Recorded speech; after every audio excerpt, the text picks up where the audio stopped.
22. It's looking good. Alright, I'm gonna keep coming down. Copy.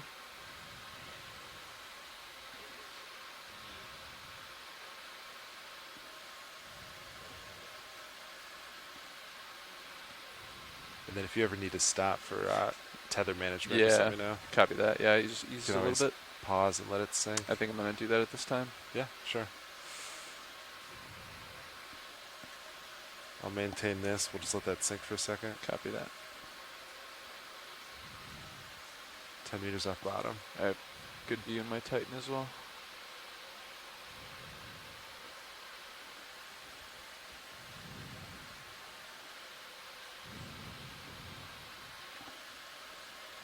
Looking good. Coming down easy. Copy that.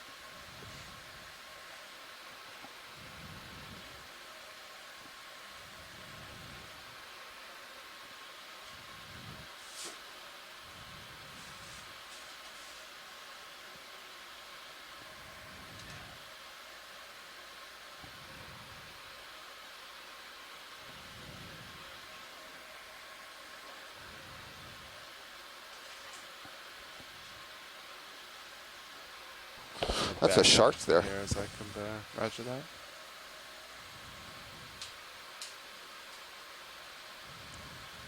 Tether's still sinking, but it looks good.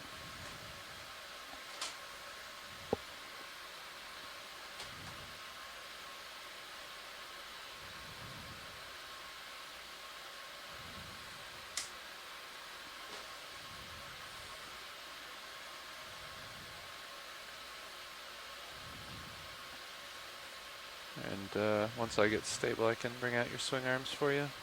Yeah, sounds good. Okay, 5 meters off bottom.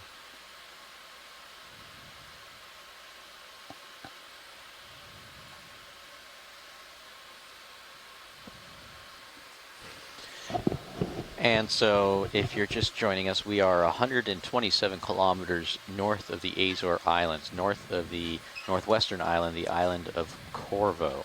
Yeah, we are at a latitude of 40.4528 north, longitude 29.9093 Actually, we west. can do white balance first. We've just reached our maximum depth of about everything else 1,230 Are we ready meters. for white balance? 1236, I guess, because we're still about 4 meters above bottom. Copy that. 1235. All right. And we are on the. Let me see if Bridge, I can spatially orient this. This is the bridge. We are on Just wanted to a let you know that the vehicles have acquired normal bottom fault at this time. on the If we go ahead and western change the center side of the rotation to the Mid-Atlantic A Ridge. frame. And The- it looks like and for we're bailout in today, a we will small look for a volcano. southwest The heading.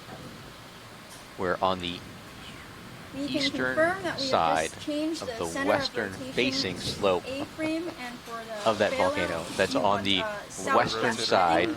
Do we have of the normal fault. That's on the number upper end for that? of the Yeah, we top could do a of 240. the footwall of that 240. normal fault. Good copy. Thank you, Bridge. All Thank easy you. for you to say. Yeah. Well, if you think about a normal fault, there's something called a footwall and a head wall, and the footwall is basically the one that sits on the underside, right? But since we're on top of it and it's exposed, we're on the top of it. Gotcha. So it's the foot on the top. We usually It's have all about the angles. our fogs And, up. I and this know volcano has so been it's, kind just of the lower right swing arm? bisected. It's The let's see, lower, easternmost 20% of it has lower basically been starboard cut in inboard. half lower starboard. by this normal fault. Yeah, I really like seeing that in the mapping. You can really clearly see it in the plan view. Yeah. Yeah, and I was, when we were looking at the slope of this feature, I think I mentioned that, for some of these constructional submarine volcanoes, we expect to see slopes between 15 and 25 degrees.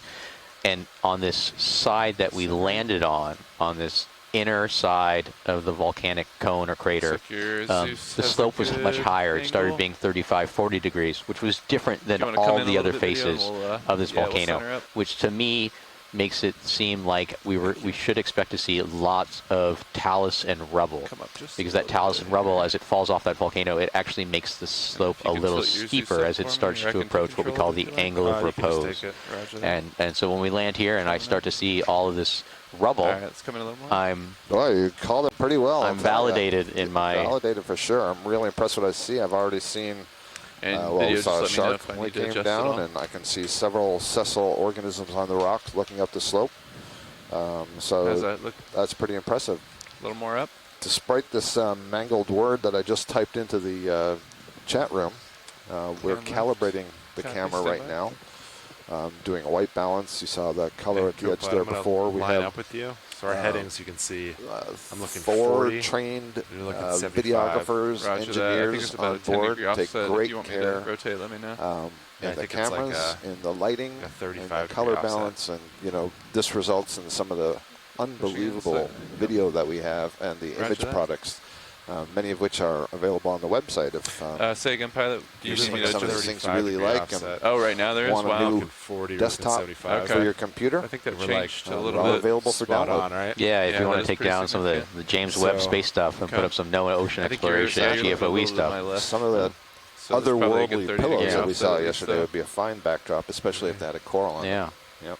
I shared Both worlds. I shared the Moitira Vents short with some of my administrative staff at the Hawaiian Volcano Observatory because they're like, "Oh, where are you? What are you doing?" And I shared that to them, Yeah, and they that's were good. just blown away with both the content and the composition. So they really loved it. So just a reminder, Now they John, feel a we're little going to bit take a better about Niskin signing whenever those video approval is ready. papers. So Exactly, Channel. right, put right. that, Excellent. you guys are ready. He Approve- is, he is doing good. something out there. Approving Is that that budget something we that can do makes me go concurrently work while some, they're doing for white someone balance? else. Terrific. I just think so, as long as forwarded Caitlin's good you to go. an email I that can we do it if received you from want. one of the But I scientists on could shore. double check with her Yeah, I Let's don't mind see. doing it if because I everybody's think That they're was, taking a Daphne clip off of that Cuvelier. camera.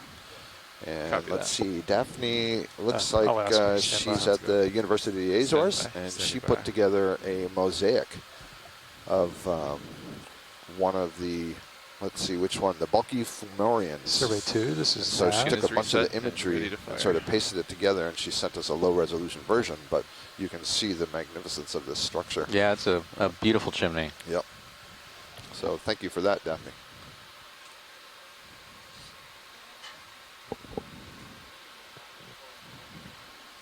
Sorry, you were turned way down. You hear me now? We were just going to confirm that you were ready for us to go ahead and fire a Niskin. Awesome. Would you like me to line up heading, pilot? Fair enough. We just wanted to make sure Wanna with the white come balance over? that Just want you to try guys to are line good. up with me. Yep. All right. I think imminently John will be firing Looks that. like So, I'll just kind of center. Sounds good. okay, John, Caitlin is ready whenever you want to fire Caitlin's that. ready? Yep. Okay. And navigator ready for sample? Nav is ready. Nav ready. One more reset on the Niskin and firing on my mark. 3, 2, 1, mark. Sample collected. And we have just collected our second water sample, and we use these. The water samples are brought back to the surface, and we filter them, and then the filters can be taken back into the lab and DNA extracted from the water. And this is another way that we now use in our modern area of molecular biology to do biodiversity surveys. Basically, all these organisms that are in the water are shedding some of their skin cells into the water, and there's DNA associated with those cells. And so we can process that DNA and get some understanding of what is the diversity of organisms, even if we can't necessarily identify them all. But with more of the sorts of video that we're taking, the samples that are being taken, we can then relate what's in the eDNA sample to what we have seen on the bottom. And we have a much better catalog for future camera-only based studies. So these eDNA samples can be quite valuable. Yeah, and that's always really amazing to me because you think about probably the lack of biological organisms that we're actually observing. What are the ones we are missing, and so Yep. what else is out there, or what is microscopic that we just aren't Exactly. sampling. We know for certain that there are many of the fish that are avoiding the ROV. And then, as you say, we've talked a few times about the in-fauna, the burrowing fauna, or just stuff that's too small and tucked into the corals and so on. And, of course, bacteria, which really rule the world, are extremely diverse. Manny, sheet copy. And all those I will will be picked up in rotate the eDNA. the forearm, and we'll get ready for Mini Zeus alignment. Stand by. All right, so it looks like the calibration of the camera is complete.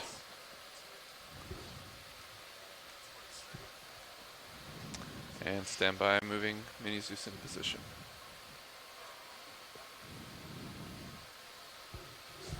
Oh, no worries. Just gonna get centered up here for you. How's that look? Roger.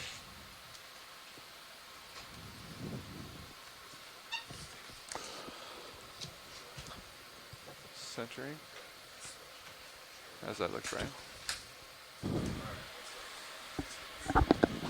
I had noted in the chat room that you were validated, and I really liked the Good. view out of How you my doing? ROV window this morning. And Just finishing up Mike white balance here. Okeanos suggesting I don't open that window.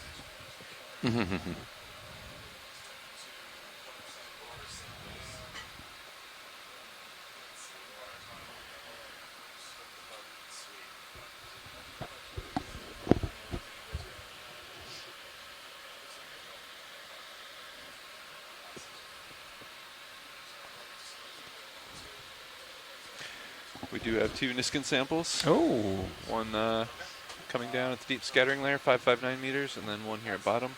Copy. 2. And now we're just finishing up white balance. All right. Sounds good. Get these cameras all tuned in for today's dive. Absolutely. And yeah, I guess we'll just pay attention to the compass offset. Yeah. Make sure it doesn't drift anymore. Okay. Looks like you're 30 degrees relative Yeah. right now. Yeah. But camera looks like we're lined up. Yeah, agreed. Concur. And yeah, it looks like auto heading's holding pretty well. I agree. I see something. Okay.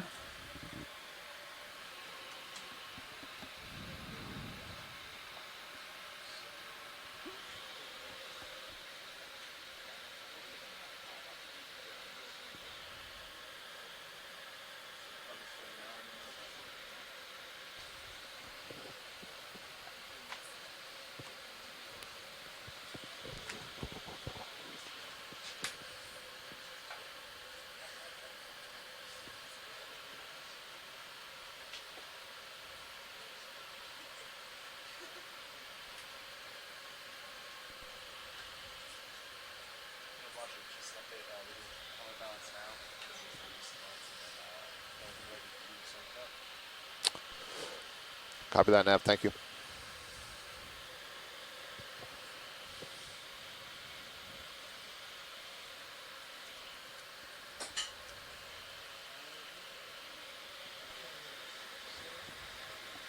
Copy that. Copy video. Thanks. Securing shilling. Stand by. Understood.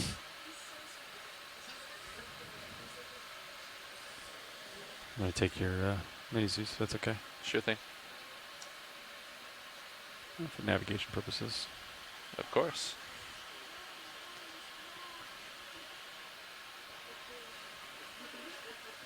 I think I want to characterize this, John.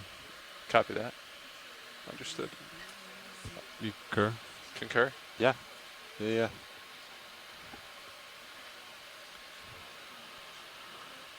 You get the lights out once you're done with that? Yep. Roger that. All right. In work.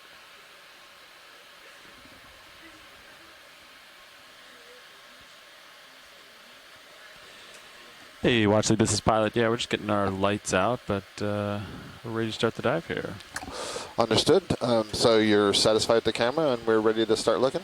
Yeah. All right, cool. So let's just to the right of the lasers, there's a rather large rock there. Let's just have a look at what's on there. Copy. And then we'll go over to the left of that 3-branched coral. Copy that. Thank you. There's a fish on the ground. Do you want the fish? Oh, yeah. Scott? Sorry, yes, I don't see the fish. So, oh, there we go. Yep, go for it. Absolutely. The fish are mobile. The rock will stay there, I bet. Yep. It's been there for a little while, according to our geologist. You can come in video. There's a second fish. The one in the water column is a midwater fish. That's cyclothone. Let that go. There's lots of them. Hey, you can come in on the fish. Oh, sorry. I'm going to predict this is going to be a All right, codling. pilot. All swing arms are deployed. How does that positioning look on the lowers? Looks perfect. Copy that. And I'll pass off for you.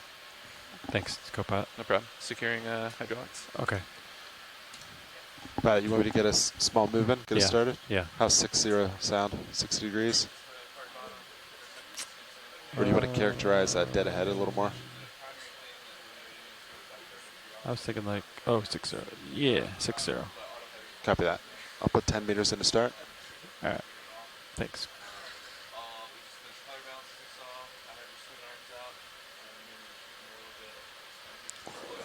Yeah, so to my untrained This is the eyes, bridge, go this ahead. looks like We are a ready. codling. I'm seeing that 10 meters, 060 really degrees, long decimal 2 knots.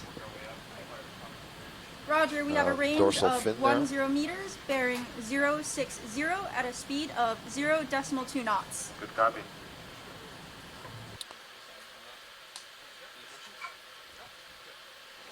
really nice view. It's got a little peduncle before it gets to the shorter caudal fin, long dorsal fin, long anal fin, Hey, go and by. then Just these put in a modified small pectoral 10-meter fins move. with what I We did interpret to six- be we did 060 sensory structures degrees. on them. There's an offset in Sirius heading today, so I think you're about lined up where we're heading. Be advised. Copy. That was 10 meters. Limonema, I believe it's the 060. genus, and at least the one that I'm looking at here in the guide, short-beard codling, Those are some perhaps, wild but pinks from something in that Day 2. genus. Thank you, pilot. That's a great view. Okay, video come wide.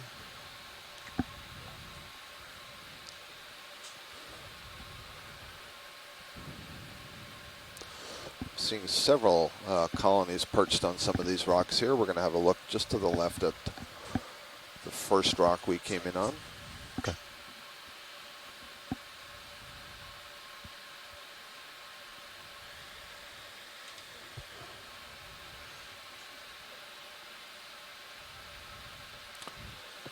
I'm not sure if that's the shark still hanging around back there in the Video distance. take shark.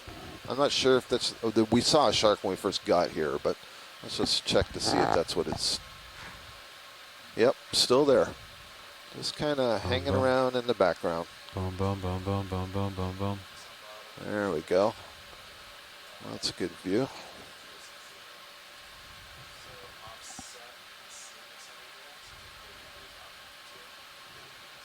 Okay, video, we can let it go probably. Thank you for that. Yeah. Oh, hello. Les Watling thinks that the codling we're just looking at was a juvenile, young individual. We don't see too many of those, he says. There's an Oreo swimming by. I expect we'll see lots of those during the dive. We don't need to go on that right now. My curiosity has piqued me over here. I gotta check this out before he's got. There it is. ROV nav bridge. No bridge. Move is complete. Copy that, thank you.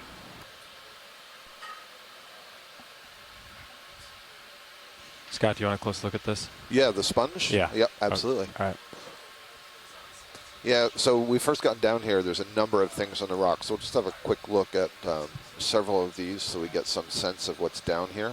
I see a stucked crinoid just to the right of that sponge. We were seeing several of those the other day where we had the snail for the hydroid growing on the stalk. It looks like the same thing may be going on right there.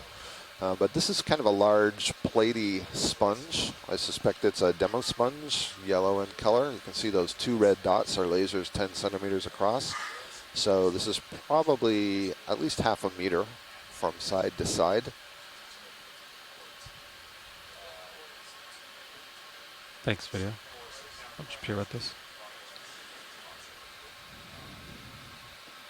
It looks like there's all kinds of things growing on that sponge. Yeah, you come in partial. See what they're.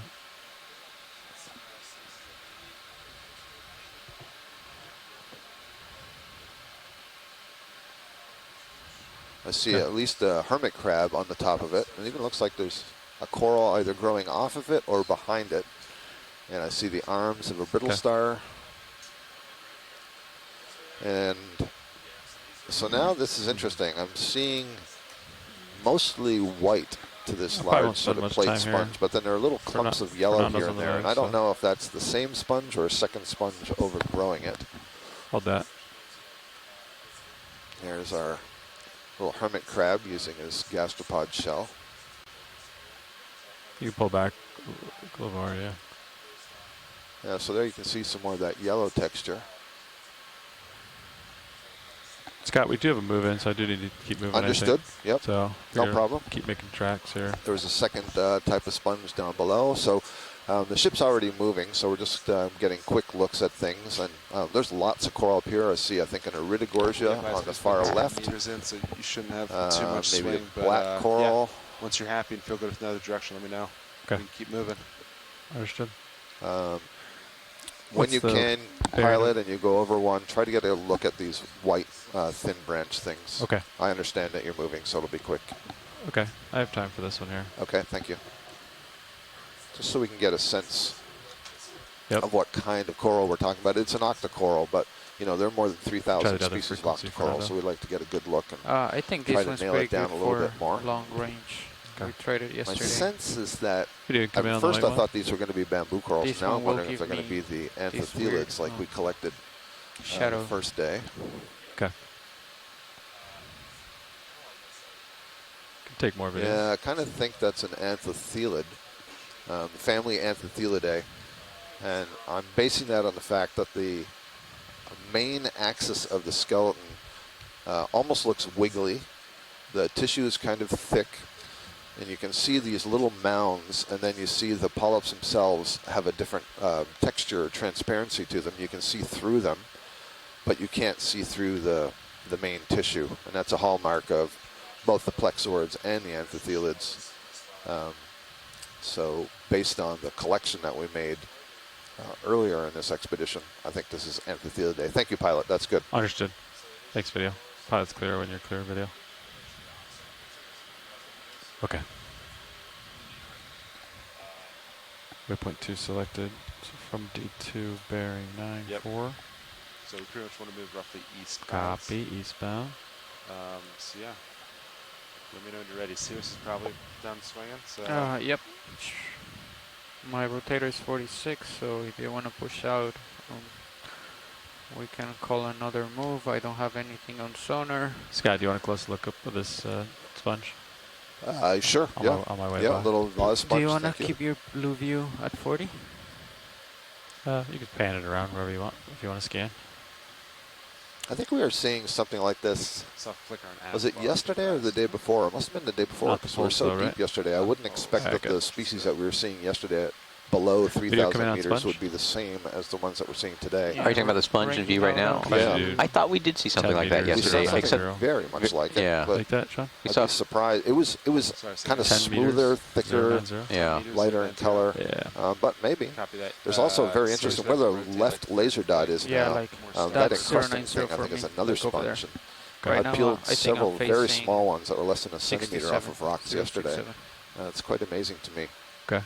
We can do that then. 10 The, meters. the 67. diversity of the sponges And then all when you times get carbon. right 10 down meters, to 67. the really small size Yeah. stuff. Yeah, And yeah, I don't yeah. know if those Yeah. are sponges that Going stay down. small or Absolutely. they were so deep that there's Or just right at the limited bottom. food. So you notice this one doesn't have that sieve plate at the top, and there we get a good view of how it's attached to the rock.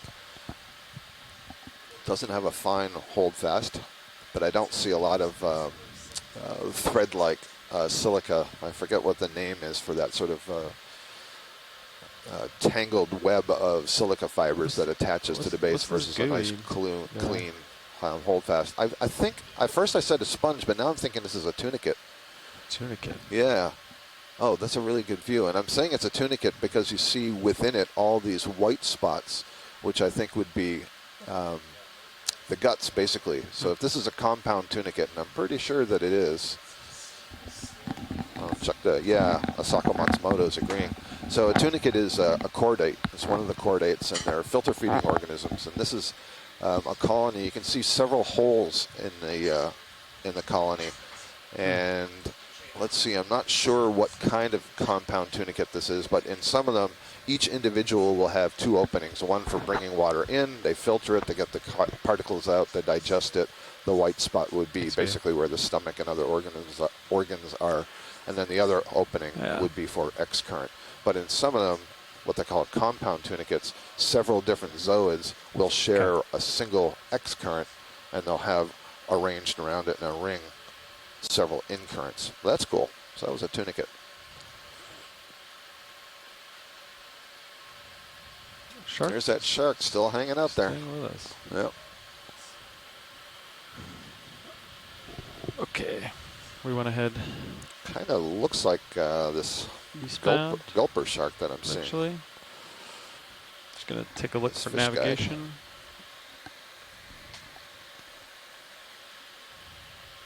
Okay, we kind of want to end up going over here. Will be the global moves here. Video, when you come in on the fish, the water column. Or what is that? There's another shark down there too, right? Yeah. What is this? What is this indeed? Huh. Age-old question.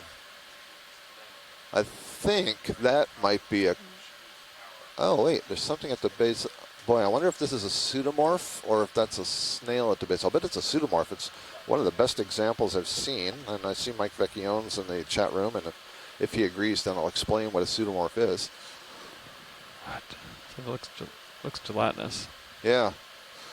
Well, it's either a snail that's hanging down there at the end that's producing an awful lot of mucus, or yeah, okay. So Mike Vecchione does say it's a pseudomorph. So a pseudomorph basically is an ejection of ink mixed up with mucus that a squid will release in order to distract you. Yeah. And it's doing a really good job because it means squid is somewhere else around us.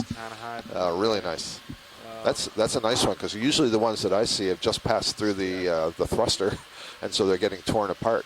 And there you can see that mucus does hold that ink together long enough to make it look like some Try to starboard a little bit with me. kind of organism swimming in the water column. Yeah.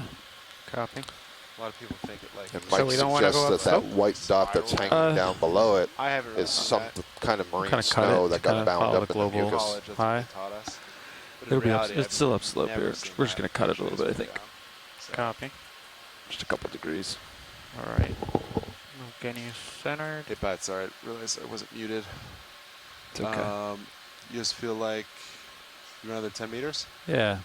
Ship move ended a couple minutes ago. Okay. I moved to the corrected heading is 080. Corrected heading 080. You're happy with that for next move? Yeah. Yeah. Sounds good. No Yeah. problem. That's good.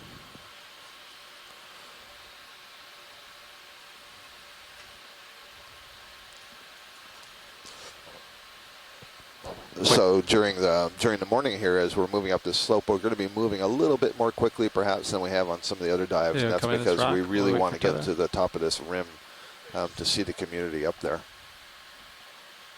This isn't some of that brown stuff, right? No, Okay. you know, I'm still keeping my eyes out for it. Okay. And so one of the things that we've been requested to look for is from Ricardo Ramalho at the University of Lisbon, who's interested in these explosive underwater volcanoes, which this might be pretty distinctive little of, bit. given this kind of crater-like Fill up the feature rock. at the summit of it. Frame You know, we this saw rock. these constructional elongate pillow volcanoes on the mid-ocean ridge axes, like on our axial volcanic ridge dive last week. And that had a really constructive top. There was no kind of crater or pit at the top of it. And so the fact that this feature, this volcano we're diving on now, kind of has this large, maybe several 100-meter diameter crater at the top of it, that could be formed through explosive volcanism. So one of the things that we're going to be looking for is what we call hyloclastite deposits. And hyloclastite deposits are Copy. mixtures of fragmented basalt and glass that is quenched quickly, and it tends to alter very quickly and oxidize. So you usually see this kind of Is that darker. rope? Sorry, I just... Pilot, is that net or rope that black, or is that just... I think it looks almost encrusted. Okay. Yeah. Yeah. And so what we're looking for is kind of these dark red, Video fish. or not dark, dark brown, lighter red, weathered sedimented features that'll be much more different than kind of the white calcareous sediment that we've seen before, and it'll That's look good like it'll video. have a We got the mixed ID. in out. broken the basalt splash pieces in decks. it, little pieces of glass and volcanic pillows that you can imagine kind of get entrained when this this process occurs and this eruption happens. And so one of the reasons that's interesting is we were talking about volcanic glass the other day and how it allows for subsequent geochemical analysis. So Ricardo Ramalho at the University of Lisbon is interested in looking at the glass grains in that hyaloclastite deposit and seeing is this more indicative of mid-ocean ridge basalt processes that we're seeing on the ridge, or is it more indicative of maybe hotspot volcanism that we're looking at in the Azores? And they can look at the glass and they can look at what we call trace incompatible elements. So we're thinking like rubidium, cesium, that tend to be preferential in ocean island basalts, those hotspot volcanic products, opposed to the mid-ocean ridge basalts. So end of the day, keep your eyes peeled for brown dirt with black pebbles in it. Brown dirt, black pebbles. Brown dirt, black pebbles, copy.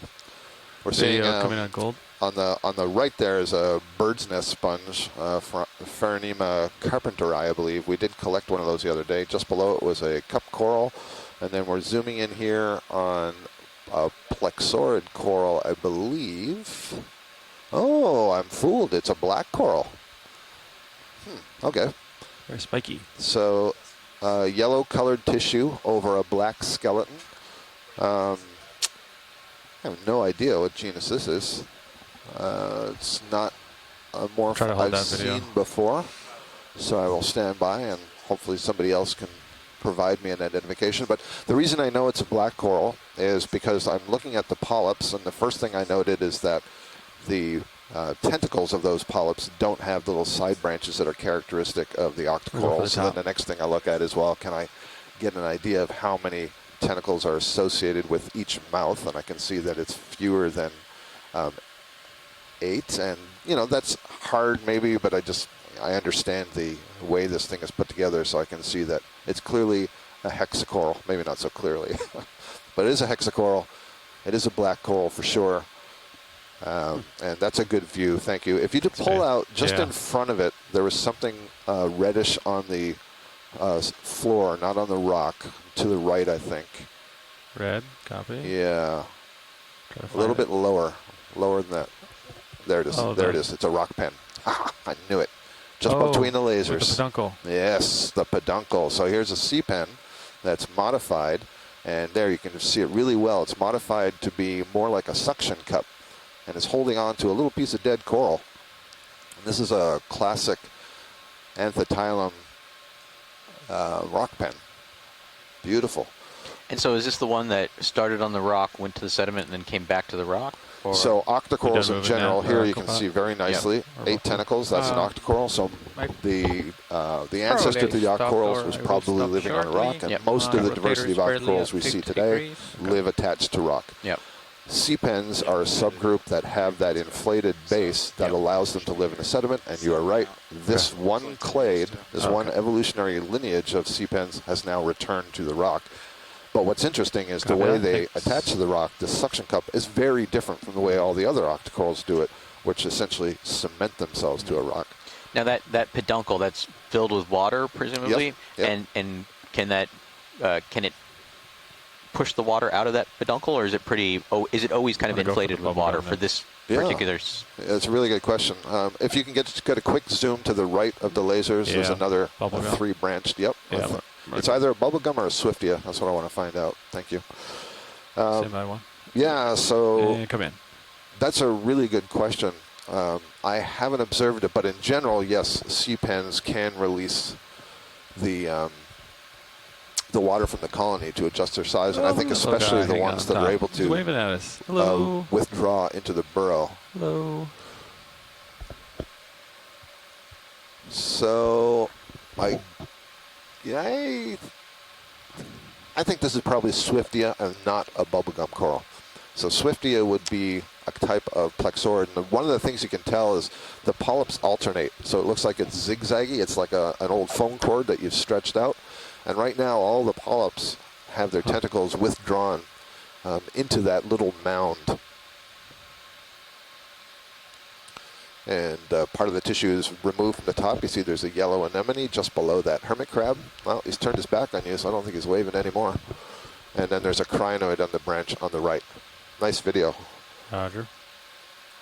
Carlos down in Horta at the ECC is saying that on the various drop camera and ROVs that they do, they don't see many anthotylum in their images, Okay, but video. he acknowledges they tend to go shallower and primarily to harder substrates. Be approaching about 50 degrees slope So ahead. if we find sometime in this dive a somewhat larger rock pen, that would be a Yeah, I good see something sample to make. So starting far, there's like only one maybe species 40 known from meters the away. Atlantic Yeah, that is collected in 10's the good. Caribbean. 10. So that would be novel out here. Degrees. Yeah. Copy. Putting it in. Copy. What is moving under the rock in the back? Sorry, Les, I didn't notice that. Here's Off some to the left, interesting there was structures. I think there was a Look at fish. these, a little chimney-like Oh, features, right or here. columnar Yeah. features.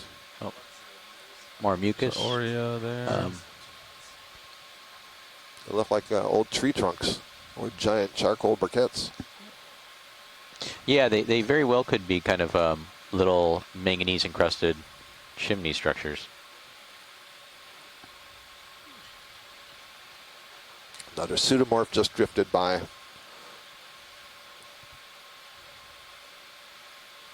Interesting geological structure right here. Yeah. It's like a vertical tube. See Yeah, that? that's what we were just talking about. If you have time, you could poke it, but I don't want to take too much time. You know, it would be interesting in terms of if it's friable, and we can get a sample, because that's one way we can identify whether it's a chimney structure or not. Otherwise, around here, you know, we've been seeing so many pillows recently that this looks much more, I don't want to say sheet flow, because I'm not trained in that field, and I know you have a very specific meaning for it, but that's what the surface looks like to me. Yeah, it's hard to tell just because it's so heavily sedimented. Okay. Video come out to see the skids. Yeah. I'm just going to give it a love tap. He wants to see if it's friable. Love tap upcoming, and here you're watching lower left. Well, it didn't move very much. Pretty sturdy. I wouldn't call it very friable. No. Yeah, you know, it might be interesting if we have time at some point, if we see more or this, you know, trying to grab that outer surface, that far away portion of the circumference to see if it breaks off. Yeah. But I know we have, That one was definitely sturdy. yeah, we have priorities. Do you need this fish, Scott, or not? Sorry, I was just typing in the, yes, please. I was just typing in the chat. I think that's is that a Synapha or is it too small? That might be too small, unless we have a theme of babies this morning. Small fish. I'm not sure if it's holding something or its mouth is just, its jaw is sort of moving up and down. Yeah. Looks like its jaw's opening and closing, dark in color. It has a ventral mouth. This is not a fish I recognize. This is new. Yeah. This is very different. So great video, great catch, pilot. Copy. Look at that. And even the dorsal fin looks really different. It looks like a series of very small spines and not much tissue between them. Let it go. Cool. Thanks. You know, snap these two fish? Mike Vecchione says the snub-nosed spiny eel, which every time we say we see a fish we don't know, that's what he says it is. Just kind of bring it up a little So bit. let's see. These look like rat tails with really Go for the upper long, one. flattened noses. They look Grenadiers. identical. Or are they small chimeras?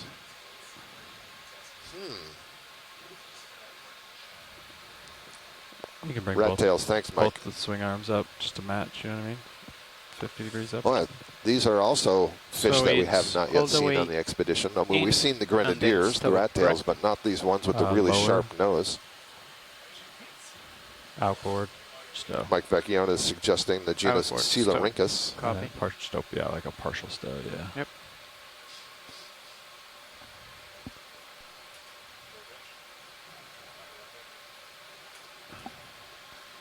Alright, I'll try to just, come on, stay in frame here, and then I'll let it go. At least the ID guide that I Okay. have in that genus, we don't have Thanks. anything that has a snout Come that's out. quite so pointed. So that's interesting. Good stuff. So you want it stowed all the way? No, just like a partial stow. Oh, that's good right there. Yeah, okay. There you come out, yeah. See, there's a fair amount of rubble on the surface right here. Onward and upward.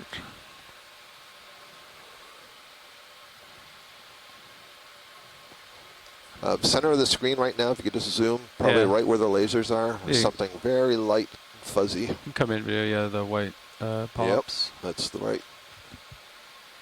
It's on a dead There's a branch. series, yeah. Well, so the one going off up out of screen to the left is a live black coral. Oh, actually, this is all black get coral. closer I video. see. So Come out, there's yeah. 3 long stems, but they all connect at the base. We were seeing this on one of the earlier dives. So that's a different kind of black coral. And then growing at the tip of the black coral, so when you're ready, we can go back in, pilot. Yeah, I'm gonna get closer for you. Copy that. There's, I believe, an octocoral growing on the black coral, and that's what the lighter white Okay, come pink back in is on these with guys. the much larger Frame 'em up. polyps. I'll decide which one to do first. Probably the bigger one here in the center. Come in, get the polyps.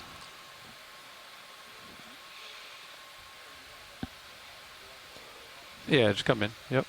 And then There's a scale worm swimming up, photobombing here on the left set side. move complete. I think so, right? Yeah, great. Yeah, So it this should is be. probably, you've heard me say this before, stoloniferous octocoral. It means it's the type of coral that grows as a ribbon on other corals and substrates. It's not producing its own axial skeleton, and it's growing on this yellow-colored black coral that that branches just Okay. at the base. Great, thank you. We can go on from there. Thanks, Scott. Let's see, where did I see this? Manuela Ramos down in Horta is suggesting that fish, the grenadier we saw with the really long nose, is Coelurhynchus labiatus, perhaps, and perhaps a juvenile form. There's some barnacles here on this black coral. Barnacles are crustaceans, and so they're one of the very few crustaceans that's Come out. sessile, that is, See what else we got. kind of makes the, I don't know if I should say decision, but makes the transition from a larval stage that is swimming through the water column to permanently gluing itself to a substrate and undergoing this metamorphosis where it just uses its back legs to Thank you, catch food. Good view. All right, onward, upward.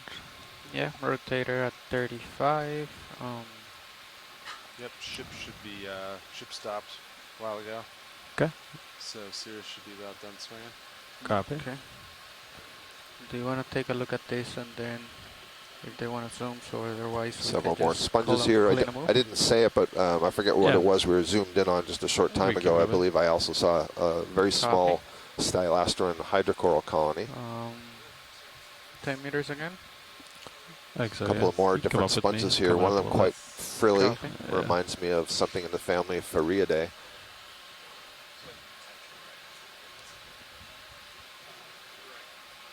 Well, actually, do you want to zoom on these or keep moving? Let's zoom on the sponge in the center that's sort of beigey yellow in color. Copy. Thank you. With the good texture. Yep. All right, make it nice up close and personal with it.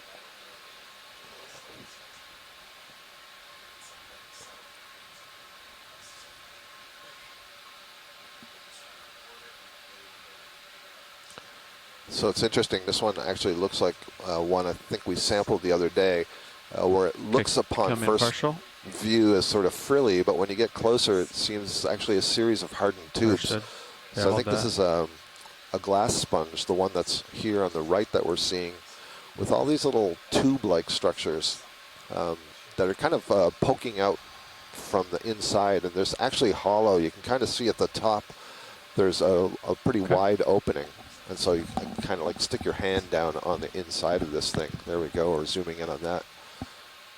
There you can see the opening. Very nice. And very often there's a whole series of associates that live on the inside Probably and 10 in these meters in, right? protrusions, these little tubes that you see. All right. You guys have And texturally, if I was holding this in my hands, what would Yep. it feel like? So the ones that I have held range from quite brittle and resistant to the one that we collected the other day, actually, if I recall, is quite soft. Now that it's dry, when you pick it up, very, very soft. Yeah, I mean, it looks superficially kind of almost gelatinous and soft, but I don't know if that's a... Not gelatinous. It has a fair amount of resistance, but I would say it's almost cloth-like when Okay. it's dried, except for the spicules, of course, which are silica. They're glass, and so those are kind of spiny. Okay. And then, pilot, if we can just look over briefly to the left when... just a little farther left, the other sponge, yeah. So this is a completely different sponge that you see growing here with all of these different oscula on it. and then a couple of the large chimney-like oscula. Come back in on this. I'm going to guess that that one is in the group Demospongio, or Yeah, the take in. more yellowish-hued one is in the glass sponges. Actually, you know what? I'm changing my mind. Uh-oh. I don't think it's a glass sponge based on what I just described as it being cloth-like. Yeah. Yeah, so they're probably both Demosponges. But if you want to have some very accurate descriptions of the sponges, tune into EX2206. That's our next, the Voyage of the Ridge 3, I suppose is how I should refer to it, when Joanna Javier will be the biology science lead, and she's a sponge expert, and so she'll be able to tell us a lot more authoritative information on the biology of these sponges. Well, Thank you, Pilot. since we're leaving the Mid-Atlantic Ridge and we're approaching the Azores, which is where 2205, the third expedition starts, and then they're going back to the ridge. Yeah, I me like too. to refer to them as Voyage to the Ridge, Return to the Ridge. Oh, that's good. Yeah. Voyage to the Ridge 3, Return to the Ridge after Voyage to the Ridge 2. Yeah. That's good. It rolls right off the tongue. Yep. Some more of these anthethelid, the yellow branching octocoral colonies below us. Now this is hard to tell. You know, this almost looks kind of sheety Okay. to me, but it's almost a little disingenuous because I know we're kind of on this rubbly pile, and maybe it's just the way it's been preferentially sedimented and then swept off.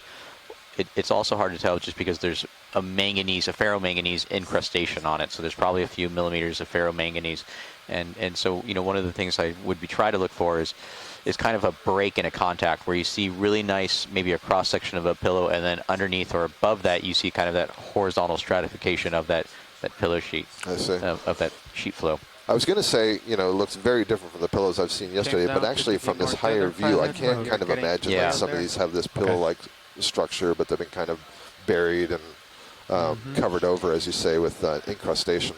And so Six that's one of the steps. things that's always the hardest to get used to is, you know, we're used to thinking two-dimensionally and three-dimensionally, and when we look at something like this, we really got to think four-dimensionally. We got to think about what does it look like in 3 dimensions when it was in place, and then what does it look like in 3 dimensions as it's progressed through time and to where we're seeing it now.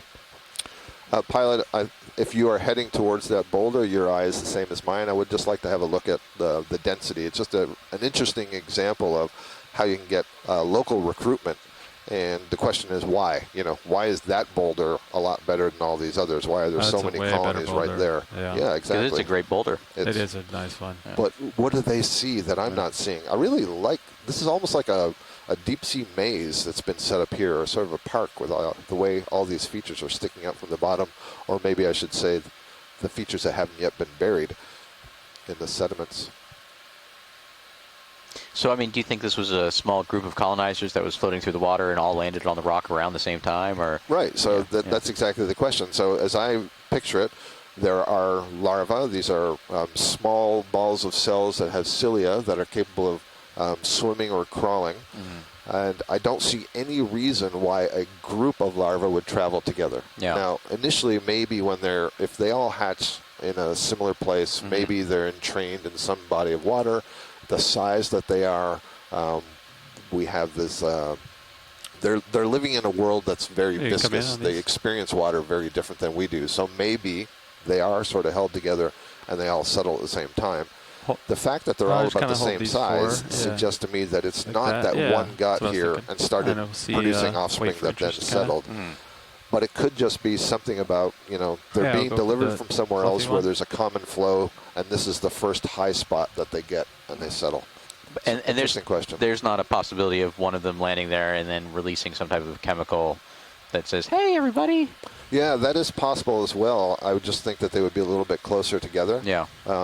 Or maybe one settling that on for the a other. minute. That's not typical with the octocorals. I do see some octocorals do seem to Okay. have a preference out for with the landing, whole for rock, I example, guess. on old Lophelia, calcium Keep moving. carbonate. I saw something else on the rock, though. What did I see? It Come was out. just as you were going in. Yeah, I don't see it now. Don't worry about it. All Thank right. you. I'll keep moving. So I think those were a bunch of the Anthethelidae again. So I do believe all of those corals we see are of the same Now that rock species. is not very sedimented on that kind of leftward facing face, that the other ones around it are. So Right, and it's more angular, right? Yeah. And so it's a little bit taller, Yeah. it's more angular, sediment's not accumulating, and so if the larva can detect some of those properties, then that would be a good place to settle. Alternatively, a larva can't determine those properties. The ones that have landed on these flattened surfaces have been buried before they can grow to that size. They grow very slowly. So you have to consider both the settlement process and what we call the recruitment processes, which is the successful growth of the larva after it arrives in a place. And that all depends on how much food there is and whether it's being buried.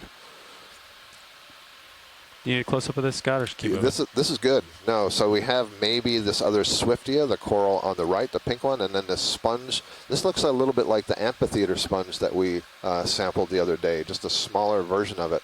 And it's interesting, we've now said for a number of things, this looks like a baby or a juvenile or small. A little bit video. I'm gonna and maybe that means we have relatively recent recruitment of a lot of different organisms to this area, or this part of the... would you call this a caldera?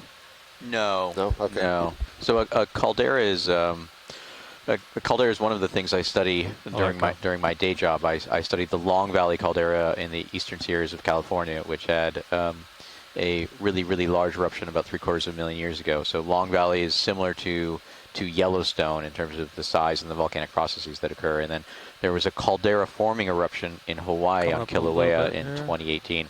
And so when we think of a caldera, we actually think of a really large body of magma that feeds eruptions on the surface, and then that magma is evacuated through an eruption that's further away underground, what we call downrift, through a rift zone, and it removes all of the magma beneath that summit area, and then the magmastatic pressure that's holding up the crust above it is no longer able to support the weight of the crust, and the crust falls down, sinks down. So it's almost like a sinkhole.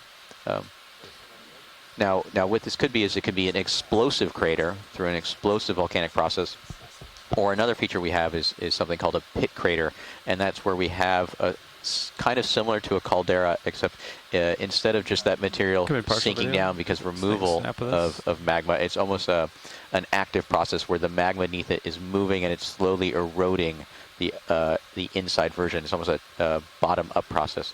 I don't expect those caldera processes don't occur here, and you don't expect those pit crater processes to occur here because we don't have anywhere where that magma is going. So a feature like this is usually thought to be explosive. Now, so let me just say, this looks a little bit like the Euplectellid bolosoma. The genus name would be bolosoma. It's a glass sponge in the family Euplectellidae. Thank you. Yeah, go ahead. Well, and the other thing which is interesting, and I am not a carbonate geologist, so I can't speak with this to any super level of intelligence. But when we're looking at those cross sections of those exposures right now, you got to think. Remember, we're on 2.5 million year old crust. We could have easily several meters to tens of meters of possible calcareous deposition. Okay. And so, a lot of those could just be kind of encrusted and concreted shells. And that kind of gives them that rough texture. And so we saw something earlier. We didn't get a zoom on it, unfortunately, but it looked to me like it almost could have been. All right, pilot, you got 2 minutes to show me the coral world. Tumbled over and cut open, and so that would back up this idea that there's a lot of carbonate here. Different, I understand what you're talking about, where you're talking about sinking planktonic shells have been consolidated together, but still carbonate. Yeah, exactly. Still carbonate, which still means I don't know much about it. Yeah, that's the same fish that we saw earlier, so I think we're okay with that one. Okay. Let's go back to that sponge. Copy. Thank you. Yeah, one of these, big vase or bugle. Let's see if I can get this one ID'd. Something like that in HD2's camera. Roger, rolling. I think it's a midwater fish. Just gotta get you closer, rolling. Yep, standing by. Better go for the vase. Looks like there's a smaller, younger brother there.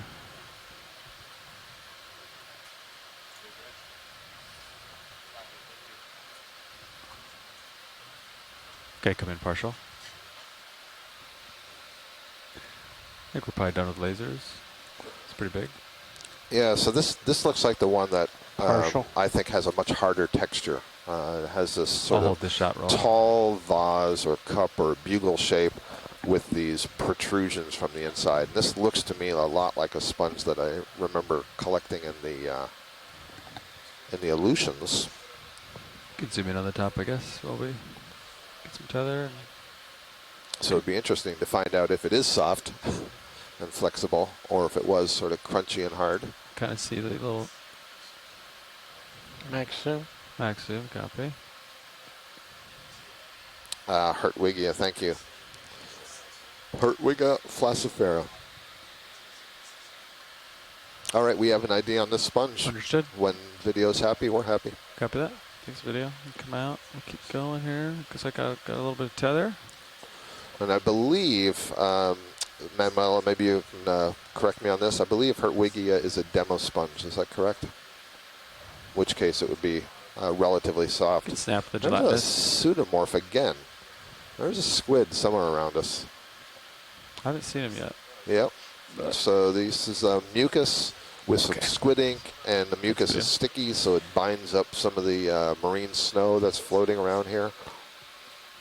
And we call it a pseudomorph because it looks like a squid? It looks like something. Yeah. So the morph is just referring to that it appears to have some morphology out there. The pseudo is meaning that it's fake, and so it's meant to be a distraction. You know, get your head to turn towards that, where the thing that made it swims away. Thank you, Manuela. So Manuela's telling me that that is a hexactinellid glass sponge.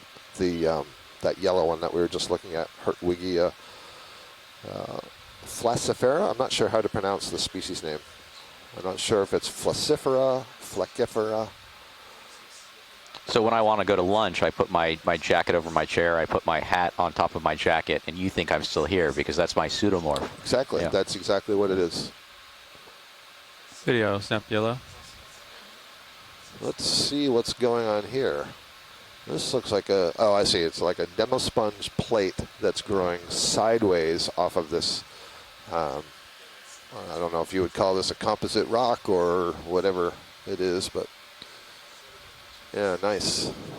There's a And you shrimp can see upper these left if you're interested. sponges also have to contend with all of this It's all- sedimentation it's, that's that's occurring, zoom and out. so it gets on Yeah, the I saw sponge it. surface. Let it go. So that's a challenge. I'm not sure I Thanks, Ron. understand all the mechanisms by Probably which can temporarily zoom in on sponges your blue. keep the Blue sediments yeah. off. Blue. Part of Take it may be mucus secretion Will you take along it? with the water So I flow. was talking to Sean. He's And maybe that's a benefit of adjusting the attracting range of organisms my to walk view, over like your the- surface as they clean off the sediments.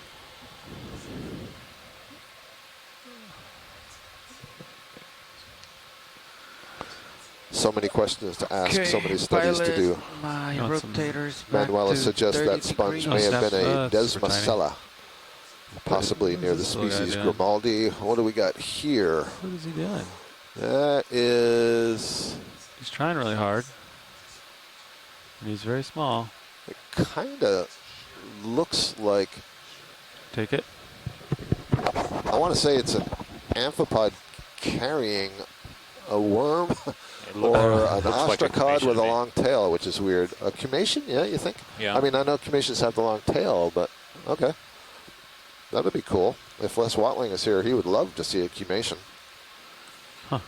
That's our data science manager, Arvind Shantaram, chiming in. We rarely get to hear from him, but Yeah, We'll I do like is to chime back in on the out Max about Fauna size videos flat swapping man. out. There you so go. should be done. Thanks, Move Will. in. Do you want another 10 meters? yeah. Yeah, Copy that sounds good. I'll put it in. Copy. Well, Arvind, if that's a cumation, that would be the first one I've ever seen on one of these dives, so that would be kind of cool. We're calling it. Put it in the dive log. I see a cup coral down there just to the right of the right laser. There, just passed over it.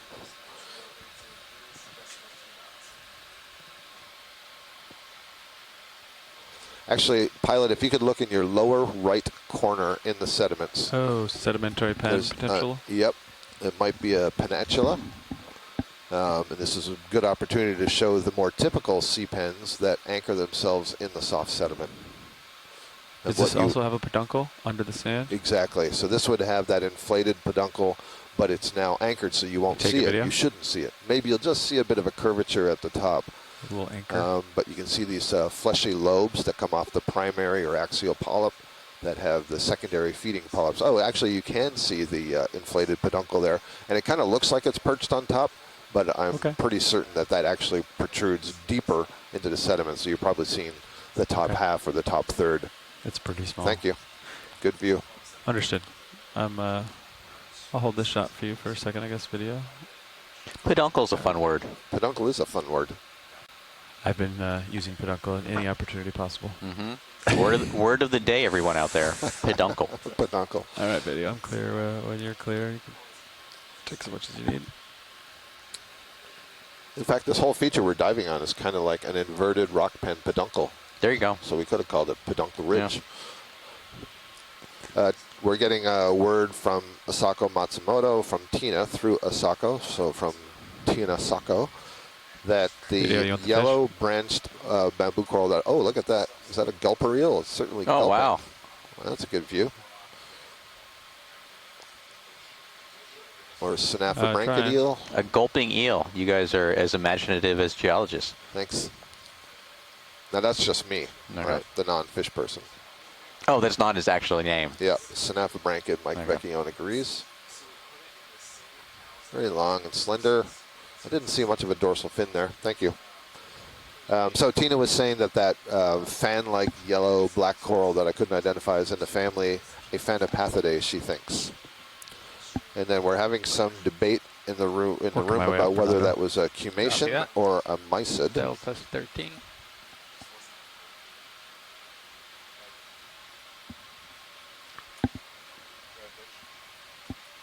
Tara's got my back here and says to you that there is such a thing as a gulper eel. So. Well, that's fine, but you gotta remember I'm very gullible when it comes to biology. So if you say there's a gulping eel or a screeching eel, very Princess Bride fans out there. Screech eel.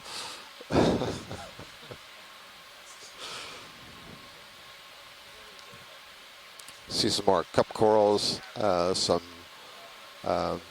whip-like black corals, the orange ones. One coming up ahead here. So we've seen the orange black coral whips and the yellow black coral whips. The one that's ahead of us on the right, I think it's the yellow one. It looks like the base has been taken over by a variety of other organisms. They tend to get the name fouling organism. And a fouling organism simply means typically a sessile organism that will settle on another live organism and kind of take advantage of the free real estate, if you will. And all they're simply trying to do is get up off the bottom into the more accelerated current. There's a sideroid urchin on the sediments just on the left. Just noticed it too. I'm going to go for the urchin next. Copy that.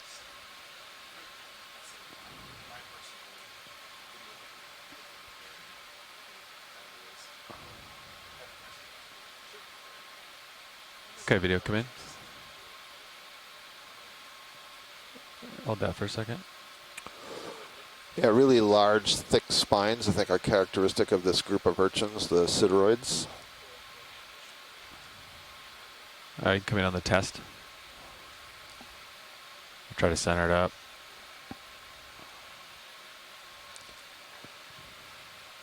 There's a barnacle growing on this urchin. It's probably growing on one of the spines. And let's see, I'm trying to see, it's a little hard to see on this one, but it does have tube feet, and they're aligned in 5 rows, I guess, evenly spaced around the margin of this globular test. There's also a little scale worm tucked down there. It's kind of bluish purple, just on the lower side on the left. And not seeing anything else. This one doesn't look too active right now, but the mouth is underneath. It has these teeth-like structures that it used to grind. Oh, actually, there's a whole bunch of zoanthids growing on the spine coming out the lower left at about 7 o'clock. Oh, yeah. So that's another kind of cnidarian polyp. And so I just talked before about the fouling organisms. So you could refer to the zoanthids here, the barnacle, as fouling organisms settling on the spines of this urchin.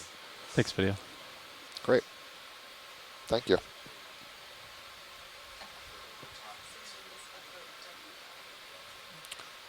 No, Foul. Yep.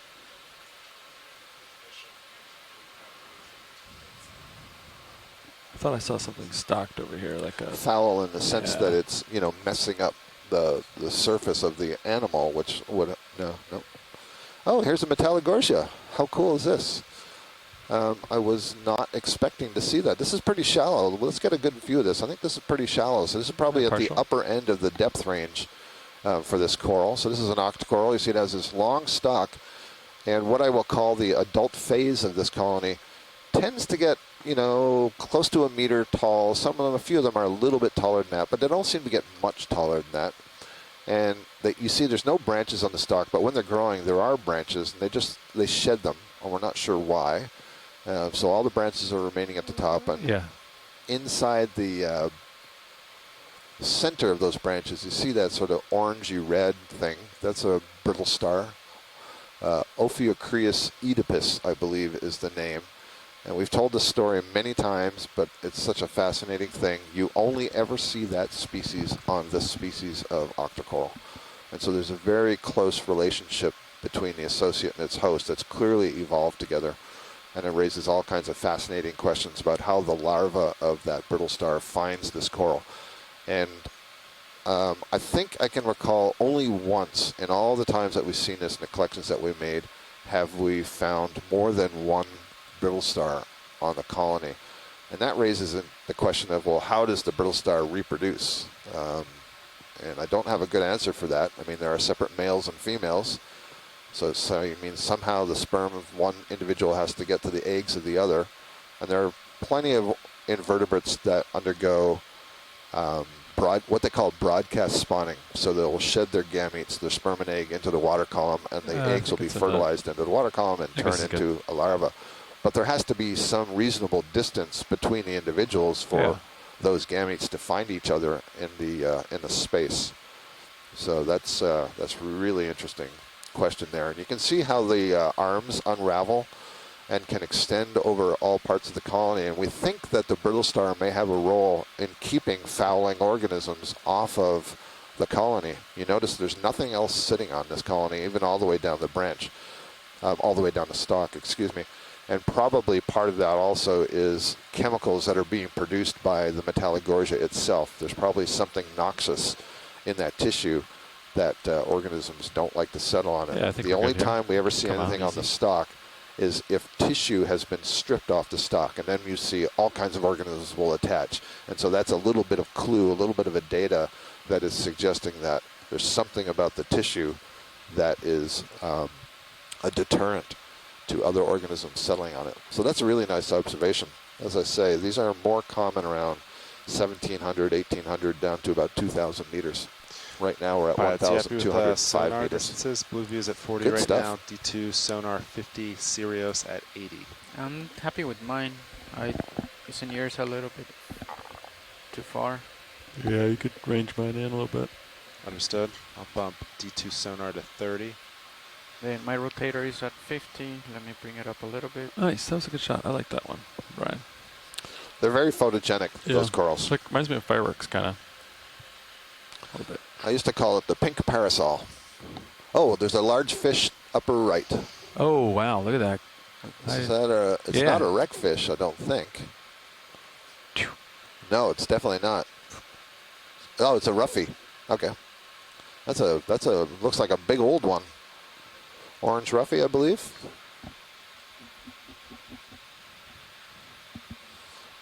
Kind of looks grumpy this morning, this one.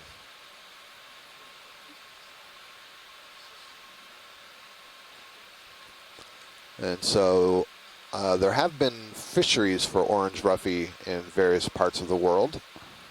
And they're a bit of a problem. They're relatively slow-growing fish. They live to an old age. And if I recall my orange roughy papers, they don't reproduce until after a couple of decades of life, I think.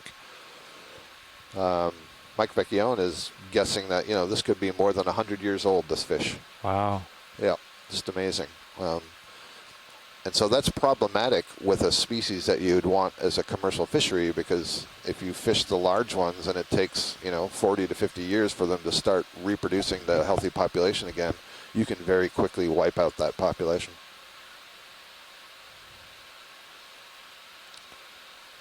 Great view. He's taking us on a guided view of some of the sessile fauna. I see a stalked crinoid behind it, a sea lily, some black corals, anthothelids.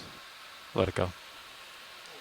Mike Vecchione says that they aged one of the orange roughy out here that was 120 years old. Wow, I had no idea that they got that old. 120? Yeah, I thought they were like 40, 50 years old. But No, it's amazing the ages of some of these organisms when we let them live into their geriatric years. Yep. Okay, coming up with you, pilot. You know, this gets back to something we've discussed a couple of times about how Yeah, cold ship it is down mineralogy should not be here. Right moving at all. now, the temperature in the water is You want to put another one in? 6.3 Don't degrees you? Celsius. So Yeah. the You guys want D2ROV another has a 10 number of minutes? We need another 10. sensors on it that You tell did us too. the temperature, the Sounds good. salinity, the oxygen concentration, even a measure of turbidity, which says how much stuff is in the water column and how easily light can penetrate the water column. So we can always reflect those environmental variables to the things that we're seeing. And where you're in very cold water, metabolism tends to be lower. You're using less energy. And I do believe that that equates with longer lifespans. There's less metabolic and oxidative stress on some of the chemicals and cellular components, mitochondria, for example. So this, I guess, is this a sponge in the center with all these? This is like maybe a polymastia sponge with a whole bunch of like chimney-like structures on it. Video snap. As I get more tether here, I get closer. Yeah, absolutely. That's what that is.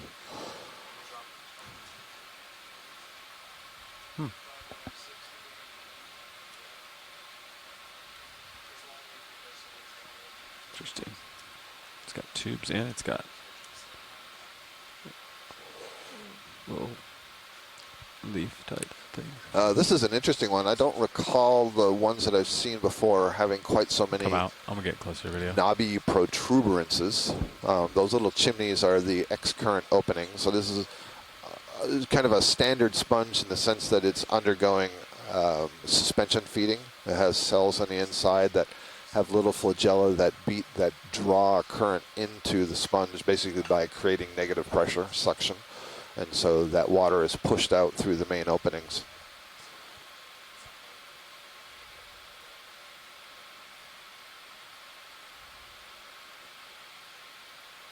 Yeah, so thanks to Pashna Ganguly, one of my grad students at UL Lafayette, has added the idea of polymastia to our annotation list on the video. So I was just checking my spelling, make sure I got the name right. Come in. But these polymastia sponges, Steady. they look like little hedgehogs, you know, from a distance. Yeah, looks like a little hedgehog on its back with its feet in the air. Yeah. Could frame it up. With a cute little belly. This one has a lot of feet then. Yeah. 7 big tubes coming out of it. Are we in a position to collect? Yeah. One of our colleagues on shore, Manuela, says that she agrees it looks like polymastia, but never seen one like this. And I agree, I've never seen one that has quite this branching to the protuberances. Not those chimneys. That's a very typical sort of oscal for these sorts of things. But all those structures around it. There's a little octocoral growing on it, speaking of fouling organisms. And what's that in the background? That's an amphipod. Mike Vecchione checks his notes, and he has a correction on that fish aid. He apologizes. It was 139 years old. It's getting older every time we hear about it. Watch, did you want to sample this? Or? Yes, please. Okay. Sample. It come out video. Seems like a biologist fishing story, right? It was this big. I'm sure it's around A-frame. That's what I was starting to Yeah. think, but What apparently that's data that's written down. Zero samples yet. Mike, can you remind me how they do the aging? Is that based on layers in the otoliths, I believe? Those are these little concretions that are in the, what I would call the ears. All right, so we're standing by. We're going to prepare to sample this sponge. Pilot, I think you had the lasers on it already, but is Yeah, that about just over 10 centimeters? Okay, so do you think you could just try to scoop it from the base or grab it from the base so you're getting most of it? Yeah. Thank you. Yep. I do Fernando? not see it. Where is it? Oh, there you go. Right in front of me, yeah.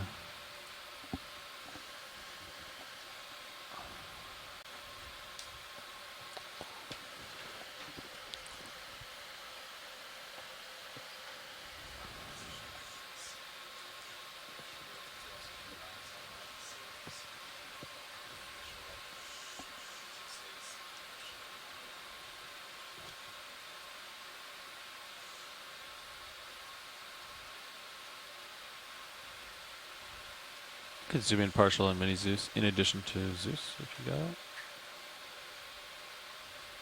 Yeah. Oh, that's good.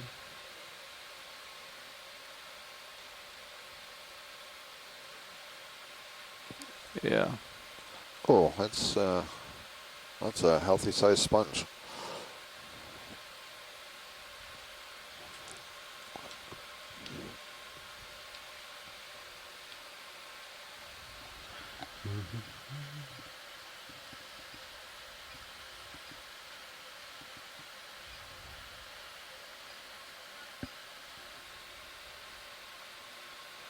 Okay. Lower grip force.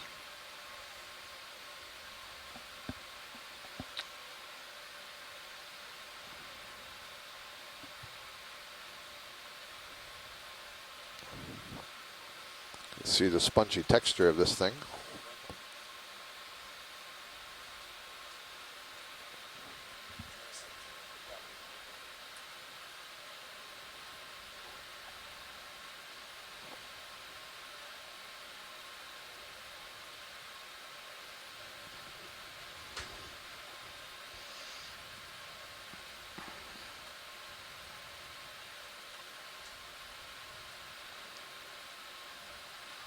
Just trying to gently squeeze it without doing too much damage to it.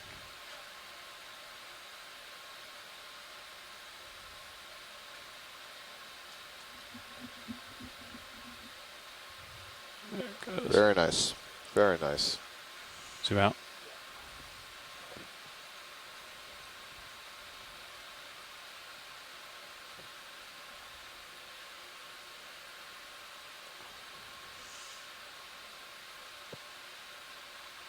I might hit the starboard side, Fernando, so I might have to come up to just come out careful.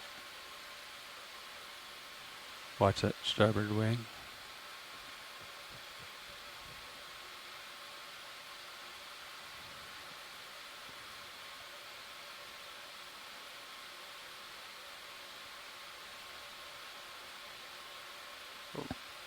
Okay.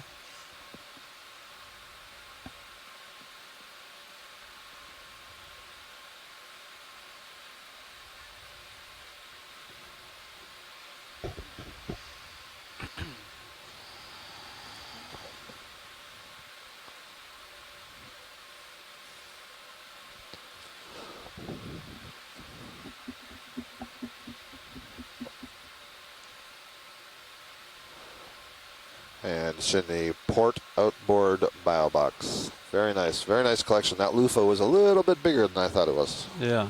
The jaw's definitely like closed all the way on it, so it might have lost its structure, but it's all there. Yep, it's a sponge. Should rebound. Now, I remember hearing about otoliths, and this is a little bit of an interesting tangent, and I do a little art detective work as a hobby every now and then, and I bought a painting a couple years ago that I think is actually 300 or 400 years old, and one of the ways I was interested in kind of determining it was doing age dating. So I did some isotopic dating from the the isotopic geochronology lab at Arizona State. And then I was looking into dating the lead radium isotope concentration. So that's another way you can date things that are really young in the last few hundred years by looking at the relative concentrations of lead and radium or thorium and radium. but the sample sizes are so small. Coming The up a people little who are bit. doing that work Yep. are That's one the thing carbonate to, people and the fish update in people case you who are dating the didn't hear, there's a odorless contact, through Oh. radiogenic decay of starboard thorium and radium and but lead they're and radium. maintaining a CPA of really interesting. 1.5 nautical miles. We should just note that So give you a heads up, it odorless should be are good. calcium carbonate structures, and we've been talking about a lot of different calcium carbonate structures through this expedition. That's what's in the tissue of corals, for example, and the spiny skin of all these echinoderms. So you also find them in fish. Their structures located just behind the brain of fishes, and their calcium carbonate is deposited in layers such that when you look at them, you can actually see these rings. And you were just talking about using the isotopes to age them. I believe, I'm not sure if they're You wanna turn annular starboard or a little bit? Sorry subannular, about but the that. bottom line is Couple with degrees. some experience, you can get some accurate ages on these Starboard? fish. Yeah, and turn Mike starboard Vecchione just has to been providing serve some more that. information Yeah, on serious to that starboard a little large orange roughy Yeah, that we saw. right there. And he said that you know, they previously aged from out here on the Mid-Atlantic Ridge on orange roughy at 139 years old. And he says that he believes they start reproducing at 30 years And then of we can age. probably call moves in And at that in 090. one study, That's not good for Redonda. 95% of the stocks sounds that were good. examined, that is the heading populations of the orange 090, roughy that they were We're looking pretty at, much lined up. the right? breeding age was I over agree. 73 years old. So that is just Sean, we can probably get a remarkable. move in 090 degrees. Copy that. 090, 10 meters. Yeah. Copy. Coming up. I mean, just imagine if, you know, humans didn't start Yes. reproducing until they were in their 30s or 40s, and we're still reproducing, or most of the individuals were reproducing in their 70s. Having just turned 40, I'm not going to go there. But it is an interesting comment in terms of fishery sustainability. You know, if it takes a well-aged population of fish in order to maintain that stock.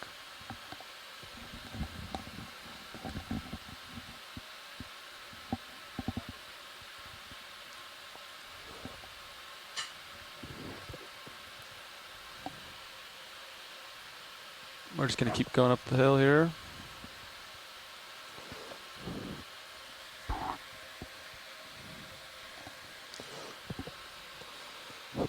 Les Watling notes that the ICES Council, that's the International Council for the Exploration of the Sea, has a postcard for their anniversary with a photo of an orange roughy on it, and the caption with it is something along the lines of 125 years old and still gorgeous.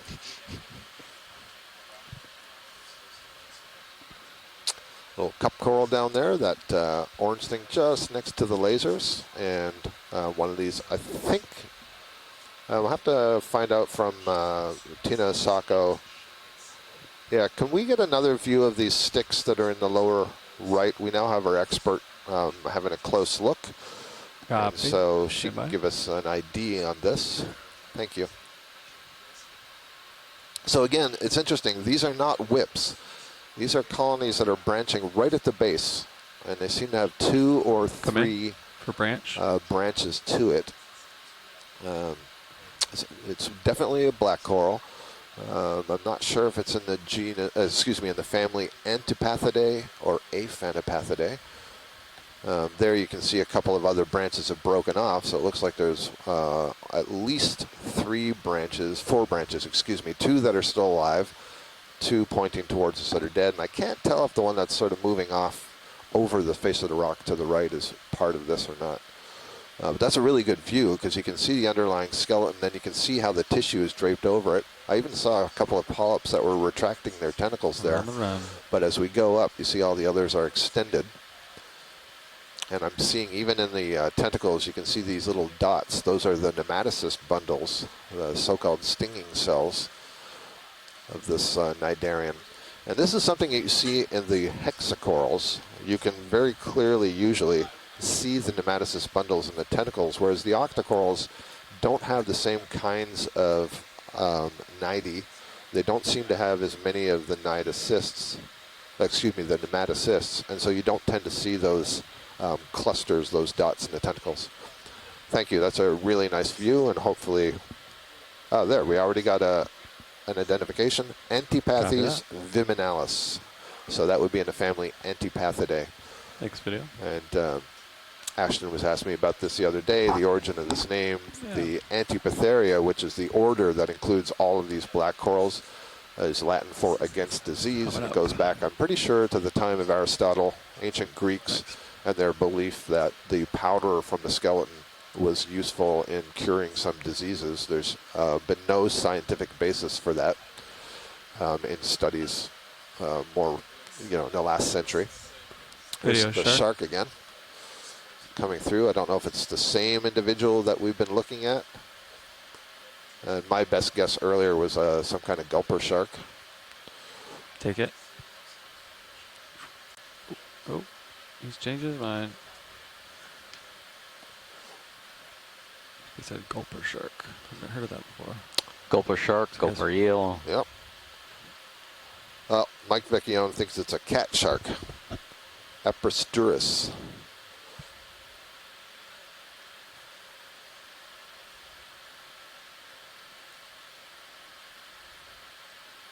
You know, watch where you're going, buddy. Swim right into a rock.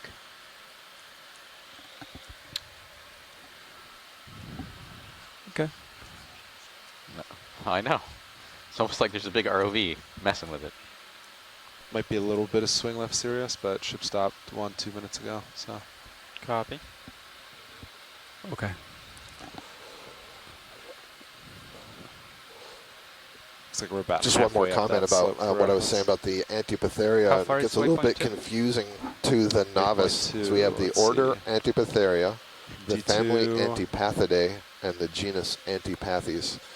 And one of the things you'll notice on each of those sorry. Stop words now. is that Select. although they Right, have the right same beginning, they all have different endings. And their endings, there's a 180 meters.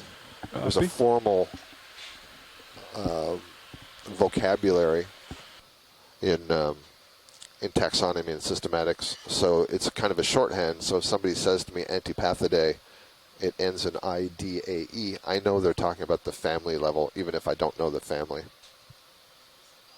And that would be true also of the order, superorder, and so on.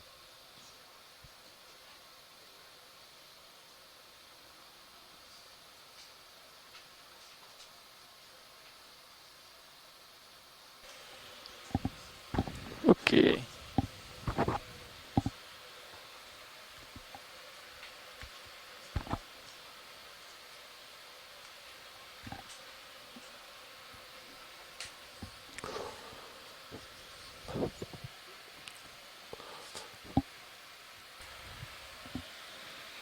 Again, you're seeing lots of suspension feeders here, so these sessile organisms.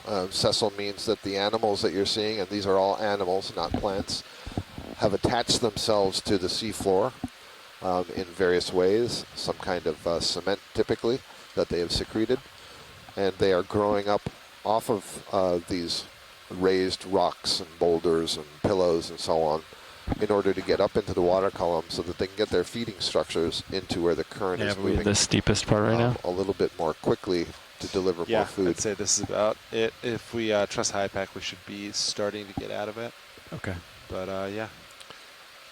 Well, there are plenty of colonies Roger. here inside this crater. Fernando, you want And 10 more meters sponges. to the east? Yeah. If we could have, Good. sorry, pilot, if you're in a Go ahead. position, Yeah. all the way, just going off the screen, lower right. Off the screen now. It's the white branching. Yep, that fan. Partial zoom video. Further right, That's a- just on the edge of the screen. Oh, okay. Yep. White branching. Hold on, video. Thank you.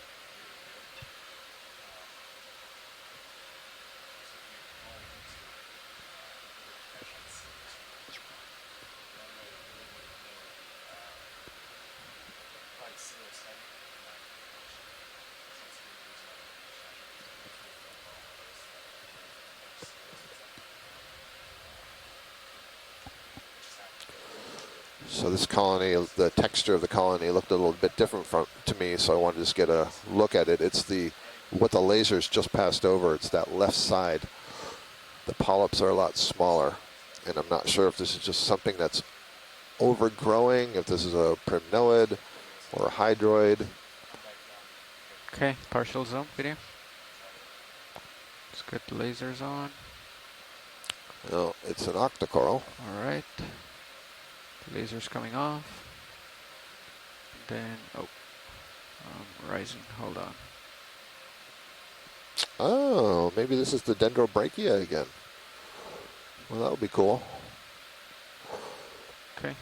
Let's. So go this in. is something that we were seeing on one of the earlier right there. dives. I don't remember if it was, I think it was dive 5. There was a lot of debate about what we were seeing. And some suggested dendrobrachia. I thought at the time that the skeleton was too thick for that. If we have any more zoom, that would be great. There's an interesting gastropod also down at the let me lower come base a there. little bit closer. Thank you. Okay, that's good. Video, let's come in.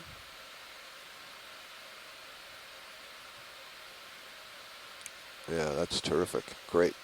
Great. Tilting up slightly. So I wonder if all those white dots along the skeleton are meaningful.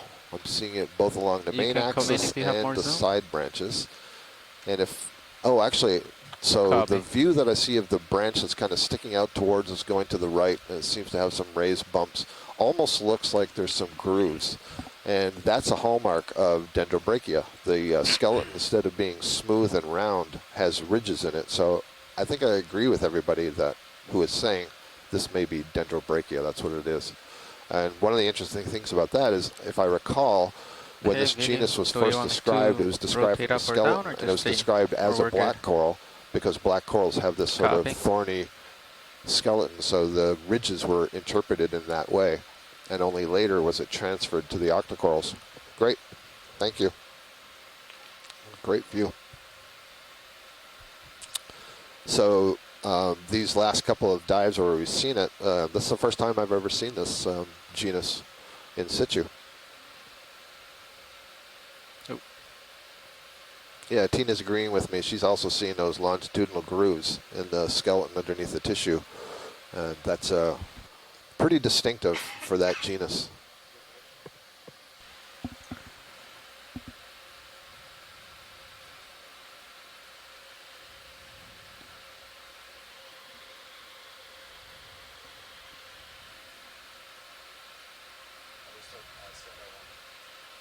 Pilots, are you ready for a heading change? A-frame, 20 degrees starboard.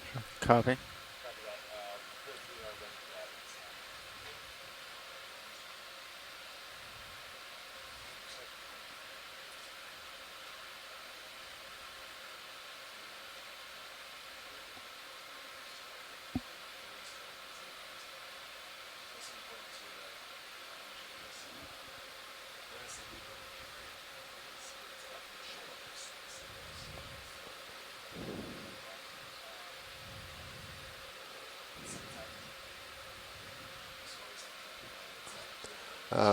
Pilot, Yeah, go ahead. upper right, there's a slender unbranched whip just coming into view. How far right? It's coming towards the center now. It's almost directly in the center above the lasers now. Above the lasers, Yep. the really tall one. Yep. Copy. Thank you. So this is either going to be a primnoid whip or a sponge or a crinoid that's lost its head. Let me know if I move too far, co-pilot. Okay. Look like you have I enough to get there. suspect it's Copy. going to be... I have a little bit of swing left in that last move. No, I'm not sure. I think it's going to be the primnoid. I just noticed a stauropathes, very small stauropathes black coral. I'm just saying that for the folks on shore. Okay, let's rotate to the base.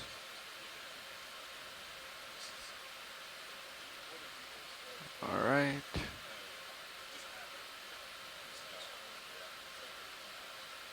Let's come in, video.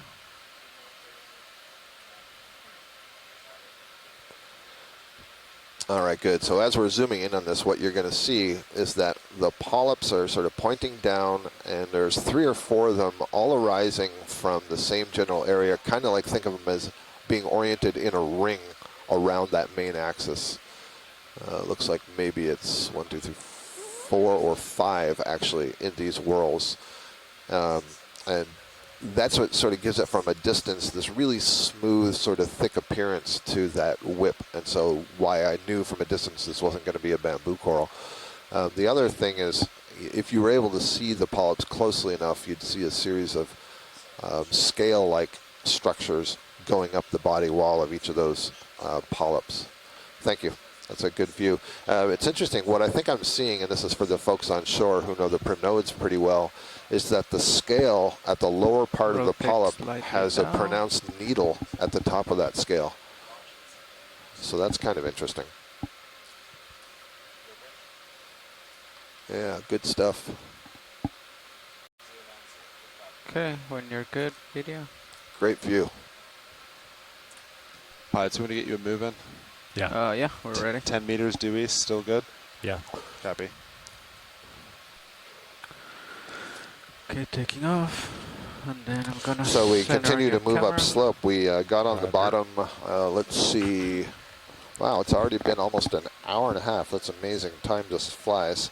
We were at 1,235 meters on the just a quick zoom right above where the lasers would be, that orange bushy colony.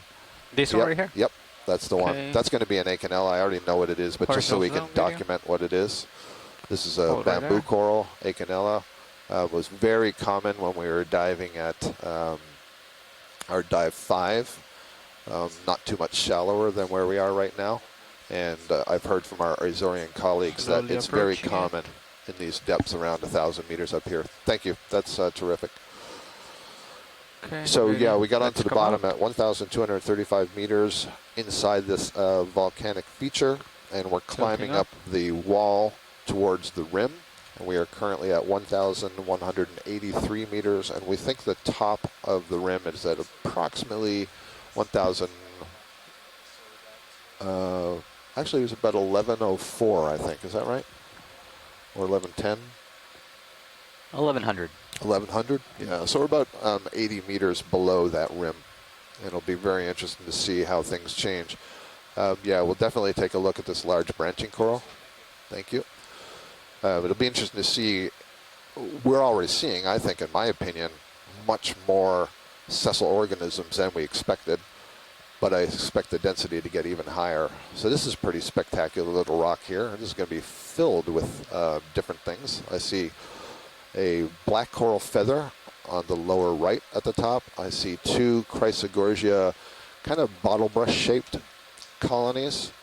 There's a large globular sponge in there. There's the 3 bright white anthothylids on the left, but then there's this major colony that we're going to look at.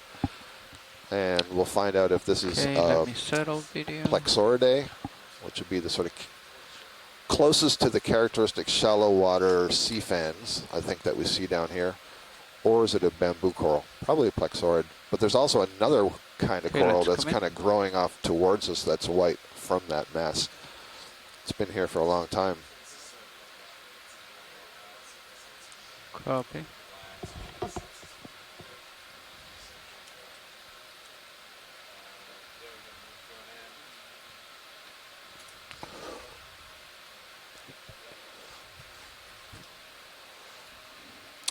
Yeah, Good good view. contrast. So Awesome. this is, let's see.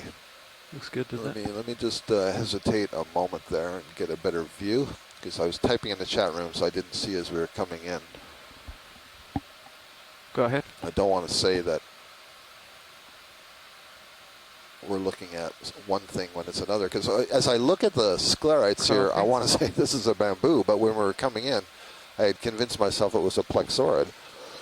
Oh, that way. And what I don't see are the little mounds or calyces that the plexaurid polyp should withdraw into. What else are you Okay. looking for? Gonna Well, ideally, if it's a bamboo, you Pause should right see there. nodes through the tissue, but I don't. Oh, there you go. I think Ashton found one. Oh yeah, that's Yeah. right. Yeah. I'm an expert. Don't you know it? Just left center. Let's keep doing what you're doing. Just go. Let's go down this colony. keep coming down. Copy. It's Yeah, there's another one, I think. Another node right there. Or maybe there. Right. And then go to the right, please. And remind me how Copy. those nodes guide your interpretation of what this is. Only Trying the to pan bamboo slowly. corals have nodes. That's not entirely true. Yep. That's a a generalization. In the deep Copy. sea, there we go, perfect. Yeah, absolutely.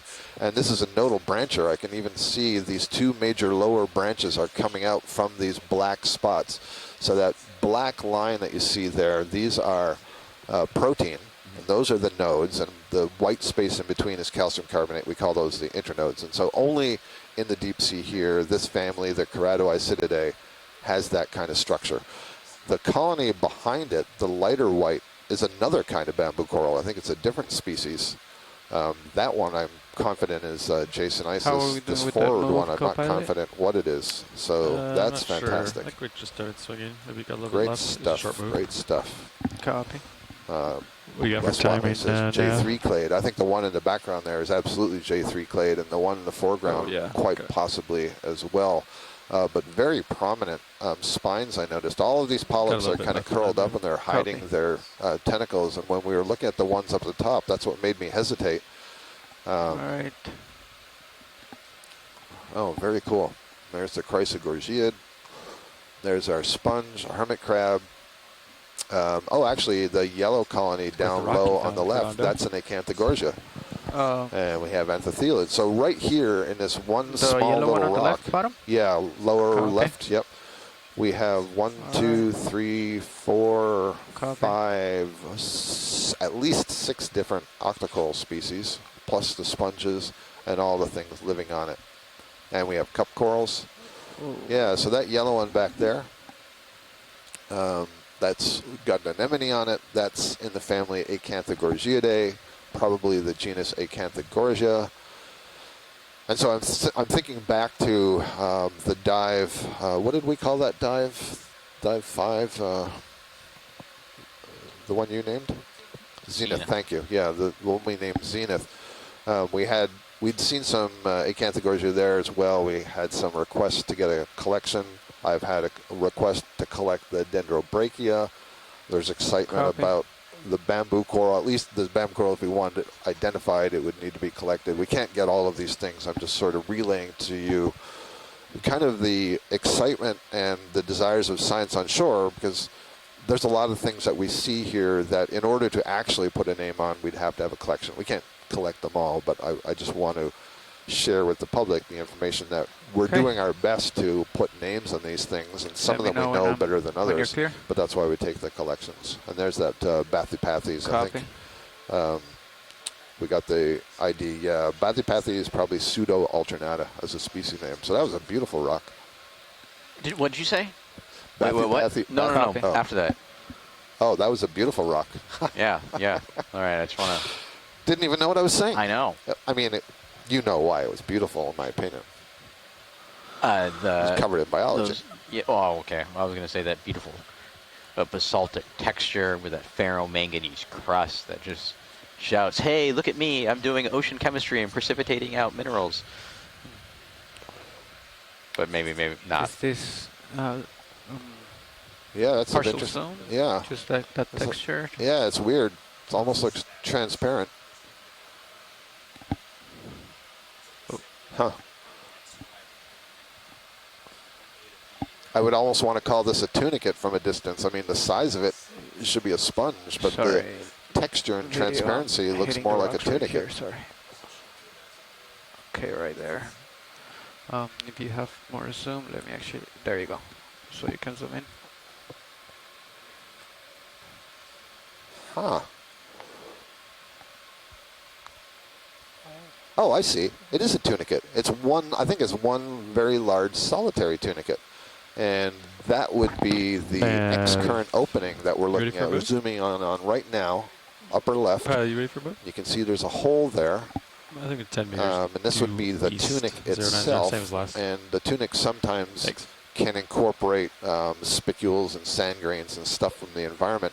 And if we move up this to the right, all the way at the tip, there should be another opening, a much larger one, and that would be the in-current opening. And then inside here, There's a pharynx. This thing generates a current, pulls it through the pharynx. There's a basket, lots of mucus, removes the particulates, and then the outflow of water is sent through this this other opening so that it doesn't have to process all the water through its guts Copy. and can concentrate the That's a 10 food. meter move. Yeah. Very cool. Copy. I don't think I've ever seen a large solitary tunicate like this down Copy. here. And then just in the foreground, we notice, yeah, there's a Lophelia, that stony coral. I expect we're going to be seeing lots more of that today. So that's the first observation of that. Excellent. Thank you. Good eye pilot. That's really cool. Do we have the lasers on just to get a sense of how big that thing is? Thanks for a reminder. So the base is Right probably 7 to 8 centimeters across. Wow. I mean, if that is a solitary tunicate, it's huge. We need those Elmo golds. The what? Copy. Oh, yeah. On the rotator? Copy. Yeah, you like the golds better than the Zip like you? Second. How smooth is Minisus? Oh, it's great. I mean, look. Ask Andy. He did midwater. Yeah, that's perfect. That's what we need. And it's fast, too. You like the gold ones, don't you? I mean, it would be a lot better for the zones, definitely. Is it easier to program the gold than the, like the rosette one, that Zip like you? Is that different? Or same command set? We use the same I program. think the golds are smoother, though. Yeah, they have Remember? like an extra mode or something, but Well, they have a velocity and position mode. yeah, something like that. Yeah. I don't think the Zip like you one has that. Oh, great. So Les Watling says that that's the gumboot tunicate. If I It's also remember. seen in the porcupine sea bite. The porcupine sea Chimera? bite No, is sorry. off the west coast of Ireland, Right. and there's a tremendous amount of deep sea work that's gone on there for several decades. It's a very important place in deep sea biology because of all the work that's been done by UK scientists. We know quite a lot about the seafloor there, the abyssal basin, and more recently, I think Okay, there've been a partial lot of zoom studies on the canyons that on the cut into fish. that bite. Let me center it. Yep, there you go. Go ahead. We have another fish here. Let's see, what are we looking at? The Oh, it's underside underside. of I something. thought those were like bushy eyebrows for a second. Can't tell. I don't think it's an Oreo.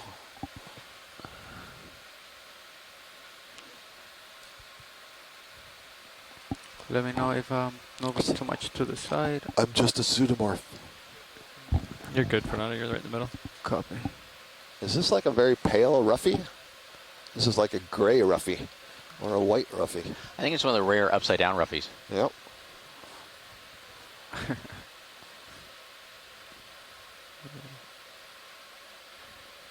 I mean, that's what the texture looks like. It's just black as its pigment. Very interesting. Yeah, so Mike Vecchione also says roughy. Yeah, so maybe somebody can let me know. Is it common to see them so so pallid? Yeah. Interesting. There Yeah, you I don't go. know if that Thank means you, it's Video. young or Right it's there, old. That's good.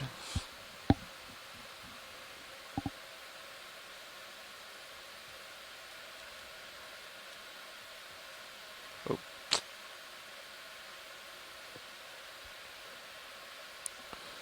And just before you leave and finish with the video, if you just put the lasers on it so we can get a sense of the size. Copy. Let Thank me you. know when you're clear, Video.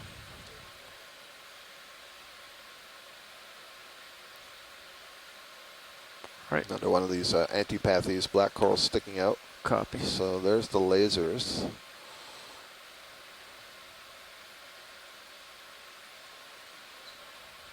Okay. So there are a couple of other species of roughy that are not so red, this so I is just, suppose there's a potential that an that could be a orefish. different Okay, never mind. species. Yep, the boarfish up there. Okay. Then what do we have here? Oh, so in the foreground there's a smaller rock in front of the rock pile that has a fan that's sort of pointing towards that rock pile. And I think that's the one that we're looking for to collect. Copy. So now, yeah, below the lasers. So is the ship moving? think it maybe just completed.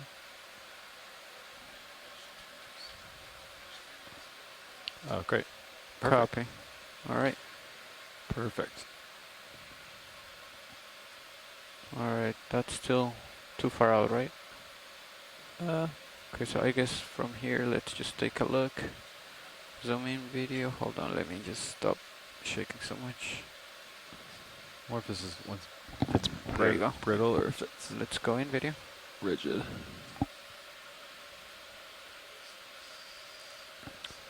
So watch lead. Yeah, a little bit tighter. Now I'm not so sure this is the same one. Oh yeah, there's the ridges. Yep, that's the one. This is the one? Yep. Okay, so let's come out video. Thank you. Terrific. Let me see.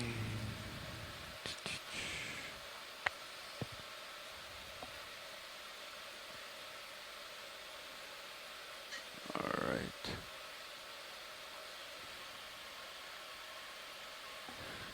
That's a good distance right there, right? Yeah. Copy. Okay, center. Some information in the chat room here from Ashley Maranzino says that fish also tend to change color depending if they are sleeping or if they're in poor health, which is kind of interesting. And Les Watling says that the New Zealand fish biologist said that roughy tend to dive to the substrate to avoid trawls. They think the behavior came from avoiding whale predation. Question out ahead. Bring that set point back to starboard a little bit. Should be good. Probably push down a little harder. I was doing 40, 50, but. All right, that's 40 right there. There you go. Okay, so gauging auto lock. I mean joy lock. Tilting down. Could put this in a jar, clip and jar it, or bio box. Okay. So watch lead. Yes. Let's come in video. How much of the specimen should I cut? How far up the main stem? Let's say. Or should I actually cut it up just at the top or just one of the sides? It's not very big. I'd get the whole thing. I think it would be better if you cut that main axis. So what I'm looking at is if I go from the bottom on the right side, there's a long branch, then 1, 2, 3 small branches, and then 2 longer branches. Just get just above that longer branch if you can. Come in video. Almost in the center of your screen now. That's full zoom? Okay, so in between those two in the middle and the one on top, going to the left. Like, just cut it right there? Cut it right, yeah, exactly. Like, so you see that longer branch going off to the right? You can be just above that. And it's approximate, right? So we're talking approximately the top third. There's no specific spot. Thank you. I think once you get your jaws there, just probably get the whole thing.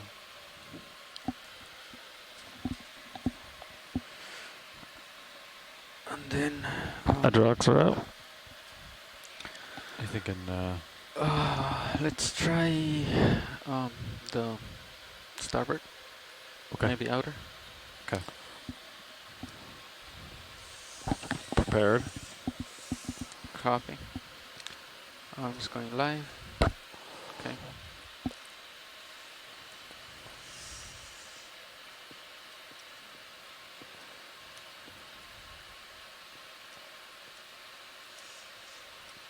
Let's zoom out on the main camera video, please.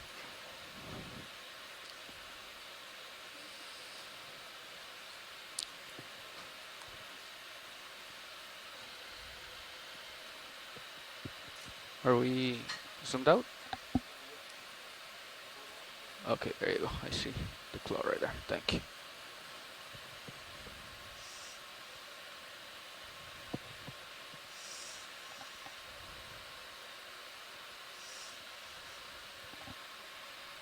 So yeah, Nav, keep an eye on the Sirius camera in front of you. Thanks. Delta 17.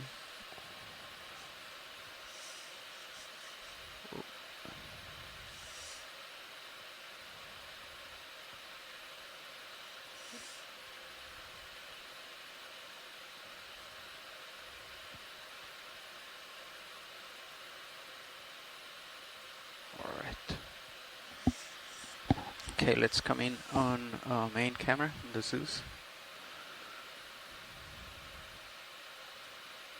A little bit more. That's good right there. And then I guess let's come in on mini Zeus, but I don't think I will be able to see much from there. Okay, that's good.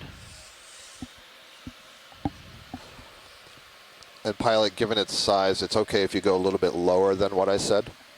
Copy. Grip force 4. So I was on. Yeah, we're good. I'd just get the whole thing. It's pretty small for Redonda. Copy. Just gotta get close to the rock without touching it. And just Alright, then let's zoom out a little bit video. Right there.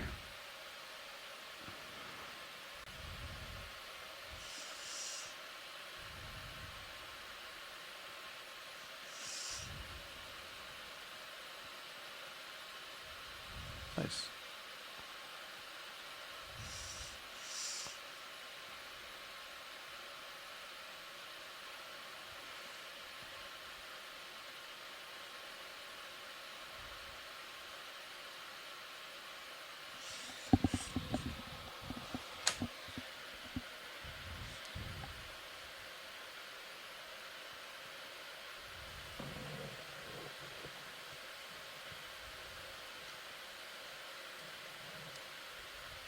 Watch lead 2, survey 1.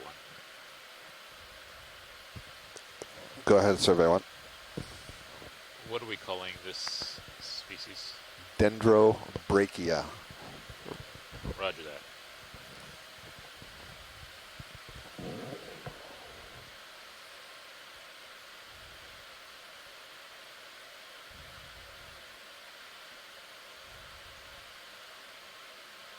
Oh, I had to twist it. There you go. okay, let's come out. It has a protein-based skeleton, so you see that Grip lock on. it doesn't snap like a calcium carbonate skeleton. You want to get some video of it, or you want to stow it? Sure.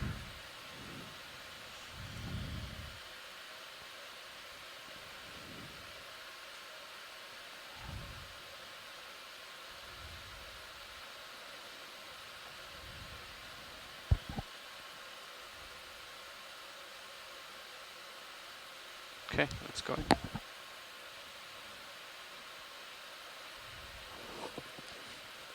So you can kind of see the ridges along the skeleton. That skeleton isn't smooth. It also has little spines on it, so you can see all the little bumps that are sort of poking out through the tissue itself. That's great. That's definitely Dendrobrachia. So we know the genus. We're not certain of the species. Alright, you can start pushing the drawer and slowly out.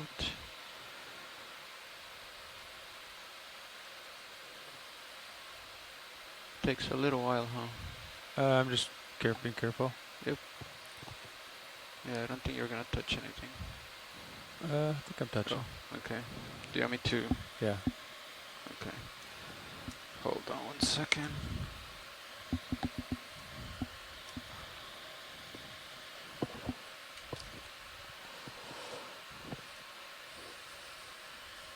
Oops.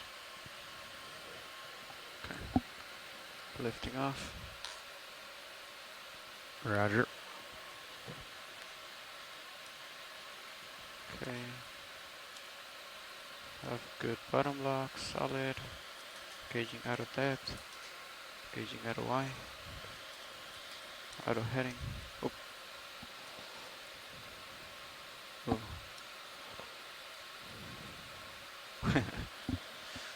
Okay. You can come out whenever you feel good. Can you back me up a little bit from that rock? Or up. Come up off the ground a little bit. Alright. Yeah, here we go. Alright. I'm watching the jaws. Looks like you're above the moving parts. Alright, I'm all the way open. Copy. There you go. You said you wanted starboard. Yep. Roger. Alright.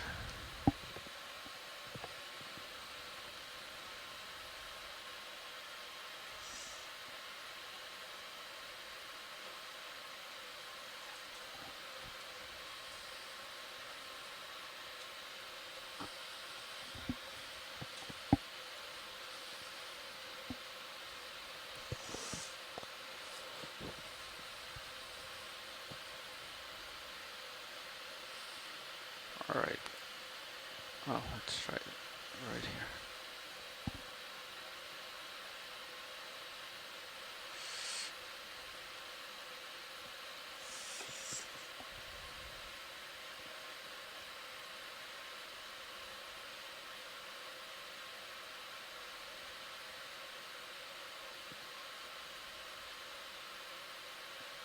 I think the jaws are contacting the box there.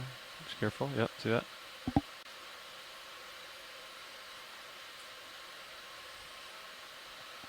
There you go. That's probably good. Should fall in. Copy. Not a lot of room to open the jaws there. Yep.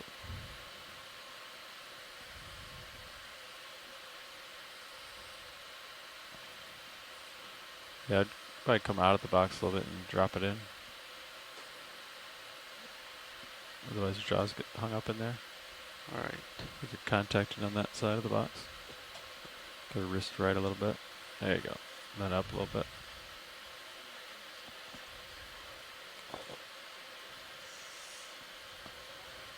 Yeah, drop it from there.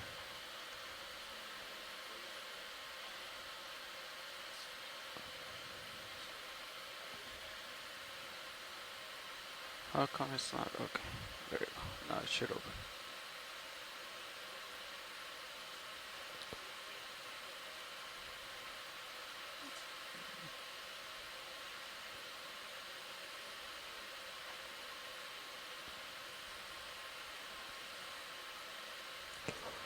There it goes. There it goes. It's falling. There's still part of it on the jaw, but most of it's in.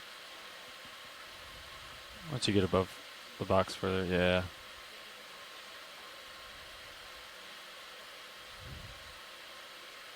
Okay.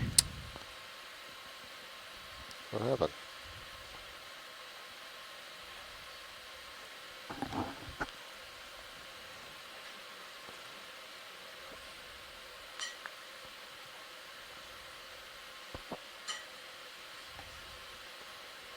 That's okay. You get most of it. All right. Let's just. So very nicely done, pilot. So the pilot was had to guide this sample that is feather-like, and so it can drift in the current into the bio box. We did successfully get the major piece into the bio box, but now there's another little part that's kind of stuck on the claw, so we may be seeing that for a while. But we got the major part of the collection. Nicely done.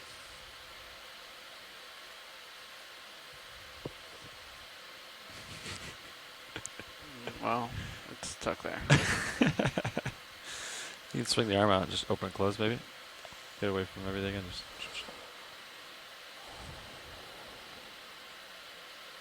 There you go. Okay.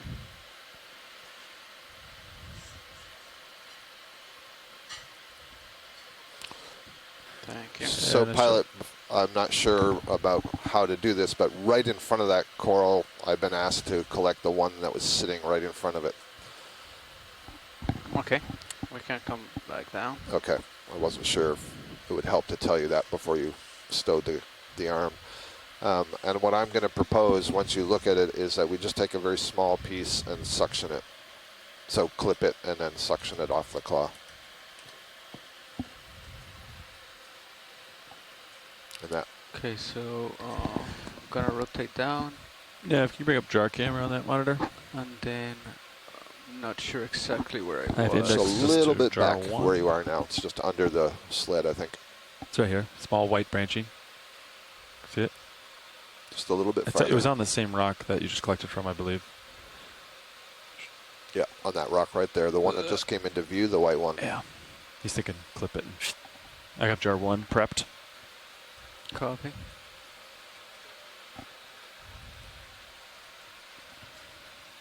Roger. Suction light. Enabled. I think it's perfect. As long as you put me in a position where I can draw out just like a little bit to get the suction nozzle in view, and we're good.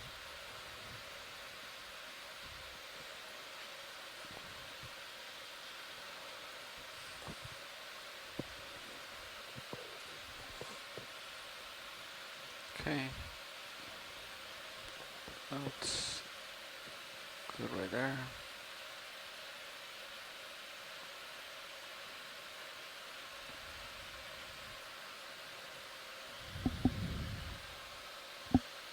Okay, I'm still live.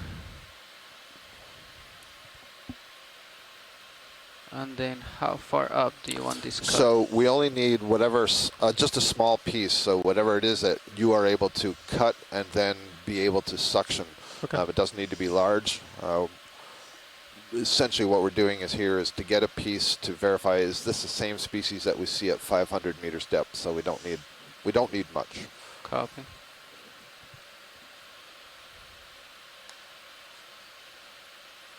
Alright, let's come in video on the main one.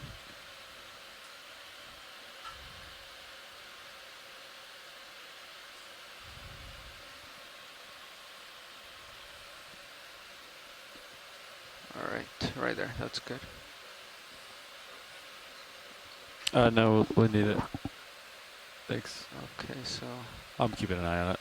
let's come in with minisus to see how much. Make sure that I actually get something. Sorry. Yeah.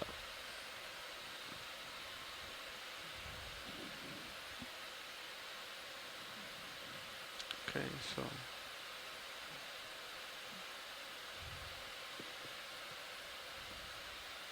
Remember, you could also come straight down on it, maybe. right there, I think right there I'm gonna get a few parts, right? Not a lot, but a little. I'd try coming down on it.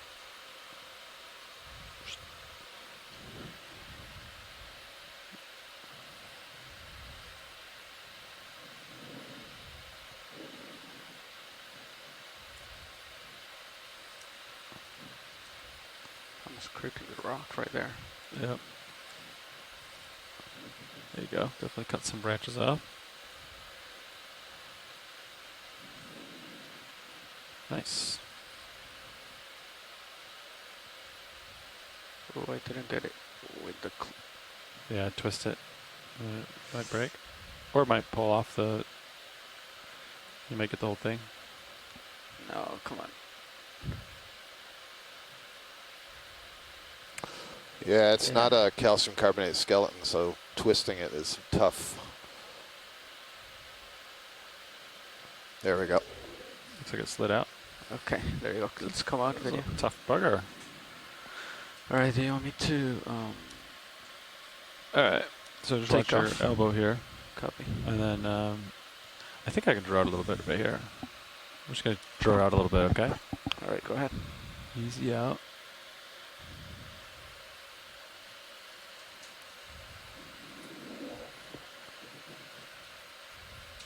That can work for you? Yeah, I think so. How much suction do you want? There's 800. I think that should be fine. Let me just. Okay, so I'm gonna engage, rotate the jaw. There you go. And then actually get it a little bit more straight. Okay. Let's cut down. Got 1,000. Copy. Minizus has a pretty good view too, if you want to zoom that one. Right there, that should be right in front of it. I can see it. Okay. Alright, open it slowly. That was brilliant. Thank you. Really nicely done. Alright, perfect. Into the canister. All right, gang, we got our two collections there that I saw were of the most interest in the chat room. Thank you to the pilot. That was excellent. And when you're ready, we can resume upwards. Okay, I think I got all the chunks in. I'm going to retract the drawer. Copy. Okay, arms looking good right there. Looks great. Indexing to Hydraulics are off on the arm. jar 2.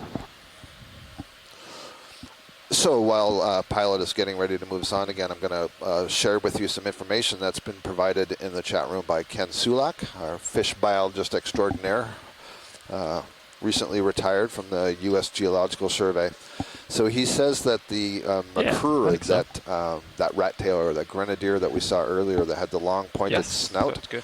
he says that's Trachyrhynchus scabrous, which is a common North Atlantic species, which is interesting. I had said at the time it's not one I recognized, and most of the work that I've done is in the western North Atlantic.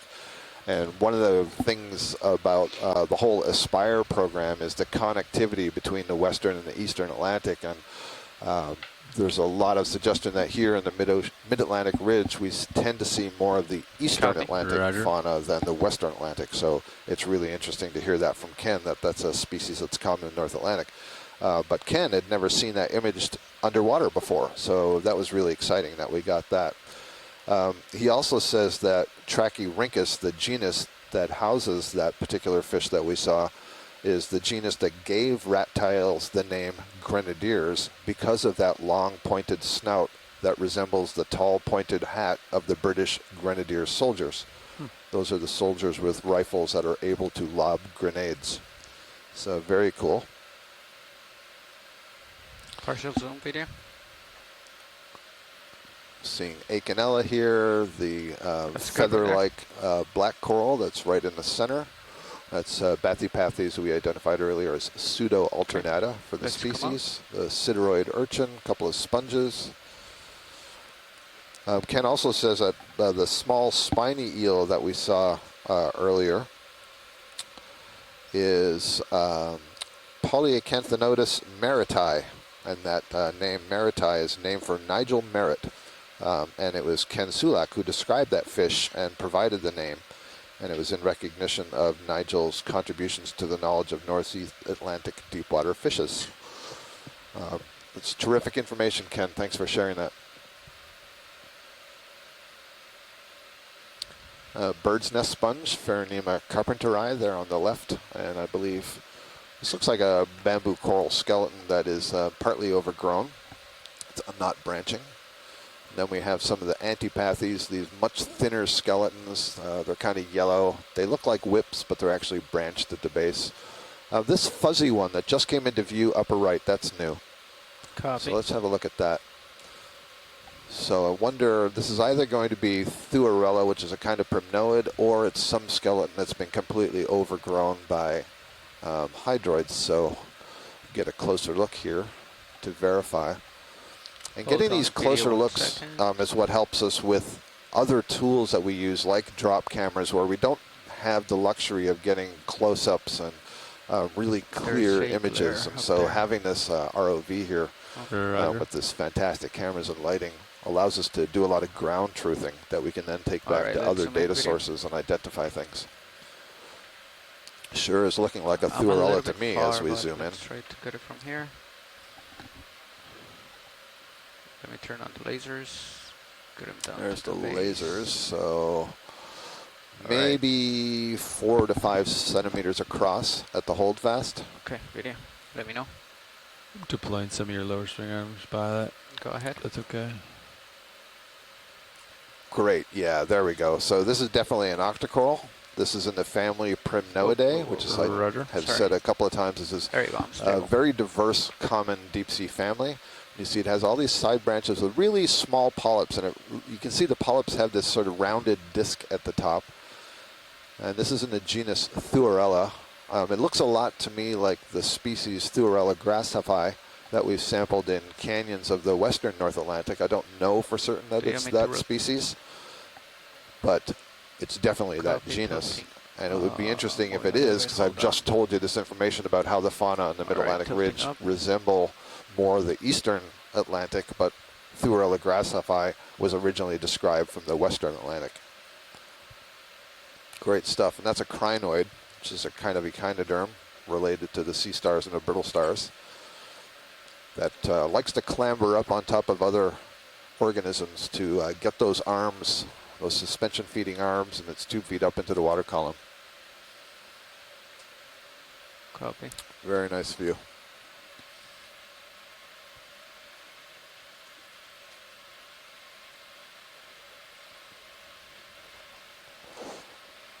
Science is happy when video's happy.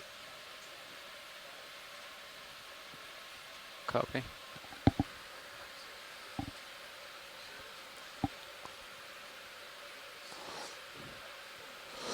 Another cup coral there on the lower right. Several Okeanos. All right, let me know.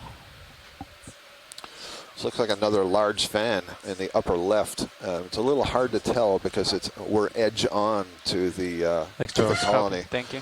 But maybe as we go up. So pilot, as we're moving forward here, you're going to see that on the left side is a very large fan. See if you can go past it. I don't know on what side, but just turn to see the wide plane of it. Okay, let me approach it.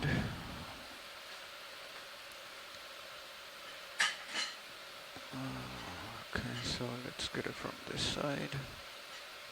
And if our viewers turn into camera 2, you'll see the camera view from Sirius, which is looking down on the ROV-D2. So you get a good sense of how the pilot has to maneuver the ROV in order for us to get these really nice images.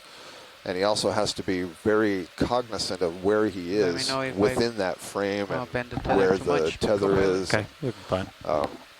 It's a very complicated dance, all When did these that move vehicles in? together. No, I wonder if we should get another one in. So I'm kind of thinking this is a corallium. This Okay. may be our first All right. corallium of the cruise, or at least in the family Coralliidae. We'll wait. This we'll would wait be just one of the 1 minute on that precious move pink then. corals. I mean, there's a possibility it's a Paragorgiid, but it kind of looks to It's a me big one.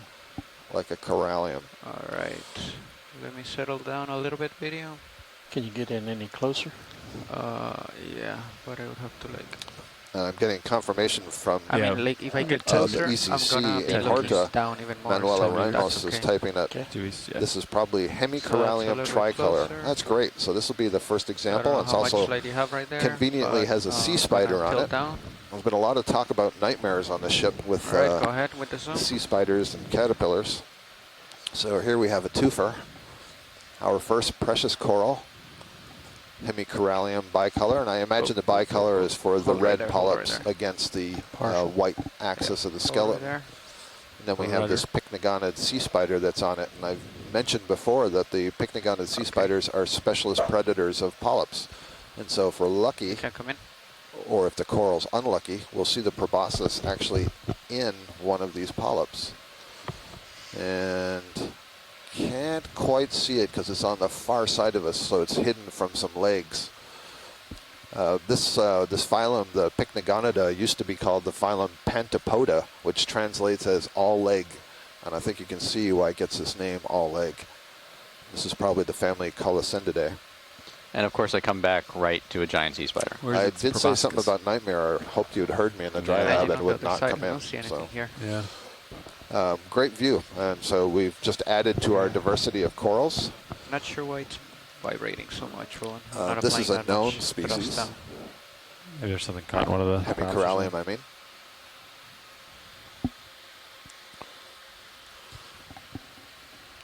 Note from shore pilots, thanks to the pilot and camera person working together nicely to capture close-ups of even moving fishes today. Credit due to the skill shown. Actually, probably the moving fishes are much easier than the... Yeah, you don't have to stay stable. Maybe if it's possible, before you leave, if you could turn to the left, I see a snail on the main axis. All right, video. And there's a Are we done with second one this? that's down on the Because rock, so zooming let's her look at this one that's a little up? Or closer. do you want to go to snail? The snail? Copy. I think he's talking that one to the left edge. Is it the one up here or the one on the rock? No, the one up here, I think on the I think the coral. one up here is easier to see because got I the can see texture. its antennae. Or, excuse me, its sensory tentacles. They don't call them antennae. Oh.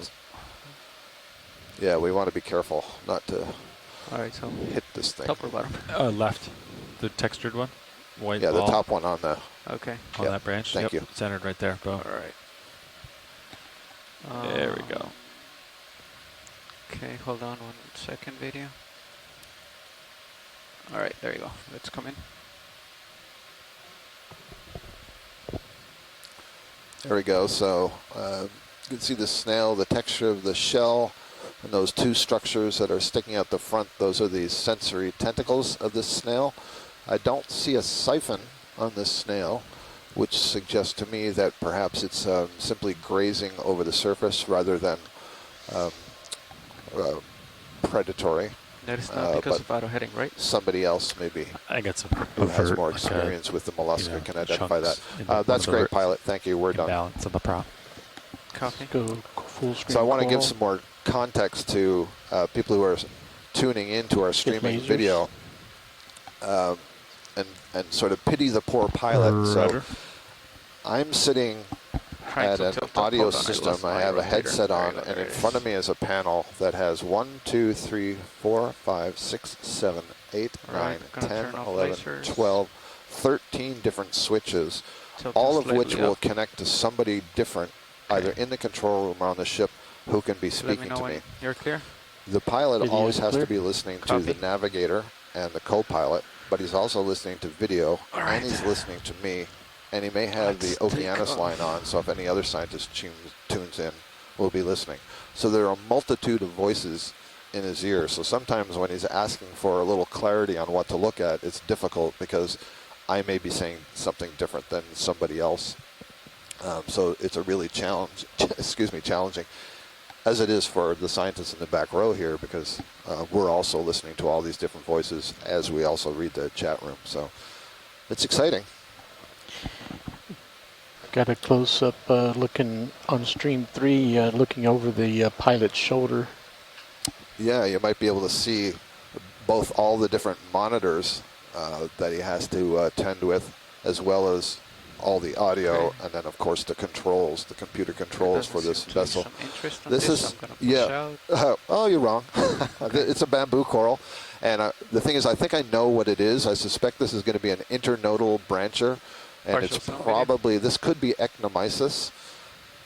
If it is an internodal brancher, and if the polyps kind of look like little mounded volcanoes, Still and they moving. do. I'm going to give you partial. And Okay.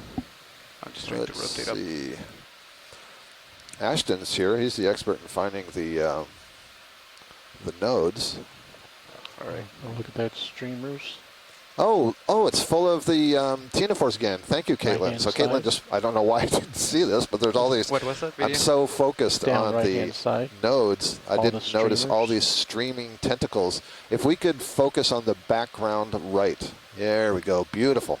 So all of those lines that you see are coming from these little tiny ctenophores, and I can see some there. Perfect. We're seeing some at the top. One more tilt They're up will flattened. show one So really these are well. benthic ctenophores, platytended ctenophores, and they have these tentacle sheaths. So there's little raised nubbins on them, and they have these long retractable tentacles. Oh, beautiful. On cue, retracted some of the tentacles into the tentacle sheaths. Awesome. And they're basically fishing. And those tentacles are studded with structures called coloblasts. And these are sticky secretions, so when they catch something like some kind of small A little more zooplankton, tilt down. they can glue it. And so you see them all along the bamboo Hold coral that. here. So just like a fisherman, you know, you want to position yourself in a good place to throw out your line. All these guys have either swum or crawled up this bamboo coral and are fishing higher up in the water column. What a fantastic view. So we collected, I don't even remember what dive, day 1 or day 3 Looking left. of bamboo coral. And it was covered in these ctenophores. I hadn't realized, but more than 2 dozen. So here we see the same thing, but we didn't get as good view as this. Wow, that's fantastic. Thank you. What a great view. Let's go directly left. You can see Meanwhile, right pink, the bamboo coral, I think, a little bit down. may There be you go. an ecnomysis. Actually, Les thinks it may be in the J1 clade. That's interesting. This one or the next one? Ecnomysis is in The the one to the D2 near clade. center. And what's going Okay. on right There's here? something else There is. pink to I the left think as it's well. a little anemone, maybe, going that's left if you want. growing there. Yeah, it's a little ring anemone, and it's withdrawn its tentacles and sort of contracted the bell. There's 2 more on that branch to the left. Oh wow, I'm pretty far away. Yeah, we'll get a zoom. So many ctenophores. Great stuff.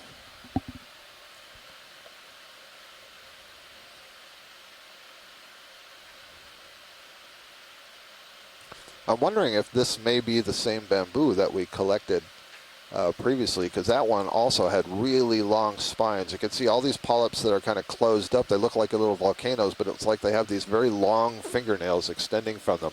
Those are the needle-like sclerites. And the piece that we collected, those sclerites are so long that they're almost poking out of the bag that they're in now. And I definitely got one stuck in my finger the other day, and that's how sharp they are. You're full wide. They're not called needle-like It's a big sclerites colony. for nothing. Yep. All right. You'll run lasers across it. They're on, but I don't even see them. Okay, there they are. Let me just go to the base. There you go. Video's clear. Copy. All right. Looks like it's getting a little steeper, Fernando. Lifting off. What was that, co-pilot? Looks like it's getting a little steeper. Copy. Judging by this, but we'll see what it looks like once we get up there. All right.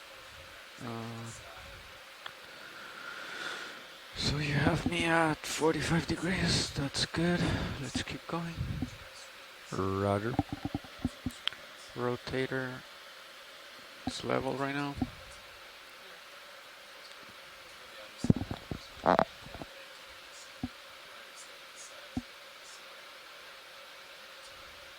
We see that thing on the left there. The Spira.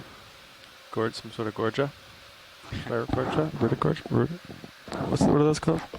A Redonda. Rita? Something like that. Rita gorgia? Maybe. Rita gorgeous. Yeah, beautiful Orida Gorgia. Orida Gorgia. Yeah. It's like a truffula tree. Everyone is laughing at my pronunciation. And so we see it again perched on the kind of a large outcrop of exposed rock. Now a lot of the rock that you're seeing around us is basaltic talus. Scott's not on. And then it's kind of intermixed with a lot of this. You can see it kind of on the lower portions, it's slightly sediment. It looks like a bunch of partially concreted shells and marine debris. Maybe a couple percent, maybe 10%. I think it's too far away. Yeah, it's way up anyway. Okay. Okay, let me turn to the left. Yeah, video, can you just shed more light on it? You got it.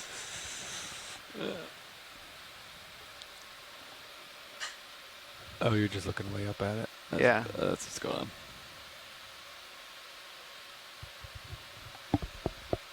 And you see that beautiful spiral structure of that center branch.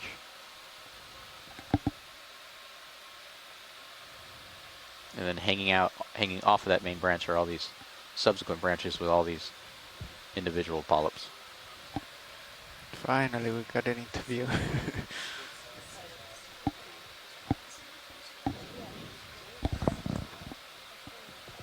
Shooting up high. What is that?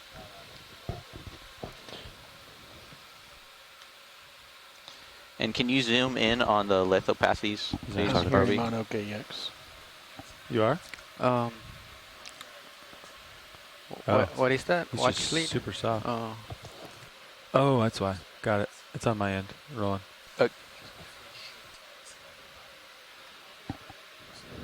Watch lead? Watch lead. I don't know if you're depressing pilot, but you've gone off of OKEX.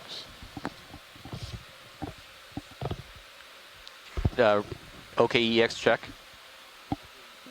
Okay. I didn't click off of it, so goes to the machine. Oh, here's our fearless leader, Scott. But if you could zoom in, please, a little bit more.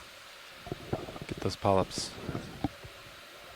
Still that vibration. Fernando, why are you vibrating? Oh, there you go. I had a little bit too much downward thrust, but I know. I think there's something stuck on one of the verts. You know what I mean? When you float off and you have time, just go clean them out. No, I think this time it was me. The corals in the family Chrysogorgiidae are among the most beautiful and kind of mesmerizing. And Iridogorgia is one of those. And I'm seeing now, as I've just come back in, these polyps look to be somewhat elongated and swollen along the base, and that's another good indication Do you want me that to rotate up or many of the down, polyps Peter? are in a reproductive state. Let's go up. Octocorals in general, towards the Rotating up. circular opening. what we're seeing, these little dots that are in the center of this 8 tentacles, Hold that's it the mouth, some and the more. mouth leads Right into there. the gastrovascular space, which takes up Stand up a most little of bit more. the polyp body that you Holding. see here. And that space is subdivided by 8 sheets. Think of infoldings of the wall of that cavity, each one between one of the pairs of tentacles. And on the bases of those infolded sheets is where the Okay, I'm gametes gonna are pull produced. focus So to the the sperm right-hand and the side. eggs. And so when there's a lot of feeding and energy is available to produce those sperm and eggs, the bases of these polyps can get swollen prior to them releasing those sperm and eggs for fertilization. I started off with the spiral and I went away from it. Hold on, I'm not sure why I'm moving. So this is interesting.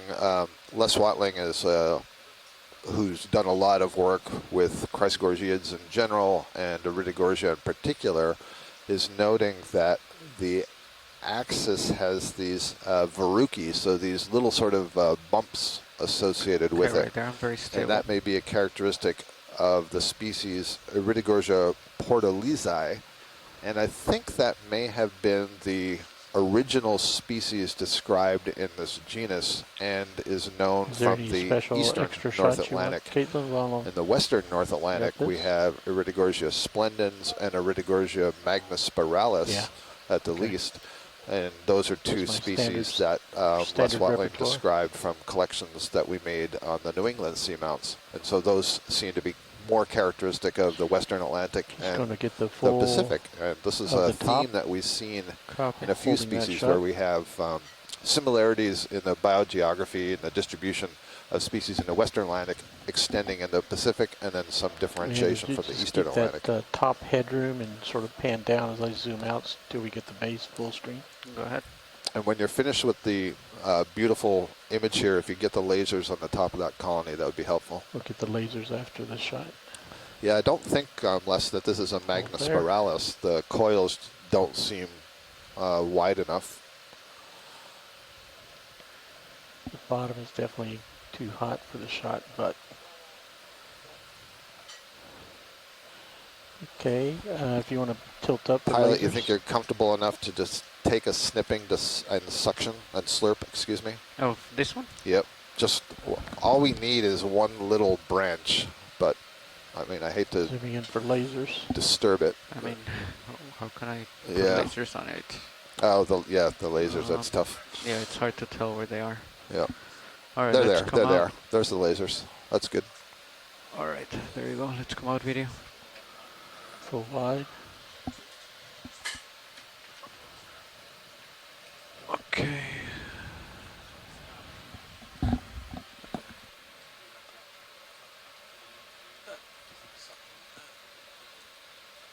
All right. Hey, Fernando. Hey, Chris. Hey Chris, welcome to the chair. You can adjust HD2 That might be for too sample close, mode. right? Navigator. Yeah. Is that too close for sampling? Like for the arm? Like it's way up here. Like you can barely see it in the manips. Chris, can you adjust Craft arm? HD2 down for sample mode? Okay. Yeah, Roland, let me. So I'll just let me put fix that. joy lock and rotate to the right.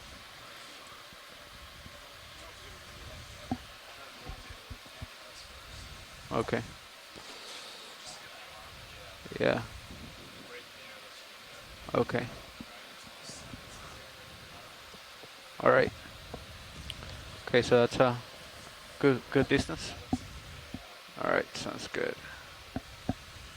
Okay, so that's 45 down. Let's get joy lock engaged right there. Oh, I didn't engage it. It's 15. A little bit down.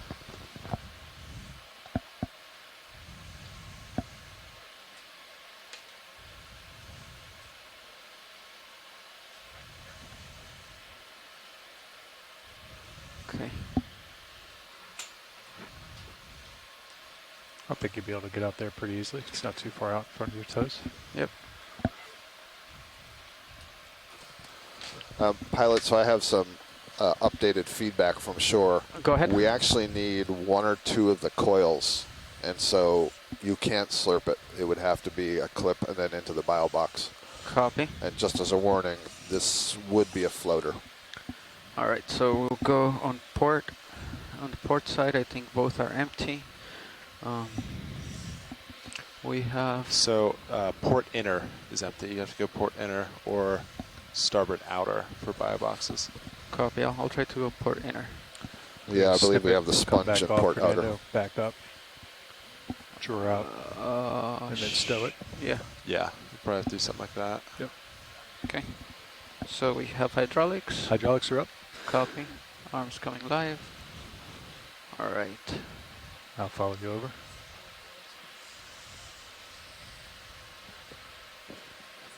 Yeah. Oh, that's a rhodallid siphonophore. Not a, yeah, siphonophore. Kind of photobombing this. One of the dandelion animals.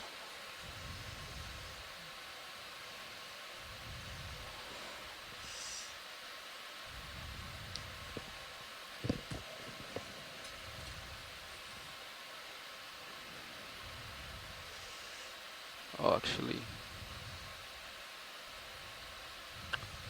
Alright, like I said, it will be good like that.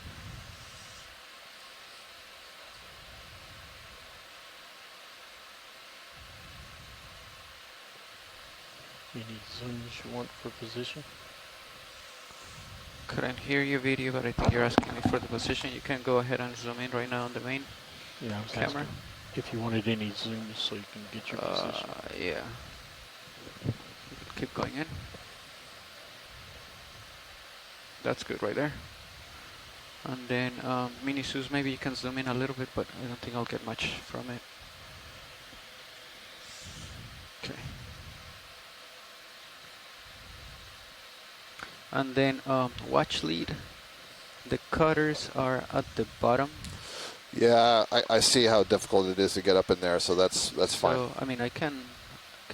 So you said you needed 2 of the. Yep. Yeah, I mean, if you can get up so there's 2 corals, that'd be great, because then we could leave the feeding part still there. And it's very flexible, so they should flex through your... Oh, so you mean like all the way... Just keep going up. Keep there. going. Yep. Okay. Yep. Exactly. See if you can get above one of those spirals so that we leave enough there. All right, so just one of the spirals. Yep. I'm gonna take...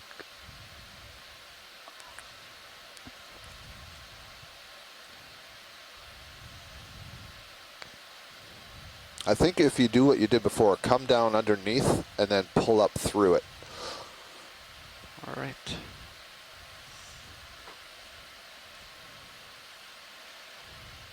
Exactly. Easy for me to say.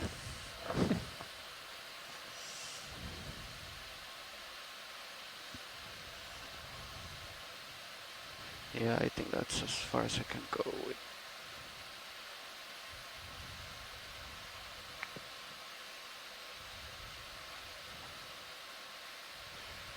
Yeah, that's good right there.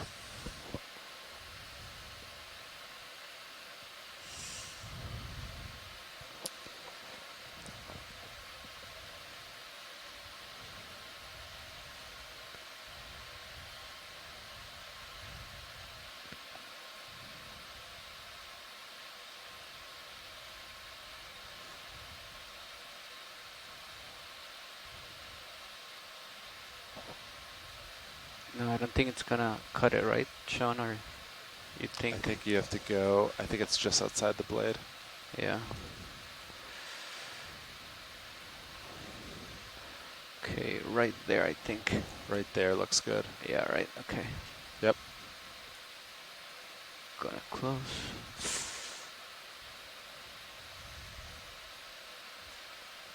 Nice. Nice. All right, let's come out video. That was most of it though.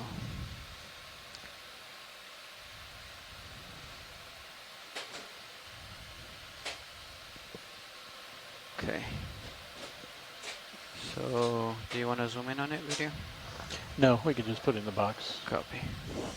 We got exception. I personally don't need the zoom. We know it is. Okay. So, coming out of auto joy lock.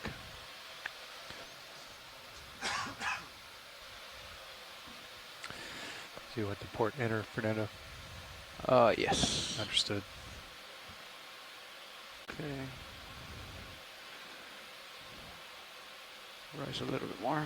Okay. So that's good. You should be clear right there to open. Let me just engage out of that. And auto XY. All right. Let you settle. And then Yep. you happy with that? Yeah, I think we're settled. Okay. Sure, So if coming you up. wanna go ahead.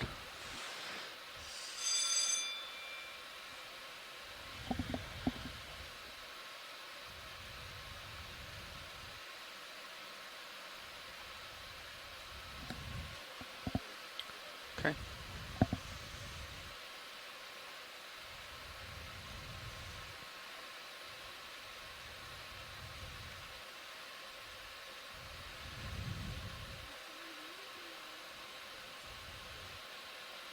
I can rotate you down on your main if you want, Fernando. No, I'm not looking at the main. I'm looking at minisus right now.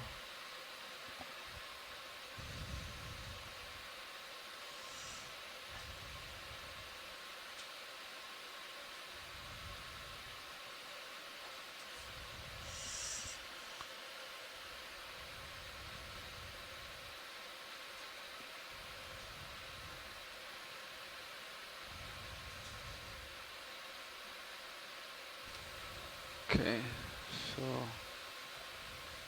all the way down. Remember, science said it's a floater. Yep.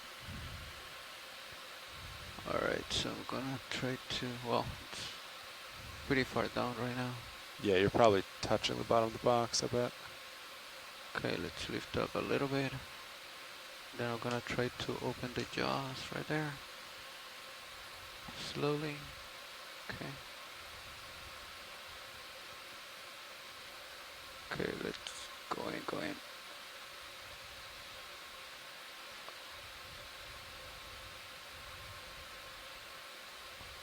Okay, there you go. Nice work. Alright, close it. Cratchit. Alright. Nice work, Jump RV high. team.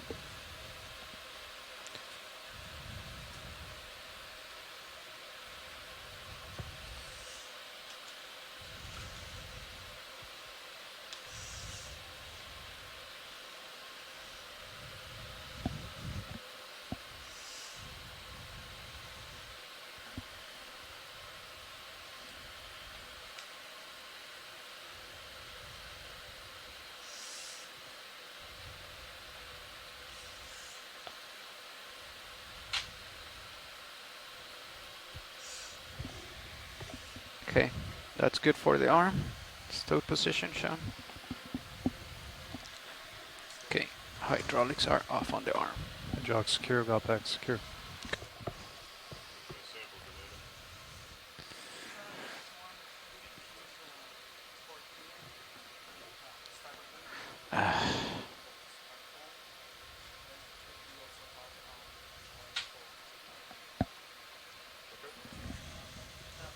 What was that again? It was.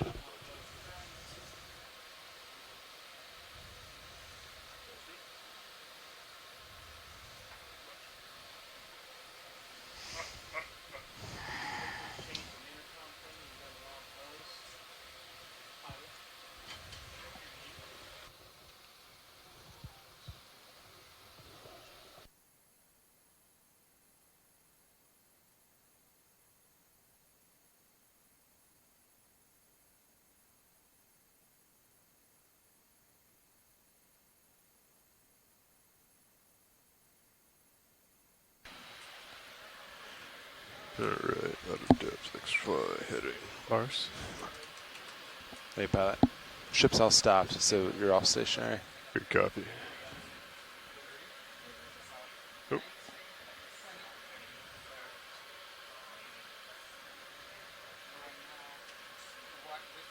Yeah, pilot. We're just moving up slope, roughly east.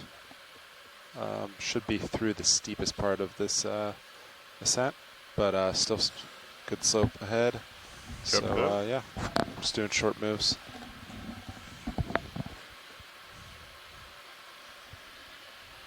How far are we to waypoint 2, Sean? Hey, video, are we full wide? Yes, sir, you are. Waypoint 2 Okay. is 100. 150 meters away.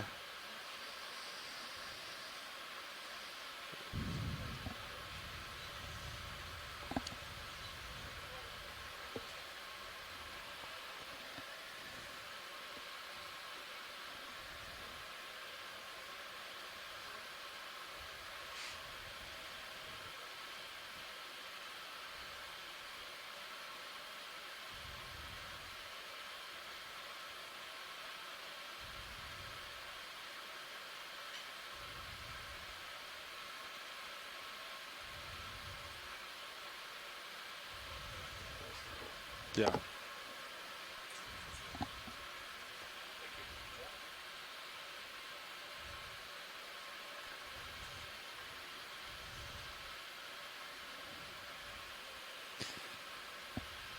I'm looking at you 3-0, Lars. Copy. Ship is stationary at this time. Yeah, you want to get a move? Yeah, I'd say so. There's about 10 meters moving 090. Does that work? Sure. I'll put it in. Seems like there's a little current pushing me on up this feature. Very slightly.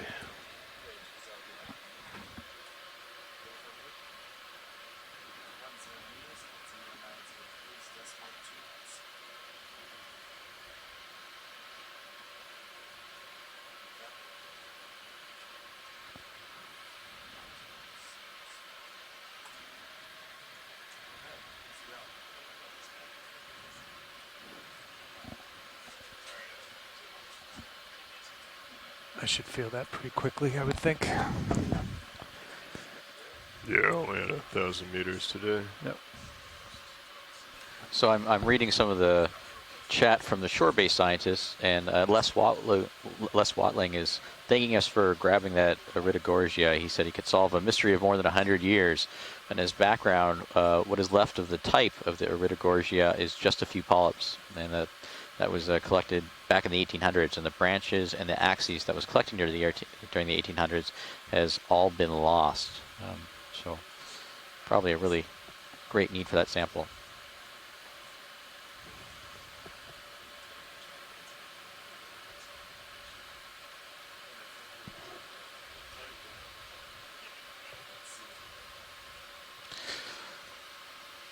And so we are currently about 127, 130 kilometers north of the Azore Islands, north of the northwestern island, the island of Corvo, where we're about 12 kilometers, I think that's correct, 12 kilometers to 20 kilometers west of the main axis of the Mid-Atlantic Ridge. We're on the upper footwall of a normal fault. And we're diving on a submarine volcano. We're on the inside of that volcanic crater, and we're heading up the inside east wall. And when we looked at the 3D bathymetry, or the shape of the sea floor that we mapped with our sonar system the day before, this one slope was significantly more steep than the other slopes on this volcano. And that's likely because it was we guessed it was full of talus, it was full of rubble. And so when these volcanoes form, especially through submarine extrusive volcanism that form these pillows that we saw nice examples of yesterday, they tend to form very characteristic slopes based off of how thick the magma is and how quickly it cools. And those slopes tend to be 15 to maybe 23 degrees. And so that was pretty indicative of all the slopes on this volcano, on the north, on the south, and on the west, and on the inner surface, except on this face that we're diving on now, the interior eastern face, which was a much higher slope feature, going up to 35 degrees. And we hypothesized that was because it was full of rubble. And that's very indicative of what we're seeing right now. We see lots of rubble blocks, lots of angular fragments of rocks, that have likely tumbled down. And you know, if I had to wax and wane geophilosophically about why this side is rubbly, it's because if you think of this volcano as almost a little donut on the seafloor, and there's a normal fault that formed near the mid-axis ridge about 2.2 million years ago. When this fault occurred, it bisected, it kind of cut in half, or actually cut, you know, about 20% of the eastern side of this volcano off, and that section dropped down, and that was a lot of stress on this volcano. It was it would have been associated with a series of earthquakes, and I'm guessing that this side, just being on the other side of that fault, also collapsed inward to a certain extent. And so you see all this rubble of that volcano. If I was a guessing man, I think they'd want to look at the white sponge right center, and then the purple stalk that is just off-screen top next to that. And most of this rubble is also coated with a thin, you know, probably maybe a few millimeter at most, maybe 1, 2, 3 millimeter coating of ferromanganese, iron manganese.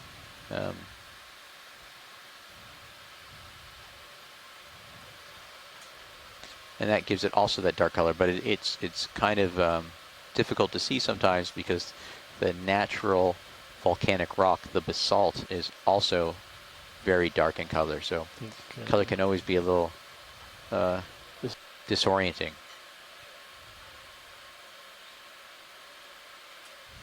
And then in between all of this rubble, you see the lighter color material, which is some sediment, but you also see some very you know, for lack of a better word, gnarly, kind of gnarled, rough, highly fractured and kind of porous material that's very dark, and that's probably concretions of you're coming in on the calcareous organisms, pteropod shells that have kind of consolidated into almost a carbonate rind.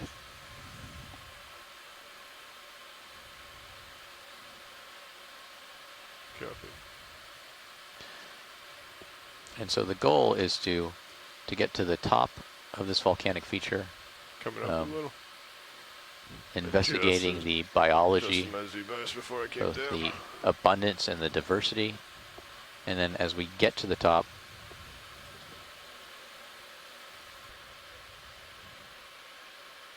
it's a nice floating shot, Lars.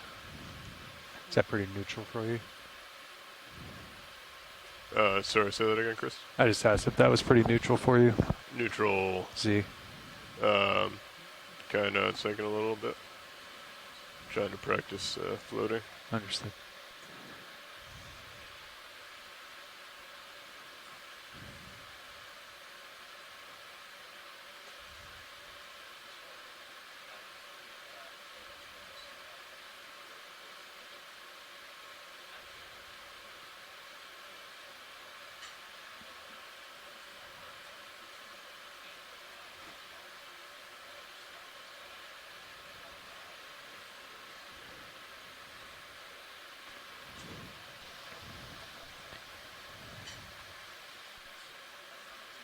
So you want to look at that stalk. And so one of the things that's interesting to me as someone who studies volcanoes is how this feature formed. You know, it's not very similar to the elongate composite volcanoes that we see on the ridge in the axial valley of the Mid-Atlantic Ridge, which tend to be much more constructional and have a very well-defined peak at the top.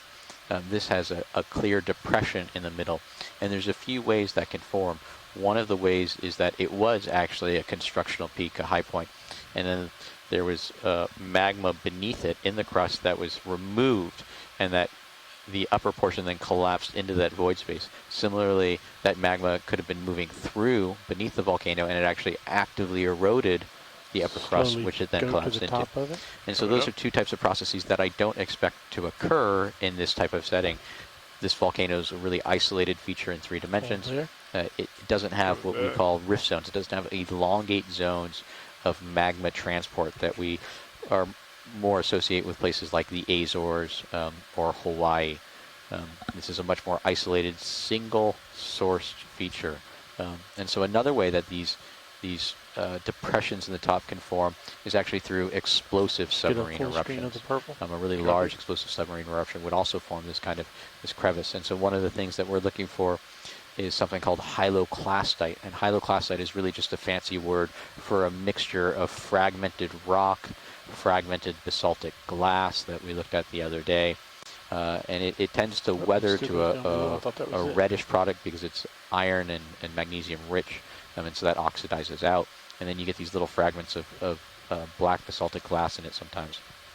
And so we'll look for those. I haven't seen any yet, but I know that there's some scientists who are interested in getting samples of that if we do see it. Straight right, just a little bitty stalk. Hopefully when we get to the top of this, we'll also get some more primary fresh-looking pillow basalts like we saw yesterday.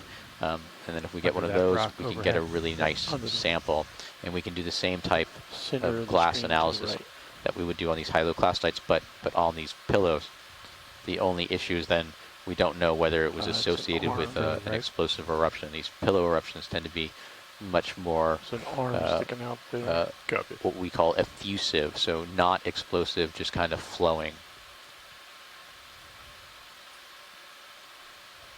And you know, right now it's lonely in the back row because two of our people are out to lunch. So our science data manager is out to lunch, our co-lead, Scott France, is out to lunch. I'm sitting here with my video editor, Anna, whose sister has a birthday today, who turns 30. Do you want to get online and give a shout out? Let's see if it'll work. Fogs up, 50%. There you go. Yeah, that does help. Happy birthday, Lara! I hope you're having fun on Orcas Island, and your cup is currently in Sirius right now being shrunken, so I hope you enjoy it when you see it. And it has the merman riding a seahorse on it. Yeah, so it's always nice to say hi to family from the ship. All right, let's keep making our way up. Lights are clear. And so one of the classic science activities that we always do, especially for outreach, and they make great little examples of the pressure that we have here. So you know, we're at a depth of about 1,150 meters below sea level. And so that's equivalent to about 115 atmospheres. So we're under 115 times the pressure that you feel on the surface above water. So, you know, it's an incredible amount of pressure. And one of the ways we demonstrate that for outreach is styrofoam cups. So we take styrofoam cups, or cup of noodles, or a popular one, styrofoam mannequin heads. I've seen those before. We can put them in kind of a mesh bag, we can put them on the ROV, and we can take them down, and all of that pressure shrinks and compresses all of the pore space in the styrofoam out, and you can shrink a styrofoam coffee cup, it says we're still 150 down to from the about top. 10% of its original size. 150 meters, and that's a really great tool to demonstrate to school children, you know, the amount of pressure. Or probably 40 meters altitude. Or 30-year-olds. But anyways, temperature. it's a good example of leveraging the asset we have for something that's not directly science related, but really helps communicate spot on when we landed. the environment that we work in. It's pretty dead on right now. Yeah, excellent. You tell a kid, oh, it's 110 times the atmospheric pressure. They don't necessarily, you know, identify with that. But you show them a cup of noodles cup that looks like it was made for, you know, a raccoon. You know, they get that sense of pressure. 15 degrees slope, looks like. Until you get to waypoint 2. And so this crust we're looking at on the right, that's all above us, and then kind of dips down to the lower right, and it's kind of overhung a little bit. You know, this to me does not look volcanic. That looks like a concretion of probably calcareous organisms and shells that's then been encrusted with manganese and then slightly sedimented. And then you can see the difference between with the lasers on right now, which is that nice basalt crust, and then what's on to the left and the right of it, which is much more gnarly.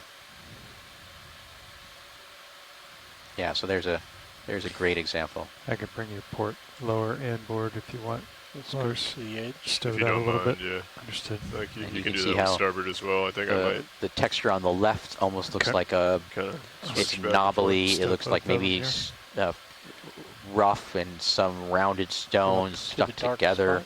So that's what I Copy. expect to be, that's kind of that Dark, like the that overhang? calcium carbonate. The cave behind it. Yeah, that's that calcium carbonate material from All right, organisms they're living in the fully water stowed lowers. column or on the surface, or corals on the Seems like the upper seafloor. Pointed down. Pteropod shells, Might just be in foraminifera, little phytoplankton Yeah, I that build could their shells or their tufts Sorry, what did you say, video? I was going out of for the calcium edge of the carbonate. rock. Okay. And as they die, they land on the seafloor, and they slowly maybe get not. consolidated Yeah. together. Understood. The calcite, the calcium carbonate in those shells and tufts and corals gets dissolved and remineralized, and it formally forms a limestone-like structure. Depending on the age of it and how well it's concreted, we might add a term to it. We might call it fossiliferous limestone, or limestone made from fossils. Okay, continuing on. It's a cool shot of Sirius from the port rail cam. Oh, yeah. And so I will stop talking about words like fossiliferous All right, Lars, limestone you're as looking at Scott your France 2.5. walks back in. And You guys want another one? Yeah, I think we should probably Yeah. get another one in. You okay with that, Lars? we got all sorts of fun words. You want 10 or you Agglutinate. want something bigger? That's a good one. We can go with 15. We use that one with the forearms. Oh, yeah. Agglutinated forearms Yep. for sure. That's a good one. All right, enjoy your lunch. Thank you.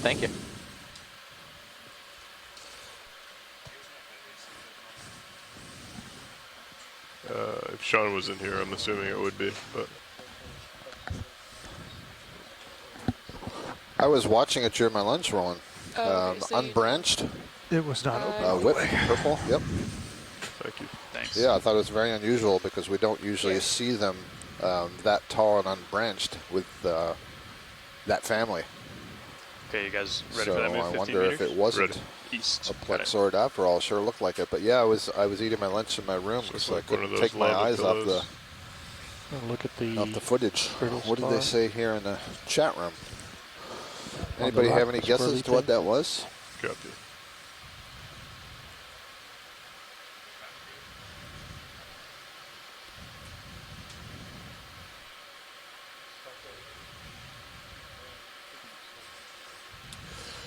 Okay, I am reading through it now. She identified a crinoid.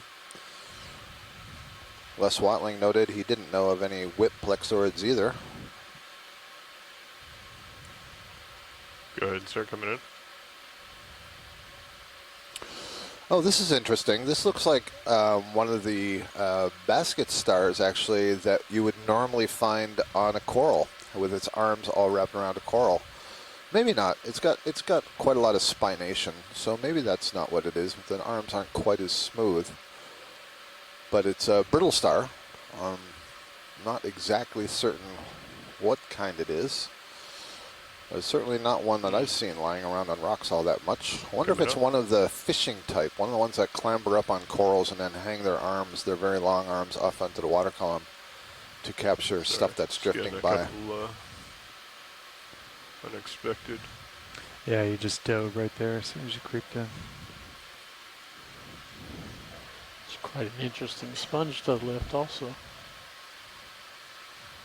What'd you say about being heavy, Lars? You think you are a little heavy?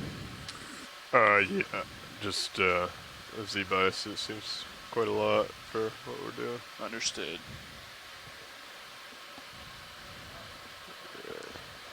I will note that. Just Maybe getting weight some log. weird oscillations, but I think it's just the current around this little feature. It's kind of weird. Can we go typed inside the hole of the sponge? This thing and tucked stay- down in the rock, that may be another compound or colonial tunicate. We were imaging one earlier today that at first I thought was a sponge, but then when we got in close, the texture suggested that it was a tunicate. And I believe that may be the same thing here.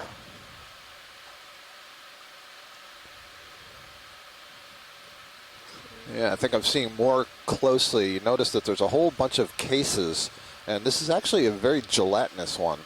So each individual zooid kind of has its own little house or case or capsule.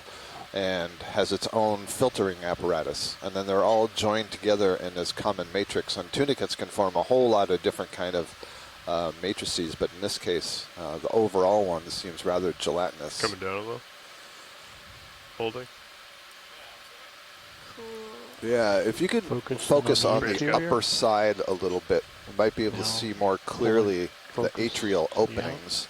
Copy. Upper side of the surface of this whole gelatinous thing. Copy. It's like a whole series of holes.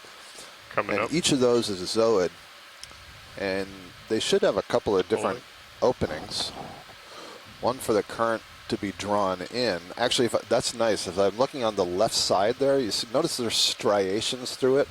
That's probably the internal pharynx that it's using to filter once that water flow is brought in. It's got a mucus lining that pharynx.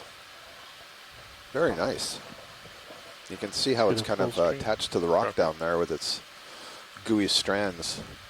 So we collected one the other day that I described as kind of like a big parasol.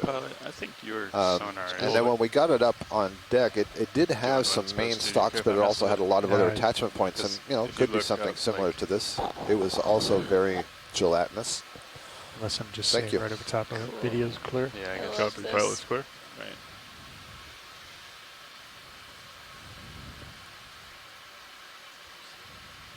I am.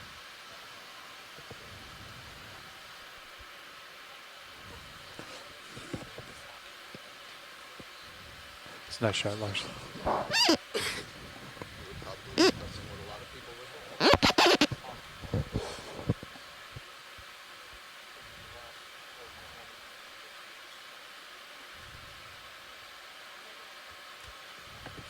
Yeah, Les Watling notes that he's also never seen an ophiuroid or brittle star with its arms kind of curled up on the rock like that. The camera. Understood. It's kind of interesting. Lars, I'm going to let you go here just for a second. Yeah, I wonder if it got dislodged from some coral. Might be. I see now Chris is in there. I think you should come up, Lars. Copy. Coming up. Yeah, Chris, does this look like one of the ones that, I would call the fishing ophiuroid, to sort of climb up on corals and hang their arms off into the water column? Copy. You suggested the family Ophiacanthidae, and I think that's because of the spiny nature of the arms. Coming up with you. Understood. See some of these yellow whip-like structures are the black corals. We imaged some of those before, and I think that we might be passing over our first Leopathes, unless you saw one while I was at lunch. That's the orange-red one in the upper left. Oh, actually, so in this, let's see, to the left of the lasers, but below center of screen coming off the front of that rock, there's a pinkish poof. Now it's in the almost lower left corner. Stand by. Maybe let's get a 5-meter move back if possible. Oh, and I see a rock pen up there. It's right on that little stalk. Over to the left. Yep. Almost directly to the left of the lasers now. What I'm trying to see is if this is a juvenile Metallogorgia or if it's something else. Affirmative, yeah. Okay. Their left laser just crossed the stalk.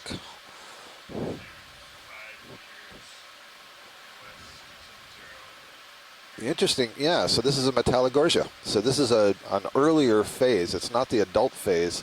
What's odd is that it has such a long stalk above it with no branches at the top. That doesn't make much sense.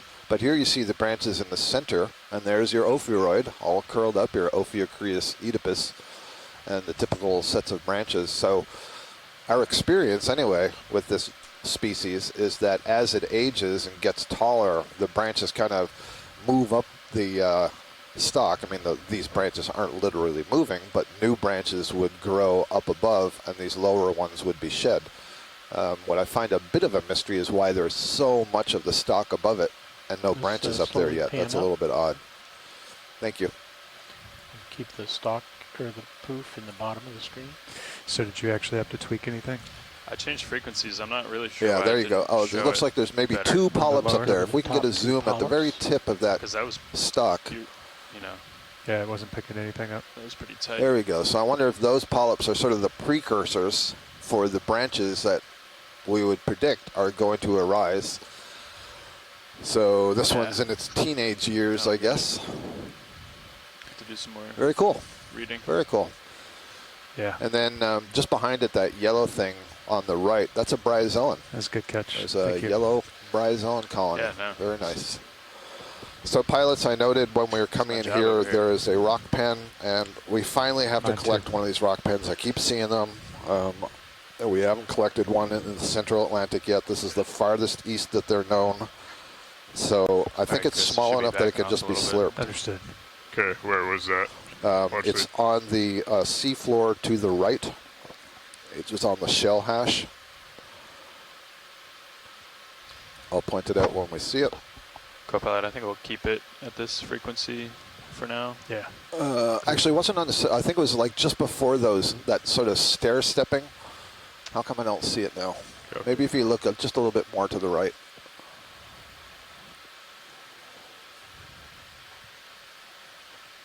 Oh, there it is. It's coming in the top of the screen. I think that sort of reddish brown. Also a sea star. Maybe we could put the climbed up. lasers on so I can get a sense of the size, but I think it's small enough that the whole colony can be suctioned. Scott, on the left, you can also see there's a sea star climbing up that black coral. This is in your private channel. Yeah, thank you. So video is just pointing out to me that the Leiopathes black coral had a sea star on the branches, and I can see that it is on the part of the branch that has no tissue. So I wonder if that sea star is feeding on the black coral. You want to do a quick snap on this rock pen? Wait, where did it? Oh, yeah, that's it. Yeah, it's sort of drifting towards us now. It's bending over. You can see nicely here how it's suctioned cup to the rock.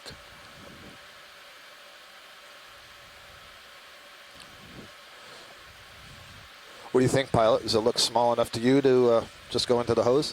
I believe we can make it work. All right.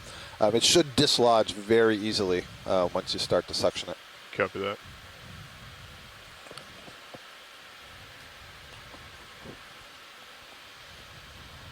Can we center it a little bit more for one more zoom? Sure. Stand by.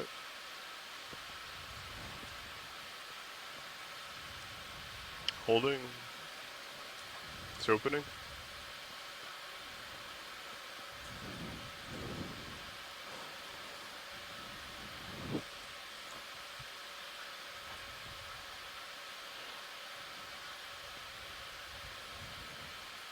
And let's turn on the extra lights. Understood. Fog's coming up. Take it up another 10%. 75. That's giving more back scatter than light for clear. Yeah, I think it's a little far away. Light's clear. Yep. All right, so this is a confirmed collection. This is a confirmed collection copy. Copy that.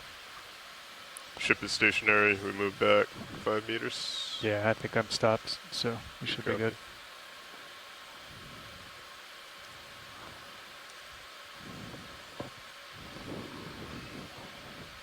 This might be a tricky spot to sneak into.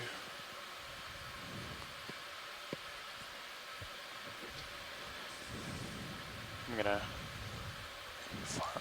farm out this sonar anomaly, I think. Copy. Yeah, if you're going to try to get the drawer out for the suction, you can't stick that rock in between you. What are you thinking? Thinking about getting my port toe over here. There's a little like outcrop. Yeah. Get my port toe on that. I think I should have enough to kind of get the side view. Yeah. So in order to get this in the suction sampler, I think I'm going to have to basically like get the stem in the nozzle and then come right up onto the rock and try and potentially have to scrape it off. Yeah. Which is going to be tough. All right, let me come out. We'll grab the nozzle first. Understood. The jog's coming up. Copy that. So ideally, I'd want to set up on the right-hand side, but that's You don't have DVL. Copy.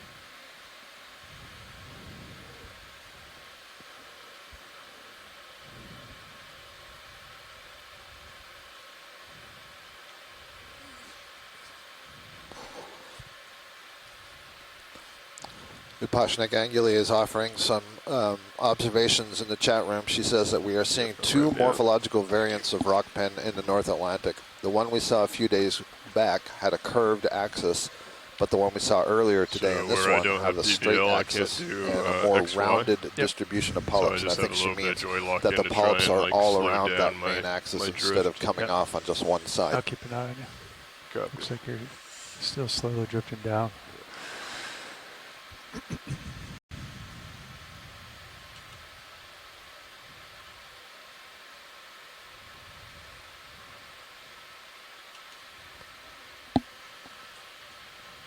Okay, if you want to bring the door out. Door's coming out. So we'll just grab the nozzle, pull it out a little, and then I'll go ahead and... You want all the way? Fire. That should be good there. Okay. Okay, it looks like we can...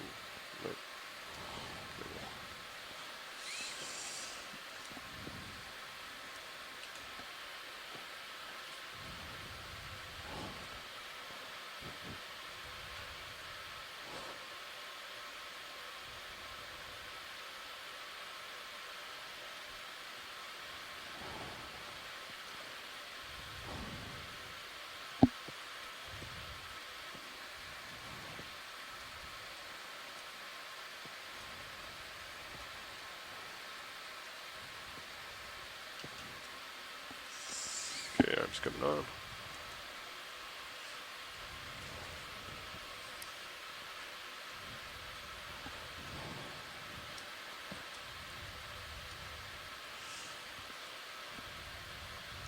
Looks like you're clear to the right, so that drift is totally fine, pilot. Good copy, thank you.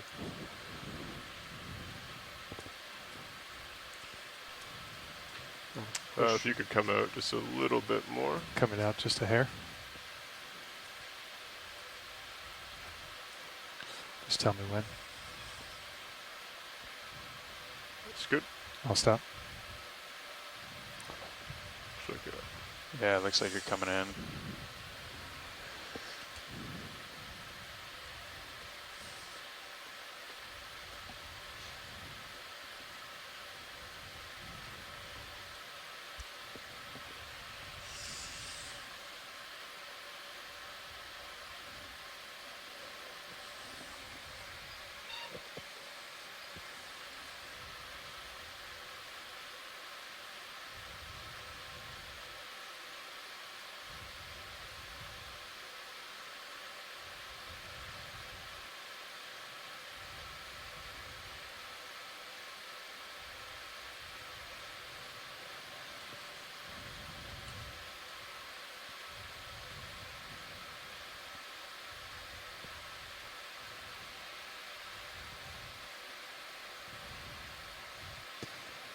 Okay, if you want to go ahead and bring the door in. Sure, coming in. Thank you. Fully in.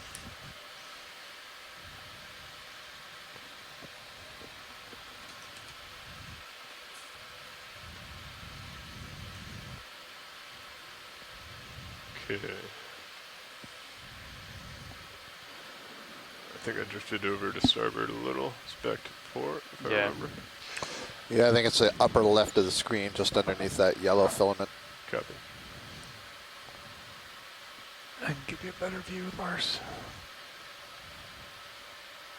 Yeah, nice.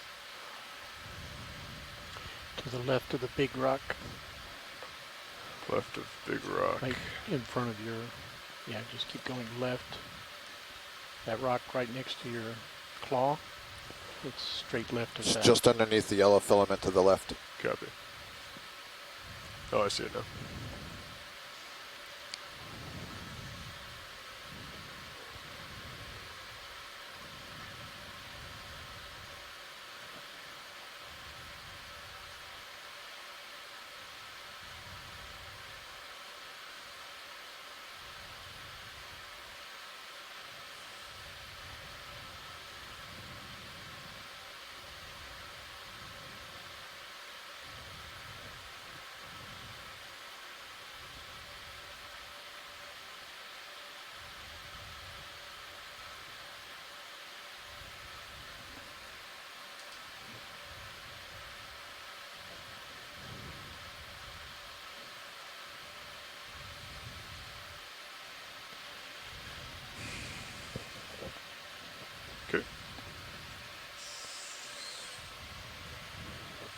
Arms coming live.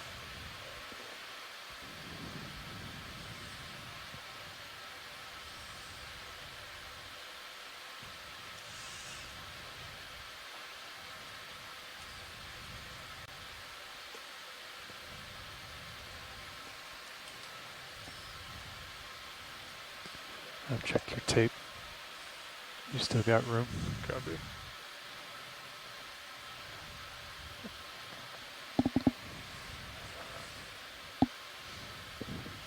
Stand by. Reset. Did I lose the grip on that? Yeah, looks like it slid out. Copy. I don't see the, okay, there we go. We might be good to bring the door out here.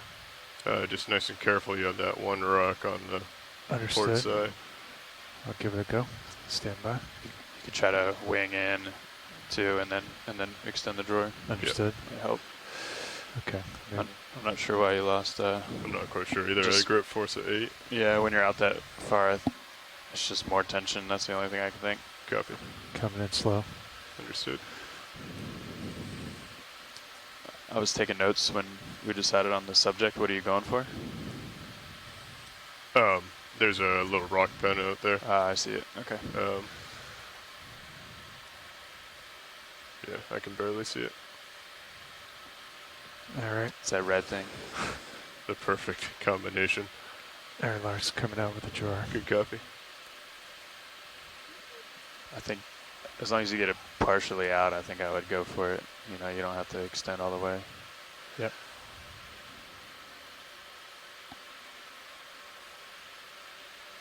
Nice. You think that's good enough? I'm afraid to bump you there. Yeah, just do it really slow, and we'll see if I start losing my tail. Coming in really slow.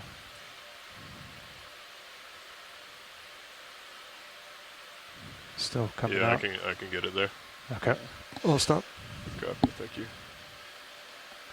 I'm worried that's a little too far from there, but I think just grab it here and see what you can do.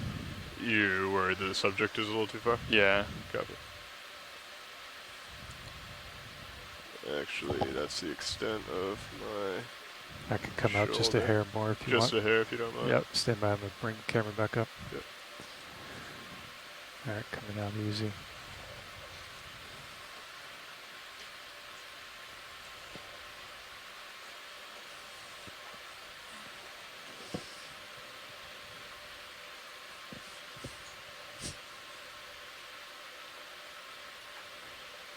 Okay.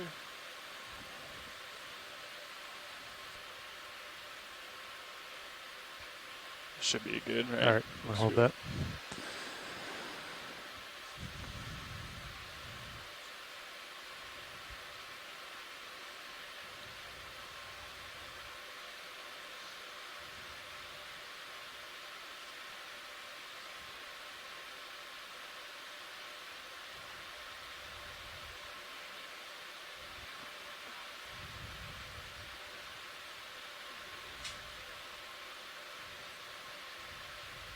I think before you take that out, look at your starboard rail cam, and you're kind of at an angle back. Yeah. You know.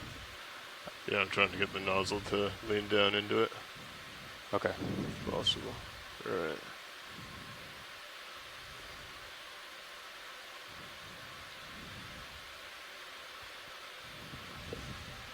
Okay. Go ahead and bring the door back in, please. Coming back in easy.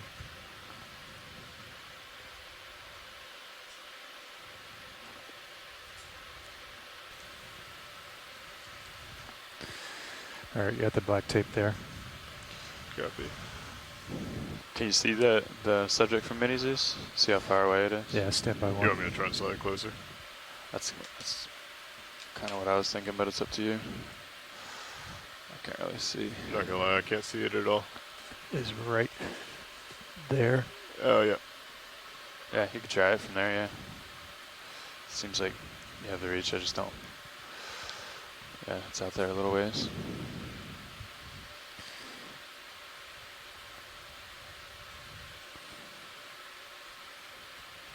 You got view on tape. Yellow tape. You got plenty of room, Lars. Copy. Yellow's not even in view. Yeah, I need to get closer. Too far out, yeah. Good. Stand by one. Coming back.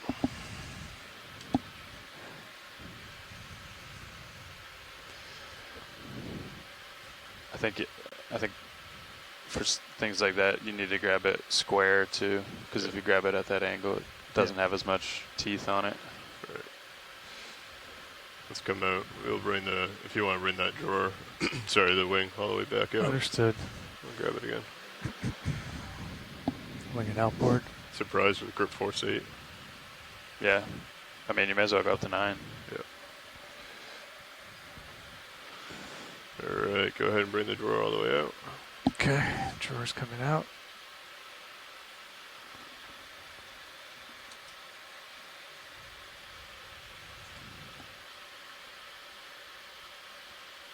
Good.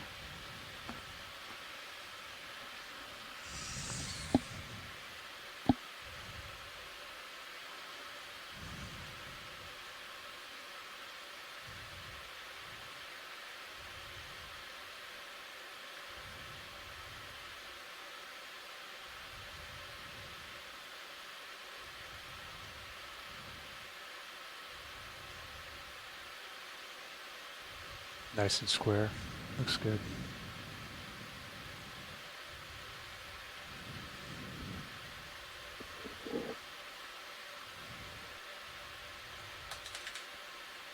Okay, go ahead and bring the drawer in, please. I'm good with that. Stand by.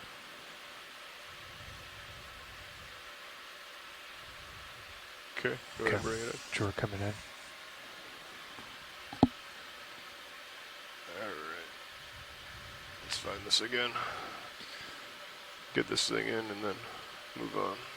Yep, you got time.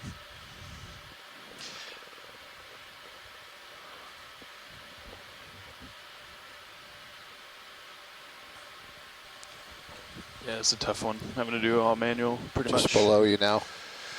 Copy, thank you.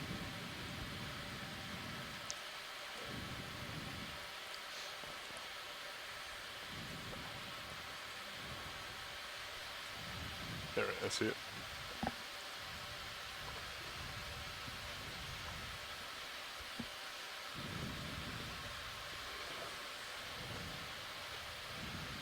Temp probe's pointing right at it. Yeah, we've got eyes on the video. Thank you.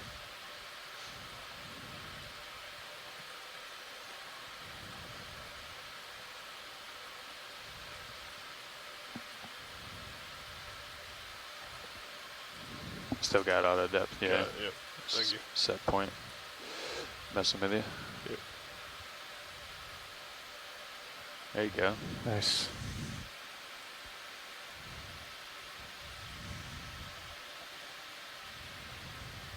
Okay. Yeah. You could put in a little forward. Yeah. That's still a good spot right there, I think. Yeah, you're just right in front of it.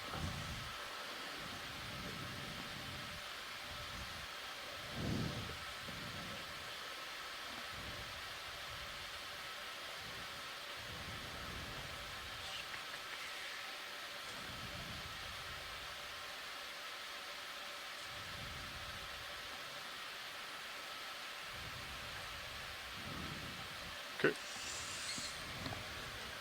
Coming on.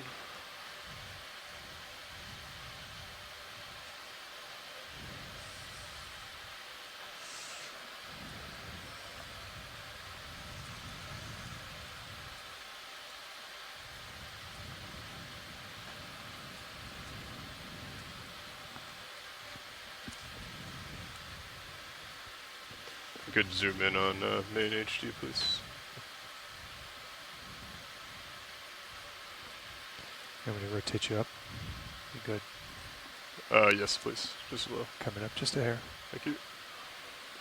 And then zoom in on mini as well. Got the cam up. Looks like you're on jar 2. Jar 2. Confirm. That's open, right? If you want to. Yep. Yep. Gotcha, Lars. Sorry. We get the jar light on. Okay. I think I'm ready. All right. Suction coming on at your mark. Go ahead. Suction on. Co-pilot, can we get the jar light on? Standby 1. ROV suction versus rock pen suction.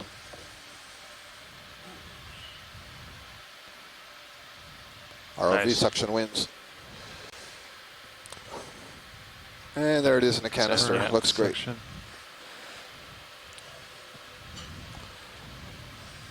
Full wide on the main Zeus and Mini.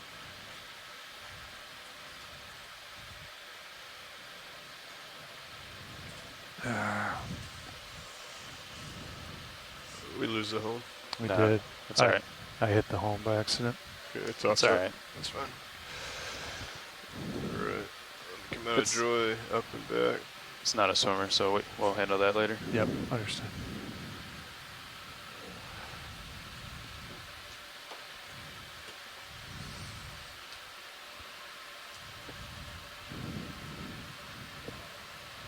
All right, sorry about that watch lead. Shaking off a few cobwebs. All right. You want to start coming out with the drawer? Not sure what you're apologizing to me for, but that was a great collection. Yeah, I agree with watch lead. I wouldn't have changed anything. I love that kind of sample, totally under control the whole time. Made good decisions. There's no rushing. We got the sample. So I believe that's the. Well, we don't actually know what species that is. There's only one species known from the North Atlantic. Happens to be Calibelemnon francii. That might be the same, but this is going to be the farthest east that we know of any.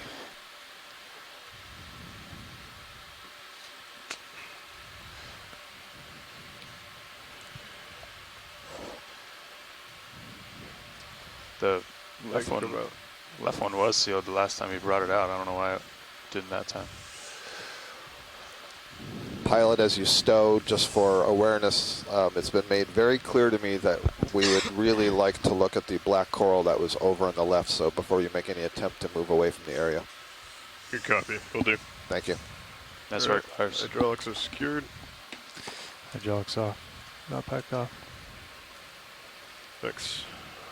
Sirius is still where we left it. Okay, heading back over. Should be able to find it. Yeah, we haven't gone anywhere. Now. So Chris, I have the one in the first jar as also not a swimmer. Understood. So I think you just home it on your own at your own leisure. So it's that thing, I think, that's coming into view right now below the toe. Copy that. And in the center of it, there's a sea star apparently feeding. So I think I have two different scientists who give me input. One wants to see the sea star, and I think the other wants to see just the coral itself. Copy. Thank you. So we'll need to sort of rotate a little bit right in order to see that sea star. Oh, that's interesting. Les Watling is noting, he's paying attention to the salinity and the sensor data that we're getting. And he says salinity here is pretty high, so there must be some influence of Mediterranean overflow water. And the temperature is over 6 degrees, which is kind of interesting at this depth. And so a couple of times, I think, Ashton, we've talked about water masses and mixing of water masses. And oceanographers can identify different, I'll call them parcels of water. The temperature and the salinity dictate the density of the water. And if the density is different enough, those water masses don't mix. And so you can actually track to see where did that water come from. So Mediterranean overflow water is water that is coming out of the Mediterranean. It's very highly saline because the temperature there is so high, you get a lot of evaporation, you concentrate the salt. And as it moves out into the North Atlantic, it has a higher density because of that salt content, and so it sinks, and then it continues to spread.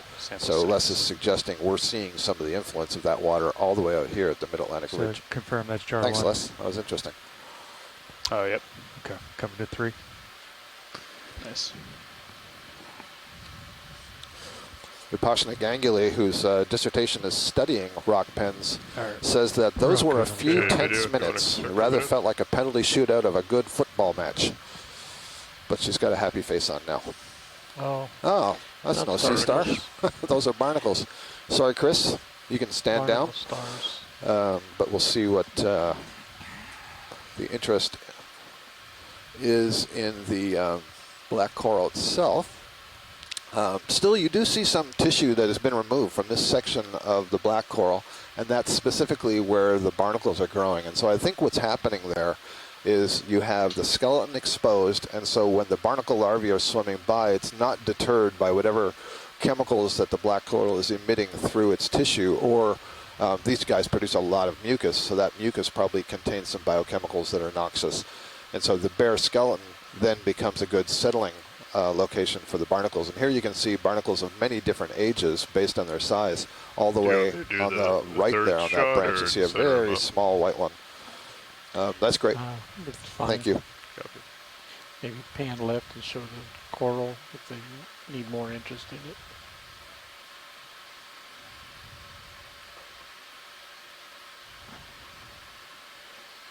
Science, is there more you wanted to see on the coral? No, we're good. Thank you. Copy that. Pilot's clear. Video's clear.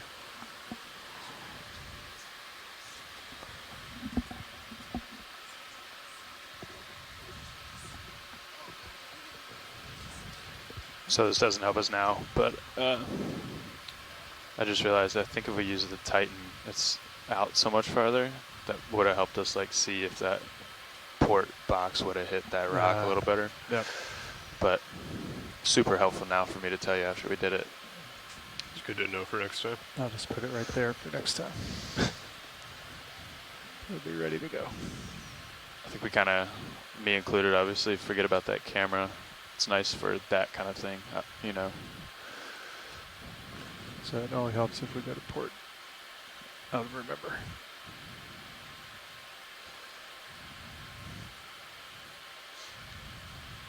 And for the tape too, like if you wanted to use Mini Zeus, like zoomed in or something. Yeah. No, I didn't even think about it. Neither did I.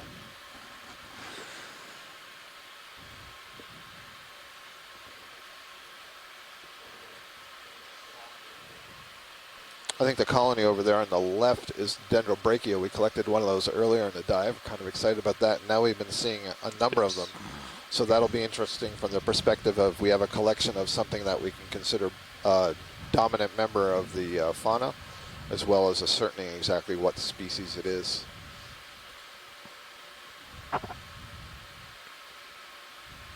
Glad folks have picked up on it. Oh, pilot, if we can still zoom on the sponge we were just passing over. Sorry, we just got a note from a sponge biologist to have a closer look.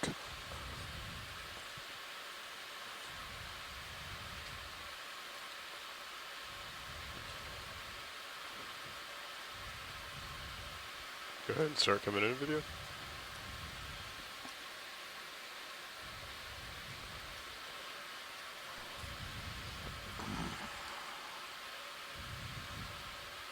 Anything in particular, watch lead, or? I'm not sure. I'll have to be guided by shore here. Copy that. Partial.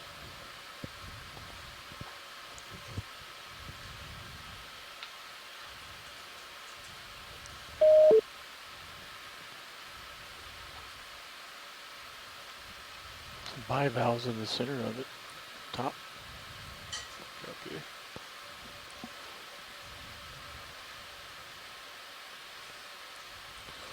We can see, I think that's the attachment point to the rock is actually quite long. It's not one little point, but is actually that whole curved part near the top, I believe. Slight tilt up, feel the screen.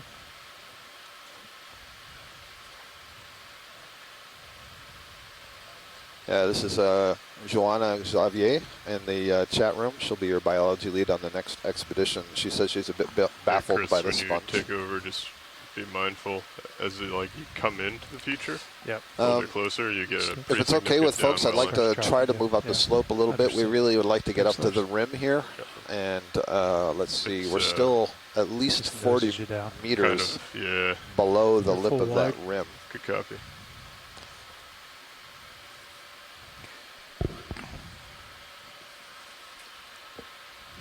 Chris, did you have to fight high pack this morning and move the waypoint 3 back down? It crashed, so I had to close survey. I was Gotcha. unresponsive, and then everything was not saved. Understood, but the plan still is go south, right? Correct, yes. Sure is. Lars, I was trying to figure out what was going on with the current when you were stationary, and I still don't know. I think the rail cams are pretty good for if it's not being spun up by thrusters, for seeing like general movement, and the tethers, you know, a really good indicator too. But I couldn't figure out why you were drifting port so much. So there might just be a weird like boundary layer in this caldera kind of thing. ROV, do you have a estimate to the next waypoint, given our current moves and speeds, assuming no sample stops? Time estimate? Yeah. Yeah, let me get that for you. Thank you.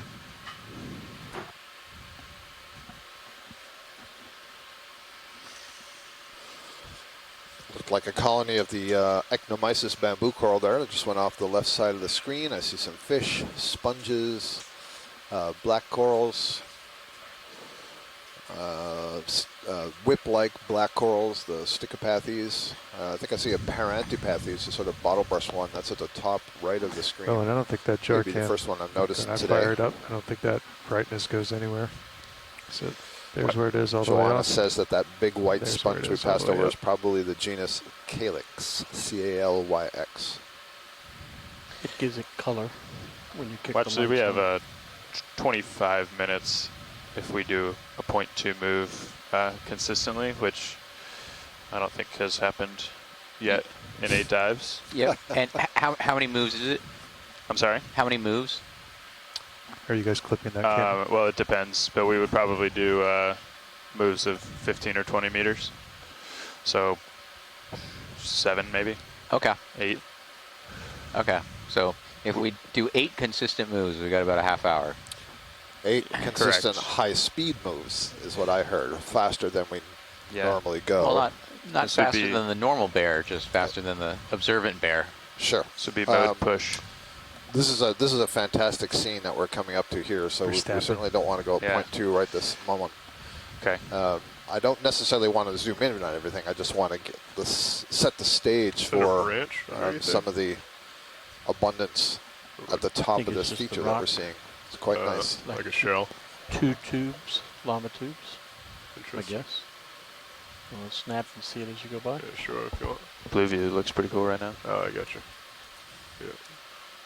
Yeah, unfortunately for our colleague at the University of Lisbon Yeah. who requested possible Pan lab. hyaloclastite Okay. deposit Oh, wow. outcrops and samples of, I think if they were present, which I haven't seen any evidence of yet, I think they're just going to be too heavily encrusted to really identify, or You're full wide. oh, yeah, you like the little rock with a hole in it? Yeah, Yeah. it's like a mini version of what we're in. Looks Yeah. like the Death Star. Yeah, it does. Some say it is the Death Star. Yeah. You know what I bet's inside that rock? What? More rock. It's a good bet. Okay. I can see pretty far Other out from me. Looks like we're at Metallogorgia. the top of that. Several Acanella, a few Lophelia colonies, and note the way these are all arranged on the top of these rocks in front of us, but on that flatter slope behind it, you don't see nearly as much. That has to do with the sort of raised topography getting into the water probably get flow, moving and then if you'd like. the topography itself, the ruggedness of the Yeah, I seafloor, think I'm back over creates the its top of it. own Oh, I'm currents still and getting turbulence, something so here. that's a good spot to be Yeah. for feeding. Now, given I haven't seen any I think you evidence can of those see up, like, explosive visually products, I up think and what we over will try and that little stuff, hope to right? grab eventually is at least one So we geologic have a sample big that's fish kind of in the like the ones background. we grabbed yesterday. So something from a nice Going to a hold snap. out. Yeah. pulled out Yeah. pillar crop, and hopefully Yeah. that'll Oh, have it's enough an Oreo. unweathered Never glass mind. for him to do some. Look just below it, though, analysis. pilot, on the sediment surface. Copy. I think that's another fish. You want to get a 10? No, is that a fish or is that a rock? I guess that's a rock. Rock. All right, rock a with a fish. sponge. It's a rock disguised as a fish. It's Looks like it's got an eye and a fin. gill, a Yeah, I perculum, think I'm and an up over eye. the top of this. We can Okay. do another No, 10. look at me instead. Yeah, I'm a real fish. yeah. 10 meters. You want to just do 100? Yeah. Okay. I think start cheating towards the south. Okay. On the way. Good copy.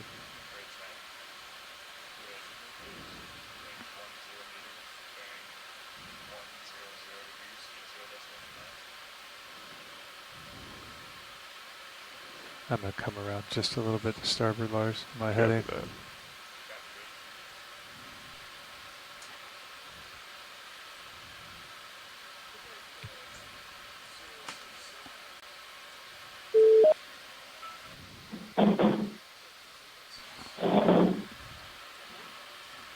Yeah, I think a 110 lines me up. Pretty well with that. Yeah. It's 12, almost 25 meters out. I think it might be that. It's only, well, yeah, that might line up. 15 meters. Yeah, maybe.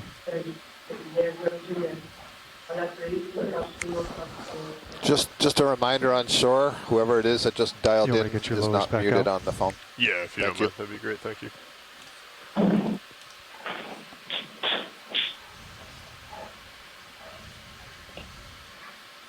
Lars coming Sorry, out. Scott, it's us from the control center in Oslo, and this sky score we always comes with the microphone on, and we keep forgetting, sorry. No problem, understood. Chris, do you care if I briefly switch Thank your sonar back to the other frequency? Looks like another Thuarello, I'll change it the right back. primnoid colony we saw earlier that kind of looks like a bottle brush or a test tube cleaner from a distance. It's going off the rock there. And several Okeanos colonies. These are the bamboo corals that are kind of golden orange in color. Have a Scott, bright what white is it with those golden main orange axis ones that you can see look like peeking out, just attaching to the substrate. Scott, what is it with those Getting a orange good ones that look look out like into the bowling distance pins? here. Right now we're about 1.2 meters above the bottom, and our actual depth is 1,135 meters. I got you to 2.5 Scott, Lars. what's with those orange ones that look like bowling pins? I can come down a hair. Bowling a little bit more. pins. That's all right. See them around there. Look good. The one with the white at the base. Seem like 4 or 5 of them. So, for example, the one that's just going towards the lower right corner? Yeah. Yeah. Yeah, maybe, pilot, if you're in a position, we can get a close-up view. The one that's coming into the center, Sure. down low, looks like it's bulbous at the bottom and then gets thin and then wide at the top. And there's, I'm guessing, I wonder if that's part of its skeleton. I'm wondering if this is something that's grown, tipped over, and grown again, but we'll see when we zoom in on it here. So this is one of the Okeanos bamboo corals. Not sure if it's growing on an old dead skeleton. Oh, I see. That's a hydrocoral just in front of it. So you have the Okeanos, which is one of the few octocorals that has the ability to grow in sediments, separate from all the sea pens, which of course have the inflated peduncle. This doesn't have an inflated peduncle. Instead, it's got a hard skeleton that grows as kind of like root-like structures into the sediment. This one had either a shrimp or a galatheid crab in there, but that bright white thing in front is a hydrocoral, stylasterine hydrocoral, possibly the genus Crypthelia. All right, good view.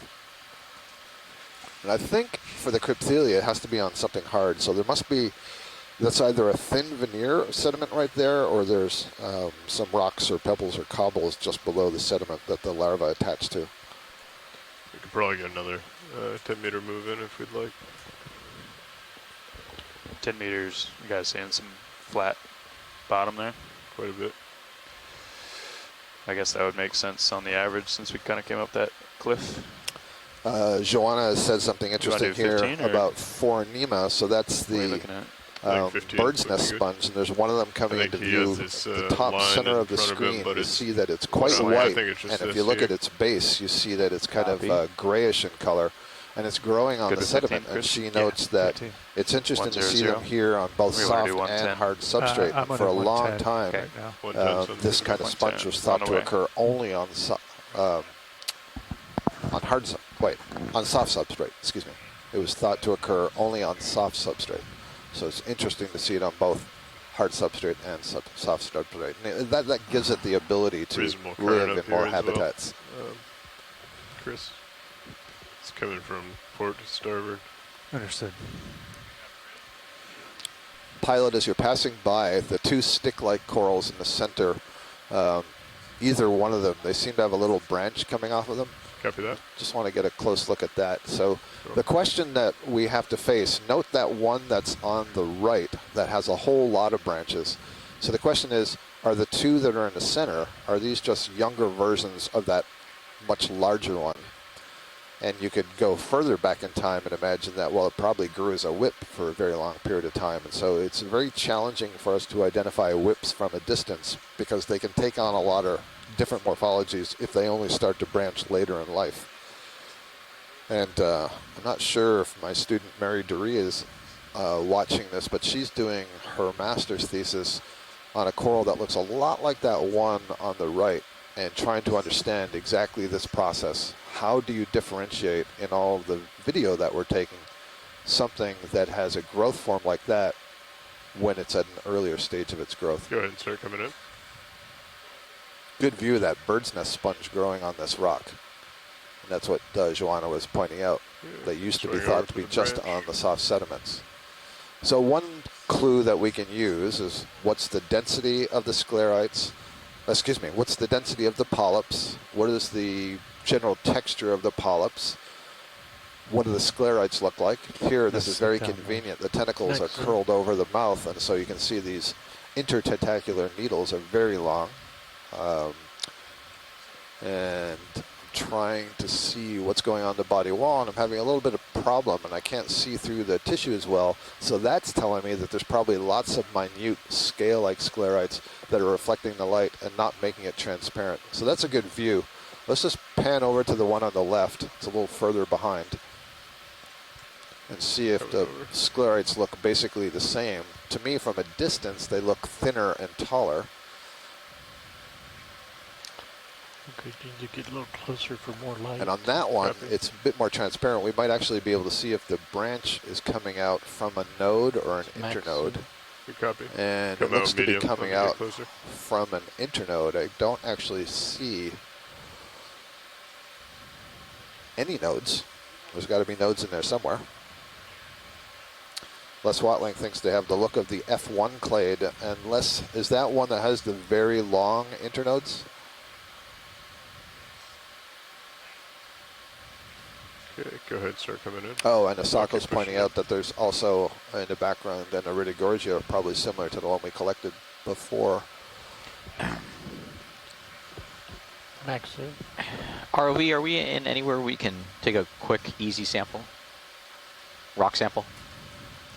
That move's probably about done. Yes, we should be able to grab something. All right, you know, we keep passing over kind of this this crust that's really gnarly looking. Copy. Once we're done with this, we can go ahead and pull out and find you one. And this doesn't have to be in place. It's not like that basalt sample we took the other day. I just want to kind of baseline with that carbonate. So, you know, there's kind of a pile of it, middle screen right of the long coral. Could we see if there's a pile of it over here? Yeah. And just look to the top right. Anywhere where there's a nice grabbable fragment of that really gnarly stuff. Yeah, if there's, because I want to look, the third thing I want to do now is look on this coral. Yep. Just to compare it to those two. Yeah, so there's a piece of it right in front of us. Yeah, great. Yeah. And we can get the rock first. Yeah. And it doesn't matter if it's just sitting on the bottom? No, for this stuff, I'm kind of just more interested in what the surface is. So, you know, that one that's kind of center screen right now is perfect. Understood. And do you want me to do a grip test on it, or just get it in the box? Let's just get it in the box. It might actually be not too hard, so maybe a gentle touch. Copy. And then you wanted to look at the coral, so maybe I can set up for both. Yeah, the same sort of thing that we were doing, but it can be after the rock. There's no hurry. Understood. Whichever works best for you. After the biogenic rock. Oh yeah, you think that's biogenic? I don't think that's basalt. I think that's probably a portion of calcareous concretions, and maybe. Yeah, it'll be interesting to see. It'll be interesting to see if we get aboard. If it looks similar to what else I'm seeing on crusted everywhere else. So I'm hoping that's it. You could spin me so up. I'm actually hoping that once we bring it aboard, it's not a basalt. So on first glance or first test, would the weight of it tell you anything? Open. It might be a little heavier, yeah. Basalt's a Heavier. little denser than what we might expect, the density of a limestone. Actually, when they'll grab it, I'll have them bring it up and we'll take a nice, good look at it, probably before we sample it, just to make sure it is what I think it is. And that'll give me some baseline idea of what's kind of forming this gnarly surface that's covering everything else. In that case, I'm not going to ask you now to give me a name for it. I'll let you pick it up first and then give me a name later. Let me look at it before I...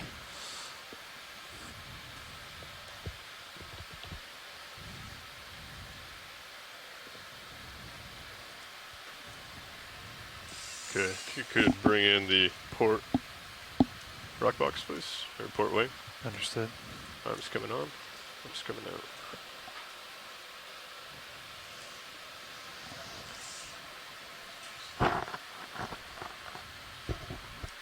It's in. Copy that.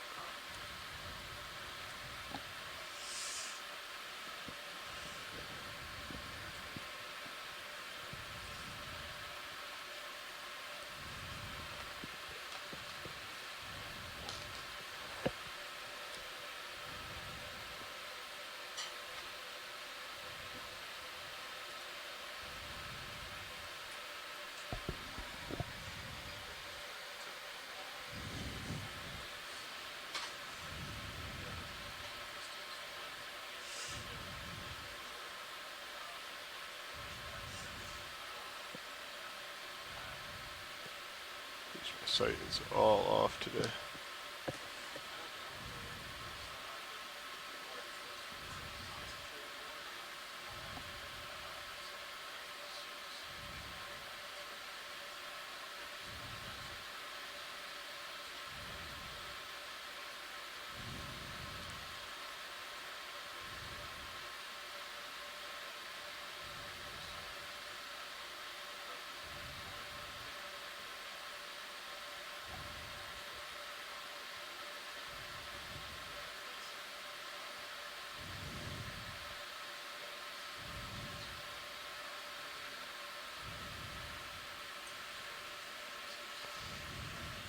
Yeah, let's give it a nice, let's get a nice look at it.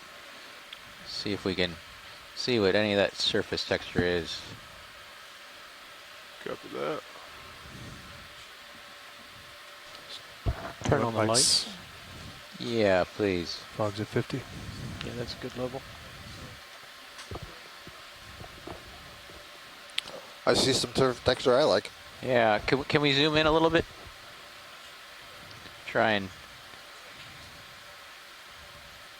see if we can identify any of the individual structure. Zoom.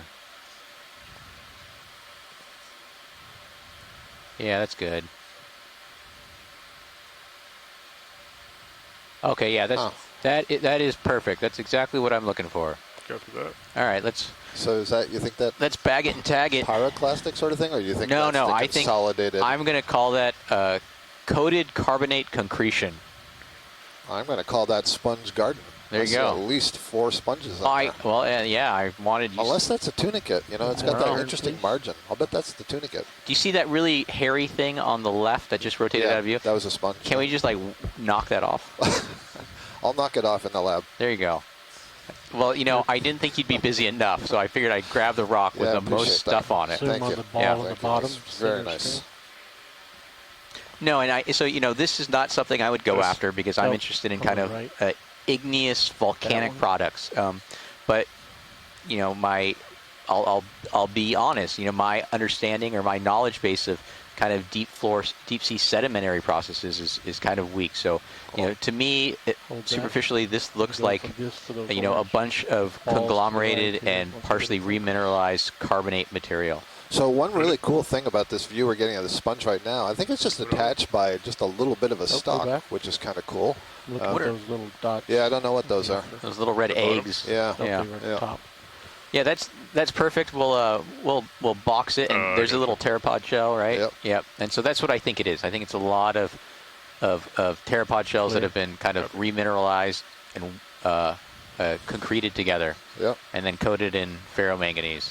Oh, cool. So, Joanna thinks that might be a juvenile rosellid sponge. So, the other day we were talking about those things on the stalk with the bulb at the top. Yeah. What do they look like? Well, that might be what it looks like when it's young. Now, do you think we could grow that? Oh, you know what? No, never mind. All right, so we all good? Logged, sampled? Let's see. No, I got to push this button. So That's let's, going. What do you want to call it? Nice. Coated Sample Mars. My carbonate. eyes, my depth perception are just all off today. Concretion. Oh, wait. I was at like the very extent. You can't think of any more C's to add to that? No, no. We'll And I see think about it's that. coated in a ferromanganese, but I don't want to necessarily assume off the bat. So it's coated in something. Understood. Okay. Thank you, ROV. That was awesome. Of course. And I can probably guess that's going to be a smelly rock.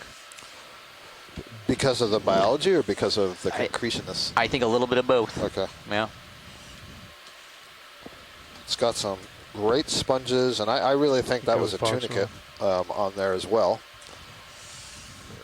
Secure. Hydraulic secure. Now back off. And pilot, before you move, you see that sea star that was left on the floor? Yes. Chris Ma would love to have a zoom on that. Copy that.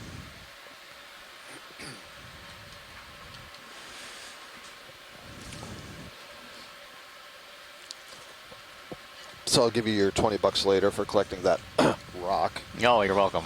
Thanks.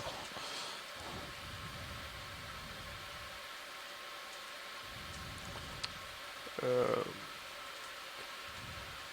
also have a fish in the background. Don't know if it's an Oreo or not. Relatively large. I am not seeing it. Does it have a creamy filled center? Oh, okay. Yeah, kind of hovering Yeah, above that's us. not an Oreo. We should look at that. Copy. Oh, yeah, Should there we you go. grab that just while it's moving, or? Yeah, I'm switching cameras to see if I can tell. Yeah, go ahead. It's right in Oh, front right of there. I them. see it. That's the orange roughy again. We got that Okay. earlier. Understood. The very pale one. Thank you. We had a long discussion about the age of Good copy. Let's orange go back to roughies and when the, they start reproducing. And Alright. Mike Vecchione told us that they aged one using otoliths, these calcium carbonate concretions in the head. They aged it at 139 years old for this fish. You still good? And there was another study that showed that in this population, Let me the sit down, average kinda get a age tow. of We'll the zoom in breeding on fish the was sea star and then, 73 years. I'll pass off. Thank you for reminding me. Of course.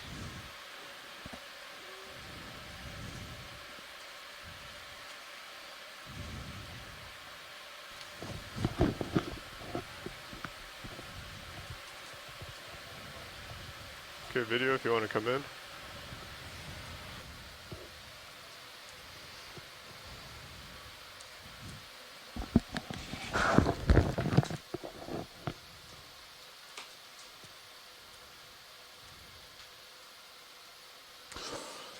I think this is Goniastra Day, I think is what Chris will tell us. Got these really nice large plates along the outer margin of the sea Lasers star. when we come out.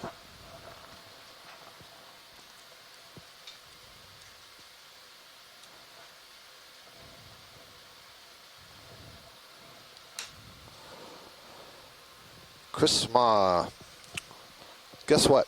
He would like to suction it.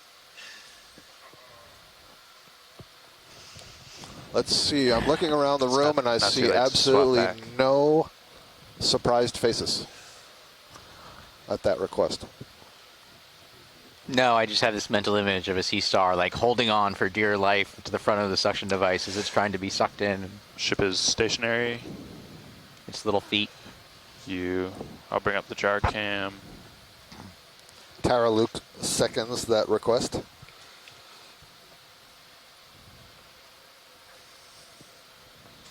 All right, pilot, you ramped up.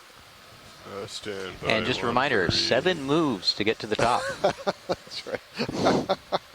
And how many of those 7 have we done, Ashton? Oh, no, I was counting. It was 8, but I think we did 1. Oh, I thought we actually went backwards. Oh, maybe. You bring up my No, menu we when did you one. get a chance, please. Come back. Okay, thanks, Chris. 15 whole meters. I mean, to be perfectly serious, I mean, this is great. We've got a lot of interest here. We've got a lot of different kinds of interests. And, you know, it's one dive. It's hard to satisfy everybody in the room. Hydraulics are ramped but up. we try to do a little bit of everything. Bring the door out here. Okay. Going to start rotating out and bringing it out. Understood. So Chris Ma relays that the last two types of sea stars like this, and Chris, can you confirm for me, is this a goniasterid, so I can put it in the database log? Chris says that the last two that we collected on the two previous expeditions were both new species, and one of them was a new genus. So that shows you how little is known about this group and why these collections are so valuable. Understood. You can come out. Is that full out? I can come out a little more.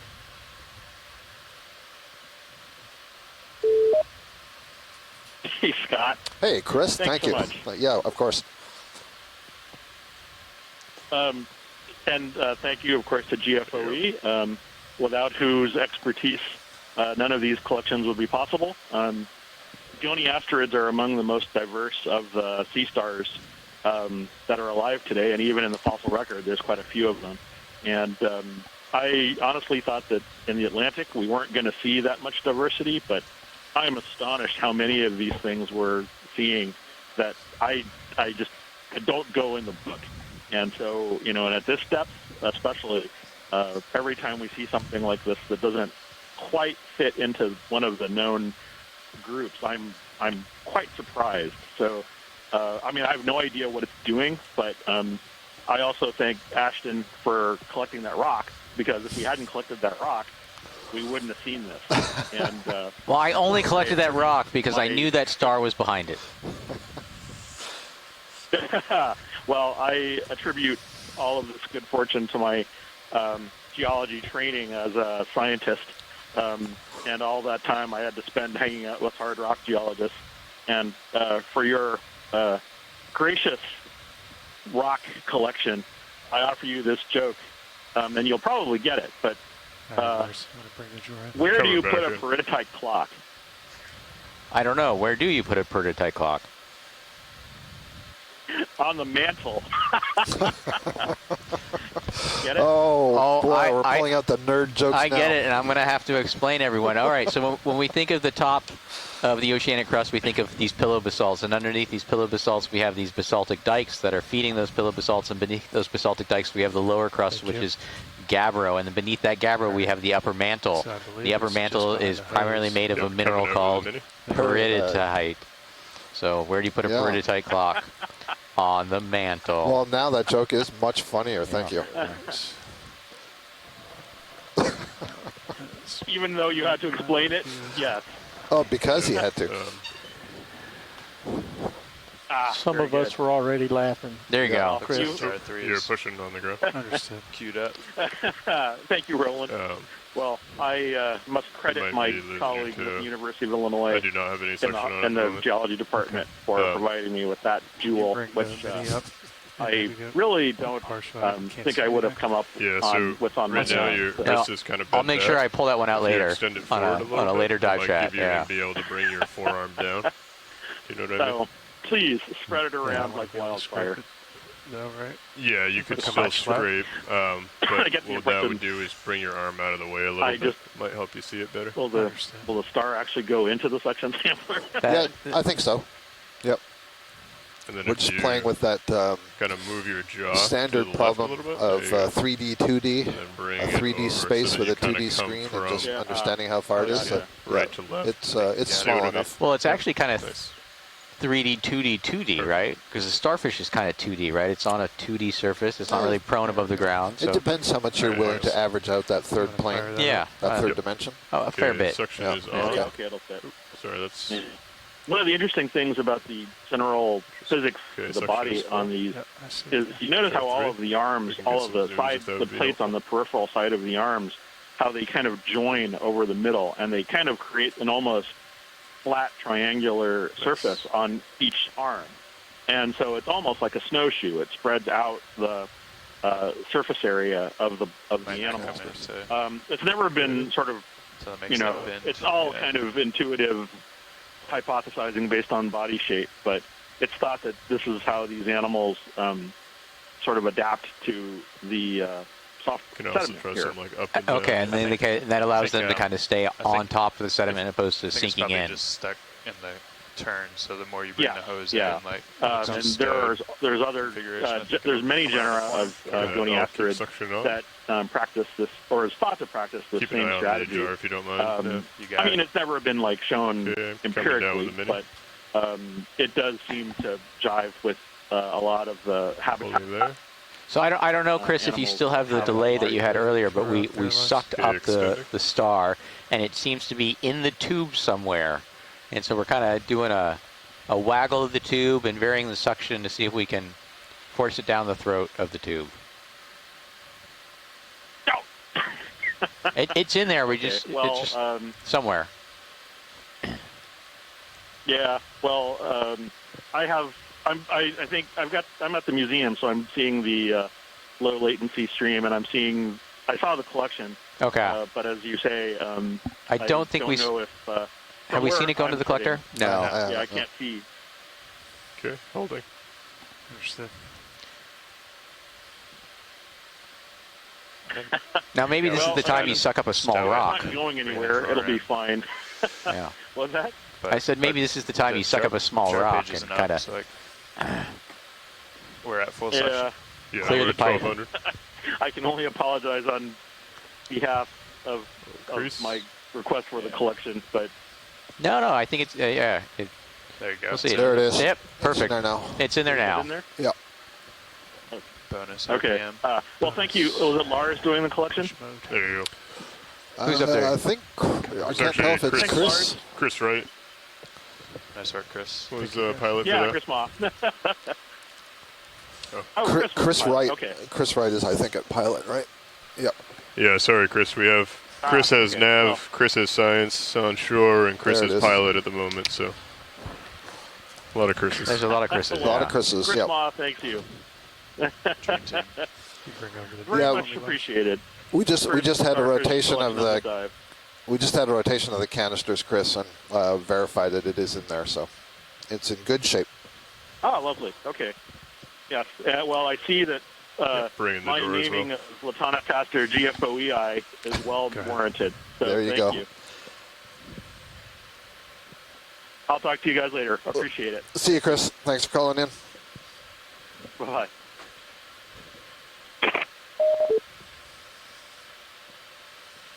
All right. Nice. Nice sample, pilot. Thank you. Hydraulic secure.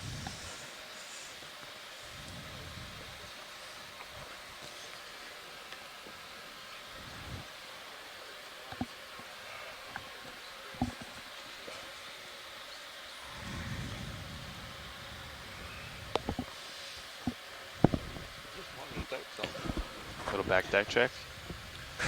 Still there? It's been like 3 months since I sat co-pilot. Oh, we could change that.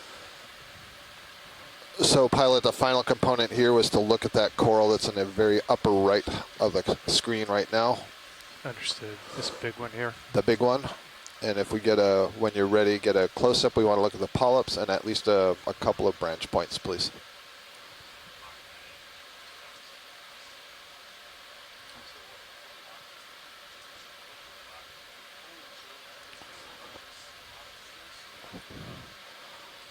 And so just as a reminder to everybody, what we were doing before we did those couple of collections is there were 3 pilot, you also have bamboo the, coral colonies here in a row with different stages of branching. And the question is, are they all the same species or different species?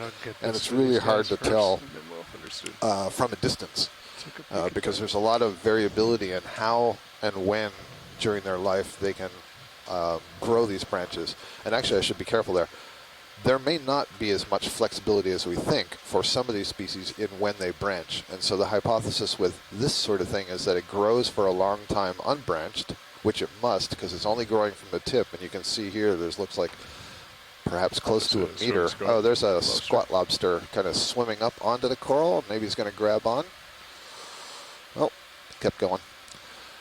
All right, Roland, you can take that. Can you see it?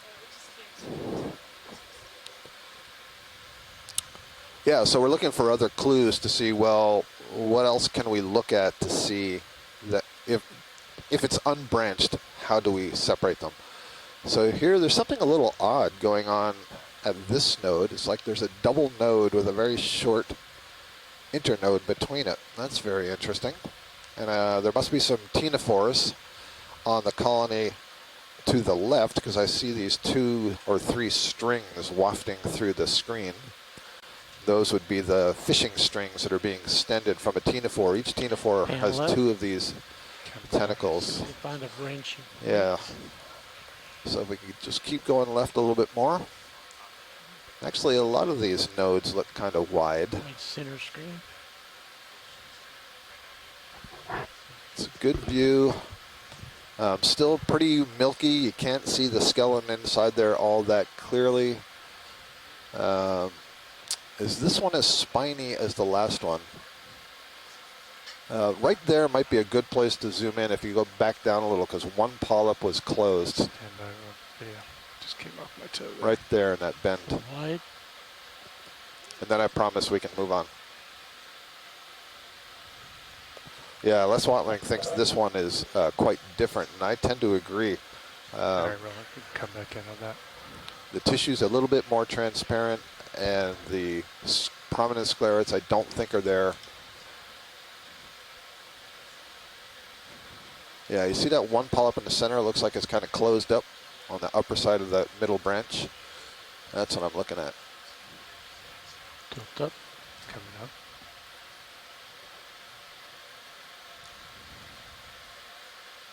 Max zoom. And can you tilt down just a little bit, or maybe you're moving down? Yeah, right there. Yeah, so this one definitely doesn't have as prominent the needles. Okay, thank you. Let's resume our journey. Understood. Are the videos ready? 120 meters to waypoint 2. Crossed it. All right, Bellet, looking down at you, 5-5. Lasers on. Push mode. Understood. Clear.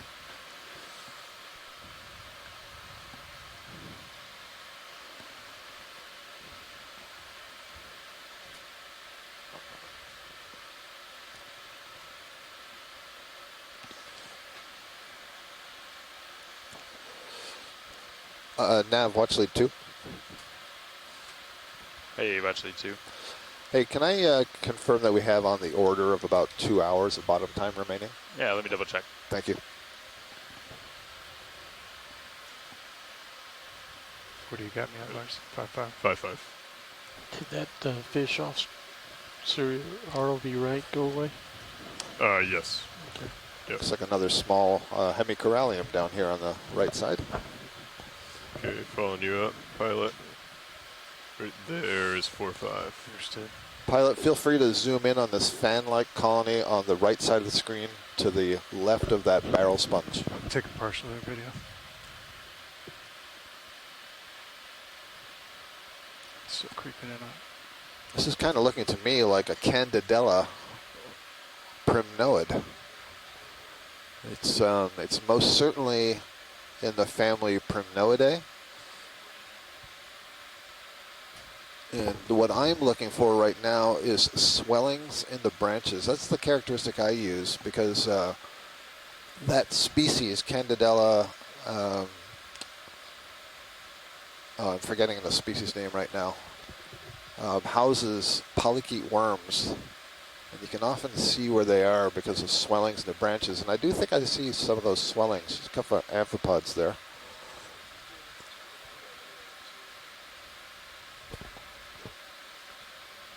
Is that the rotator that's jittery? Or is that thrusters? A hermit crab Might be something in my on the thrusters. seafloor. What's that? Might be something in my thrusters. Copy that. There's that nice Pharonema with all the silica spicules Partial. extending from the base, anchoring it to the substrate.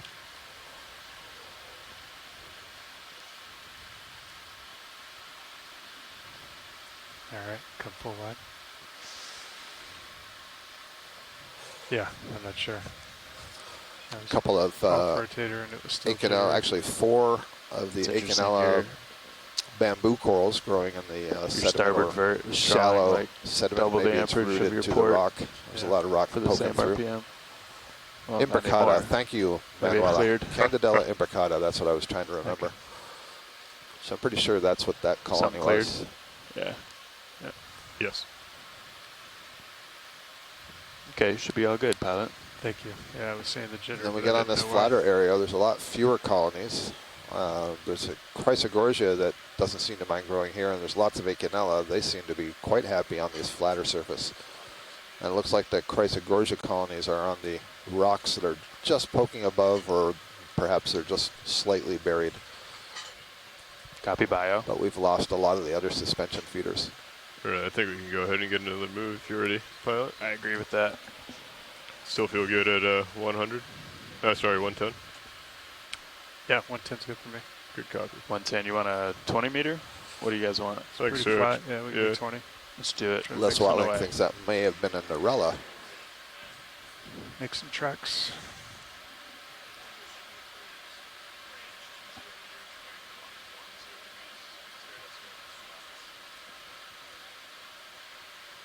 Maybe there at 4-0. Understood. 4-0.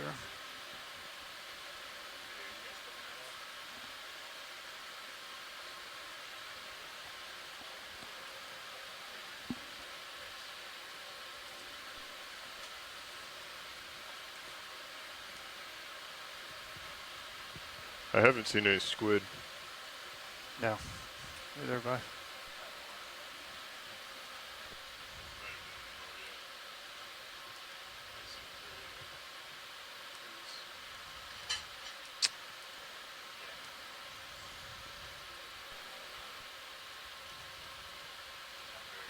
Getting a little out there. Understood.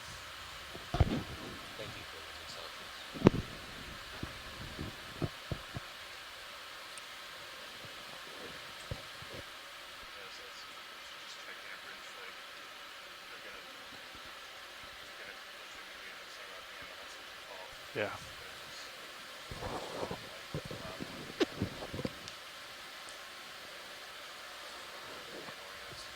Is that a new fish for us? This I don't know that it is, but if you're going that way anyway, please feel free to zoom on it. Take a look at it. Grab a partial of their video. I think it's the genus Lepidion. And if so, we did see some earlier and did get some comments about it. Sorry, I was going for the worst cookie Oreo.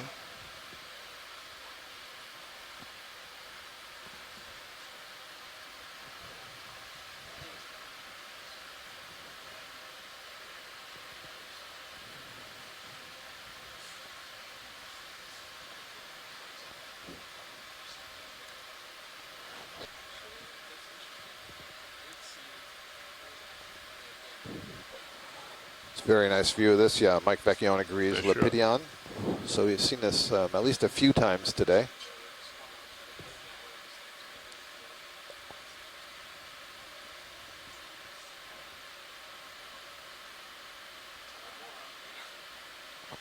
Video's clear.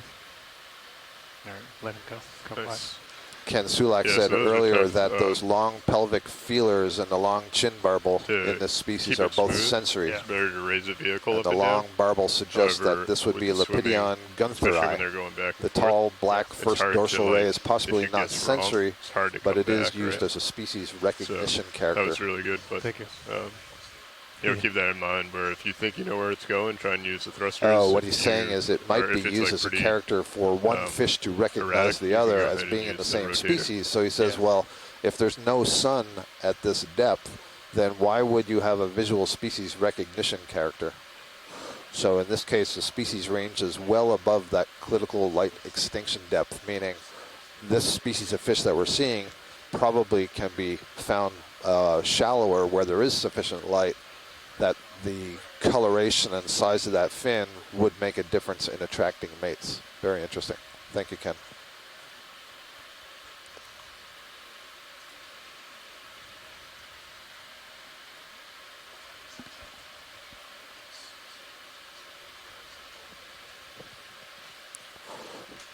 Go ahead, Bridge. Lots of Acanella and Chrysogorgia along this transect. Not sure. This is probably a large bamboo coral. It's just starting to show up in the distance on the upper surface of this rock. I'm basing that kind of on the shape of the overall colony and the apparent thickness of the branches. It's not really the branches that are that thick, but it's the polyps from a distance give it the appearance of thick branches.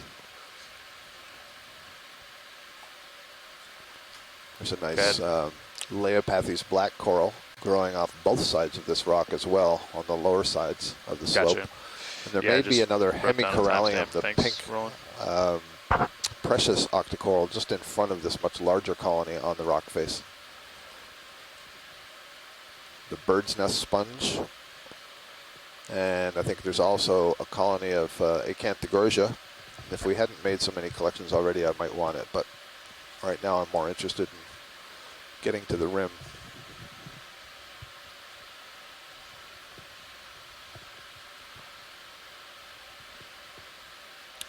See the way that's flexing there? I'm now going to have to change my mind about it being a bamboo coral.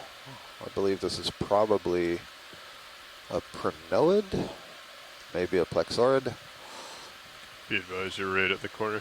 Understood. And I am moving forward. Understood.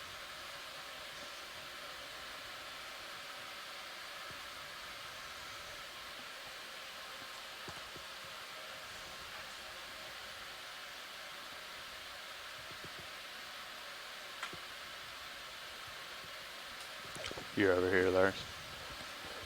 Pilot, just checking with you. Will you give me a close-up of that coral? I'm not sure if you're positioning for a better view. Oh, just sliding off here, but yeah, we can. Okay, yeah, I'd like to get a zoom on the polyps if you have a moment. Stand by one video. Thank you.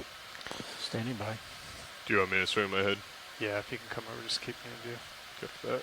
Coming over. It's this big one on the left. Watch leaf. Yep, big one on the left.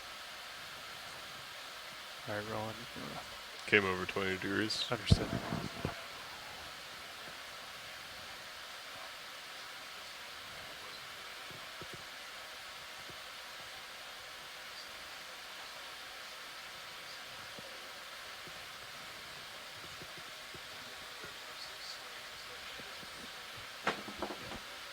All right, rolling. Snap down. Yeah, now I know why I can't see anything well enough. There we go. Oh, okay. So this is the, we collected this. Wait, didn't we collect an inverse one? Didn't we collect one that was yellow with blue polyps? This one now is purple with yellow polyps. So this is a plexaurid for sure. And it could be a Paramerissia in the genus Paramerissia. This is not completely unusual morphology, and I've certainly seen Paramerissia of this color. So I'm really glad we came in and got a close look at this. Very clearly see the 8 pinnate tentacles, and in this type of coral with the thickness of the tissue, those polyps can completely retract into that purple matrix. That purple matrix is called the senenchyme, and it also is packed with sclerites, but it also has tubes running through it that interconnect all those polyps to one another, and it's essentially part of the digestive system, the gastrovascular system. Thank you, pilot. All right, video whenever you're clear. Video's clear. All right, come full line. All right, coming back over to you, Lars. Good copy. I came 20 degrees to port. Understood.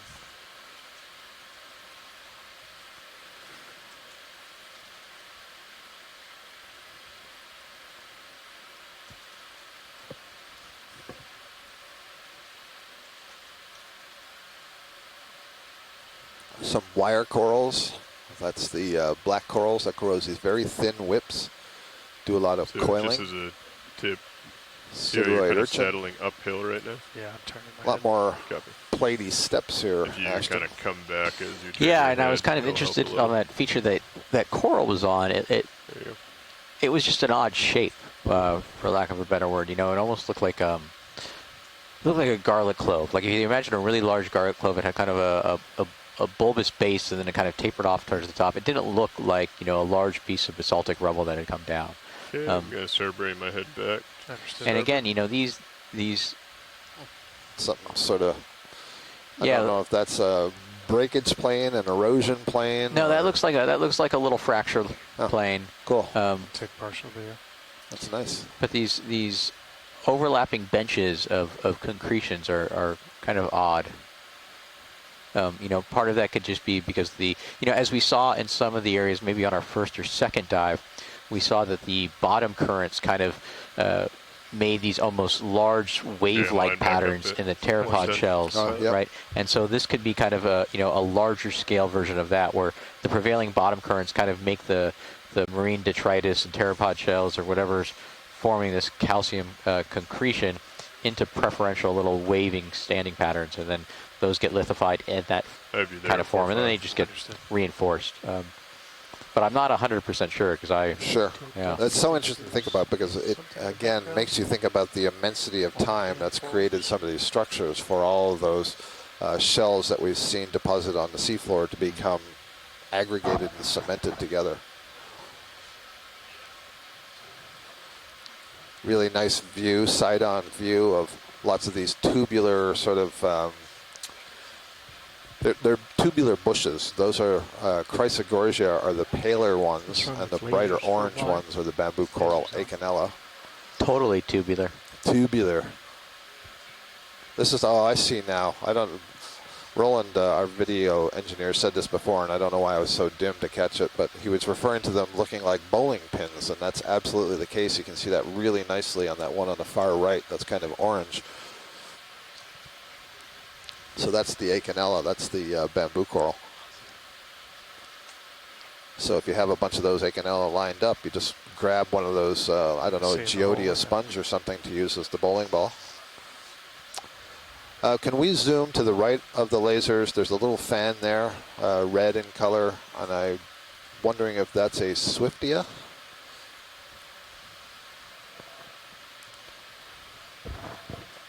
Below the lasers now, yep.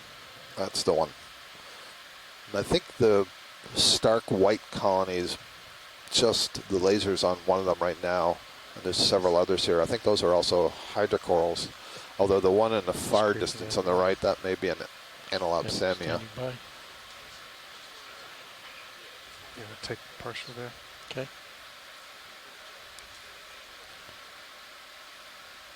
Yep. Yeah. Yep, I'm still going to stick with Swiftia on this one. In fact, I can see one of the polyps sticking out is kind of yellow in color, so absolutely. That is Swiftia. Have seen that before. So that's good. Full wide. Thank you. That may have been enough for him. All right. Probably go ahead and get another move. Let's do it. 15, 110 again. 15 meters. You good with that, pilot? Yeah. Good with that. Sounds good. Thank you. Over on the right-hand side, there might have been a larger sea star. It looked like it might be feeding. Understood. But it was a little ways off, so I might be mistaken. You committed me now, Lars. Copy.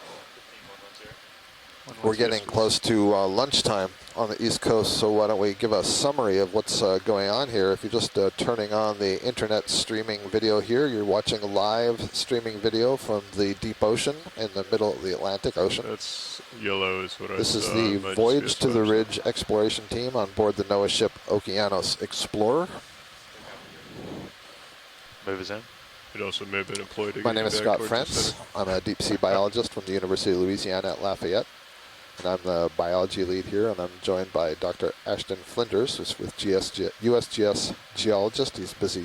Oh, there we go. I gotta jump in before you call me a geologist. So sorry, volcanologist. My bad. Before you call me a volcanologist too. My bad again. I guess I'm a geophysicist. I guess you could say I'm a geophysical volcanologist. So I study volcanoes through geophysical means. So using earthquakes, variations in the gravitational field. If it can be done with a computer and a volcano, I'll do it. But yeah, I'm with the Hawaiian Volcano Observatory in Hilo, Hawaii, as part of the U.S. Geological Survey. I think Instagram tells me you're a geologist. I know. Well, I as I've been saying, I'm not a geologist, but I play one on TV. Internet don't lie. Yeah. So we're all out here on the No Ship Okeanos Explorer exploring the Mid-Atlantic Ridge, which is a rift zone. It's basically the birthplace of our planet's oceanic crust. The plates are moving apart and being replaced with new crust down here. And the feature that we're diving on today is about 60 nautical miles or so west of the center of that spreading center. And we're actually in this little volcanic feature up on one of the ridges, and we started the day off in the center of the crater of this feature at 1,235 meters depth, and we've been climbing the wall all day, and we're moving up towards the lip, which is at about 1,104 meters or so, still about 20 meters above us, more or less. And I think we've been really pleasantly surprised that we've seen a whole lot of diversity and abundance of sessile fauna. Sessile fauna means those animals that attach themselves to the seafloor. We're passing over another rock pen right now. I'm just going to note that. It's great to see. We collected one earlier. So sessile fauna, these are the animals that attach themselves to the substrate. They grow up much like plants and capture their food out of the water column. Lots of sponges, we've seen some interesting fish, and then all kinds of different associated organisms that live on these corals and sponges. And we're heading up towards the rim of this little crater-like feature where we believe that the currents will be even more favorable to these suspension feeding communities. And that's in part because of the depth, in part because we're out of the crater feature, but also because the shape of the rim accelerates currents over it, just the way the thick part of an airplane wing creates a lift in the air. And so that should be really favorable to suspension feeders. So we're curious to see, will we see a very high density of this community, although we're already seeing a spectacular community. This, to me, coming into view, it looks like the bamboo coral Ecnomysis. Les Watling and I described several years ago a new species, Ecnomysis dalioi. So far is the only species in that genus, and so we could guess that this is it, although the one that we sampled was in the western Atlantic, so don't know for sure. But it has a large anemone growing on its branches, and this is an interesting thing. Cindy Van Dover brought this up, I think, maybe last summer when we were having some discussions about things that we saw on corals. That anemone looks really thick and heavy. But it's really not. It's neutrally buoyant because it's mostly full of water and it's surrounded by water. So it's not really creating much strain on this coral at all. You can also see a lot of threads that are moving by to the right. That's a good indication of what the local current is right now. And those threads are the feeding tentacles of benthic ctenophores. In the water column, you may be familiar in shallow water with the sea gooseberry. That's another kind of ctenophore. These are specialized ones that get flattened. But just like the sea gooseberries, they have what are called retractable tentacles. That is, tentacles that have musculature in them, so they can be pulled into the body. And they're studded with these structures called coloblasts that are very sticky when they impact something.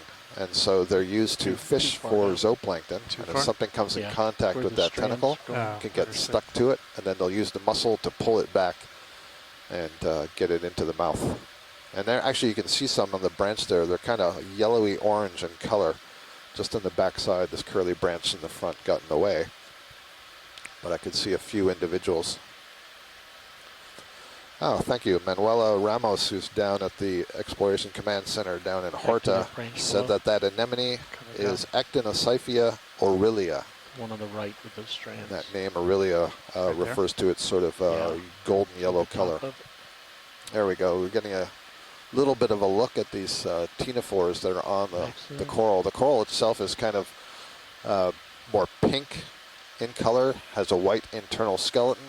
So those blotches of yellow-orange you see, that's the ctenophores sitting on the coral.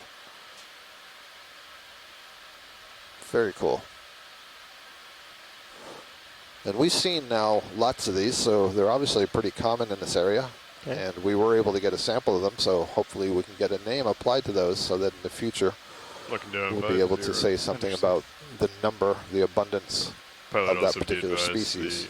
left up here on the button northern on your Mid-Atlantic joystick, Ridge north of the your main Azores. joystick is lasers as well. Yes. Today we're about 127 kilometers Alright, north of the Ron, Azores. clear. We've been getting closer and closer, and over the next 2 careful, days we have careful, 2 more right. dives as we move towards the islands. We'll be really close to the islands. We'll be up on the plateau. We're still not on the Azores plateau or on the Mid-Atlantic Ridge. So those dives may have a very different character.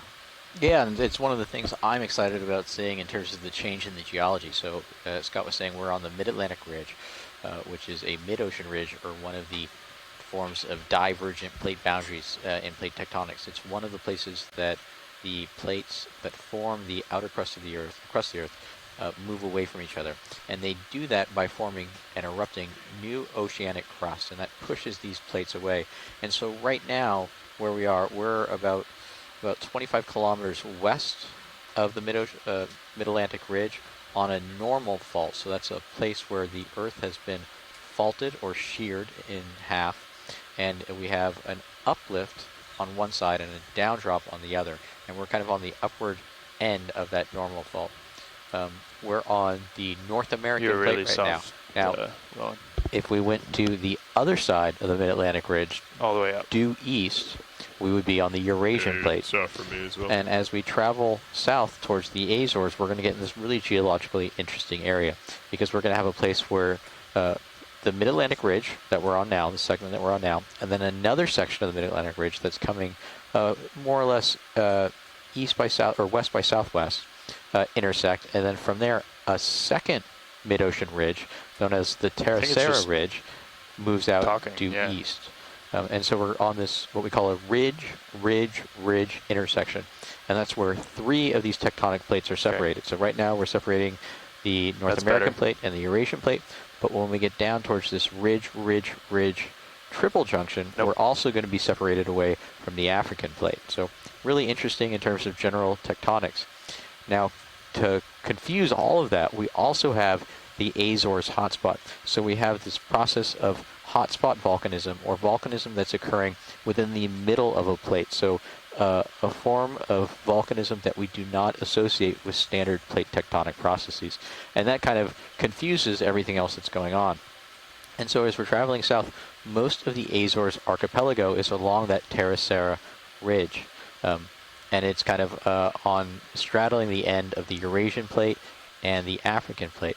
And the 2 northwesternmost islands, the islands of Corvo and the islands of Flores, they're still on the North American plate. So we're kind of, we're moving through the ocean, and we're coming up on the Azores Plateau, which is a large bathymetric swell, or a bathymetric high point. It's an increase in the mean depth, or the increase in the mean elevation, a reduction in the mean depth of the surrounding ocean floor that's formed by this hotspot volcanism.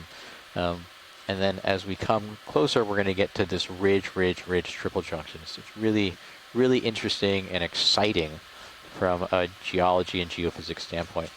And one of the things that will be interesting to me, not being a biologist, will be, does this Azores Plateau kind of act as a barrier? Are the benthic communities that we've been seeing different? How is the overall geology and changes in the tectonic setting also contributing to the changes in biology? It's a great scene here. Partial. We just got one of our colleagues on shore said, this is what I call a seascape. It's a really beautiful scene. We're looking at black coral just in front on the left side there. That's Bathypathes pseudo-alternata. And then in the background there is that Swiftia that we saw before. What else do we have here? I think there's 2 Swiftias. And some bamboo corals. 2 of the upright colonies of Chrysogorgia. Oh, there's that purple plexaurid again. So this one actually has a few side branches. I do think that's similar to the one that we collected a little less than 2 hours. in the earlier part of this week. See a cup coral. There's a little Storopathes black coral underneath that bamboo coral on the left. There's a Thuarella, maybe grasshoppi here in front. So let's see, that's 1. Oh, and there's a Dendrobrachia at the back. 1, 2, 3, 4, 5, 6, 7, 8, 9, maybe another dendrobranchia. Slow tilt, right? Or pan, A right? couple of hydrocorals, 10. Oh, and the Swifty, 11. So right here in this view, right in front of us, 11 different species, plus the cup coral, 12 different species, plus the Lophelia, 13 different species. So talk about diversity. Really Instead deep of in just the seeing background upper a rock right that's there. all Yep. filled with the same thing, which Video's may be a still high clear. abundance, Understood. that would be a low Come on, diversity. It's not a very speciose or Mark biodiverse will landscape Understood. or seascape. In this case, we have pretty good Peter, diversity. Lasers back on. I didn't even mention reaching the out for that sponges. one, we might want to get a small move, and Lasers then on. we might want to start heading more south. Understood. You'll get another 15. I was thinking like, yeah, 15 sounds good. Understood. 15 go 110. 110, 110. Oh, there you are.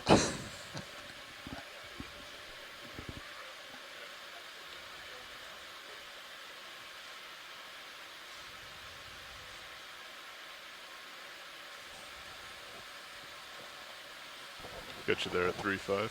Understood.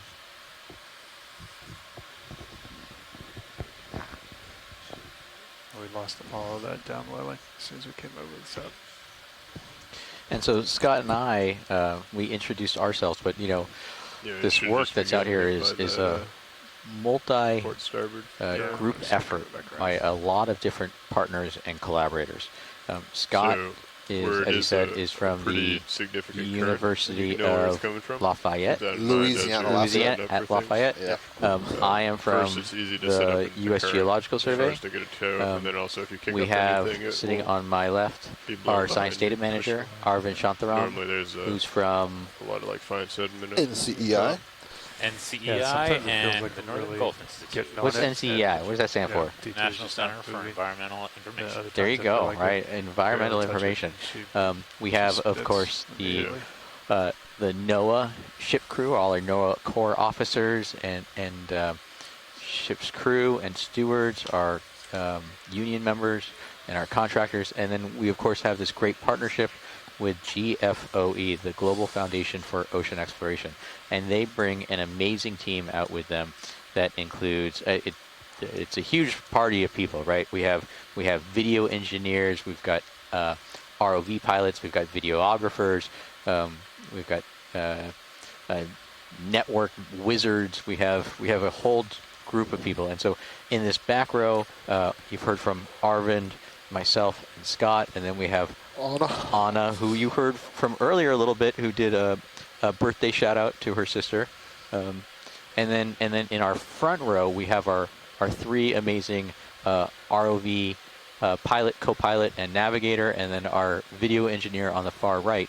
And so maybe we can get an introduction to our ROV team when they are ready. They're just finishing a ship's move, but I'm sure they would love to introduce themselves and say hi. They're responsible for all this wonderful work we do.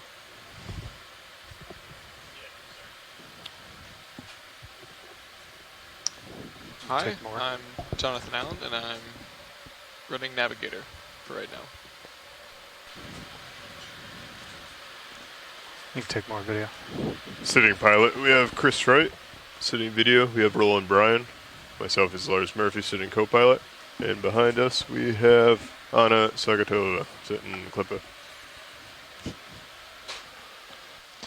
Yeah, thank you. So those ROV, the ROV team up there, the system we're using is a two body system. It's got the main ROV that you're seeing that's taking all the footage, and that's the ROV Deep Discoverer, and that's connected to a tether to a second ROV, Sirius.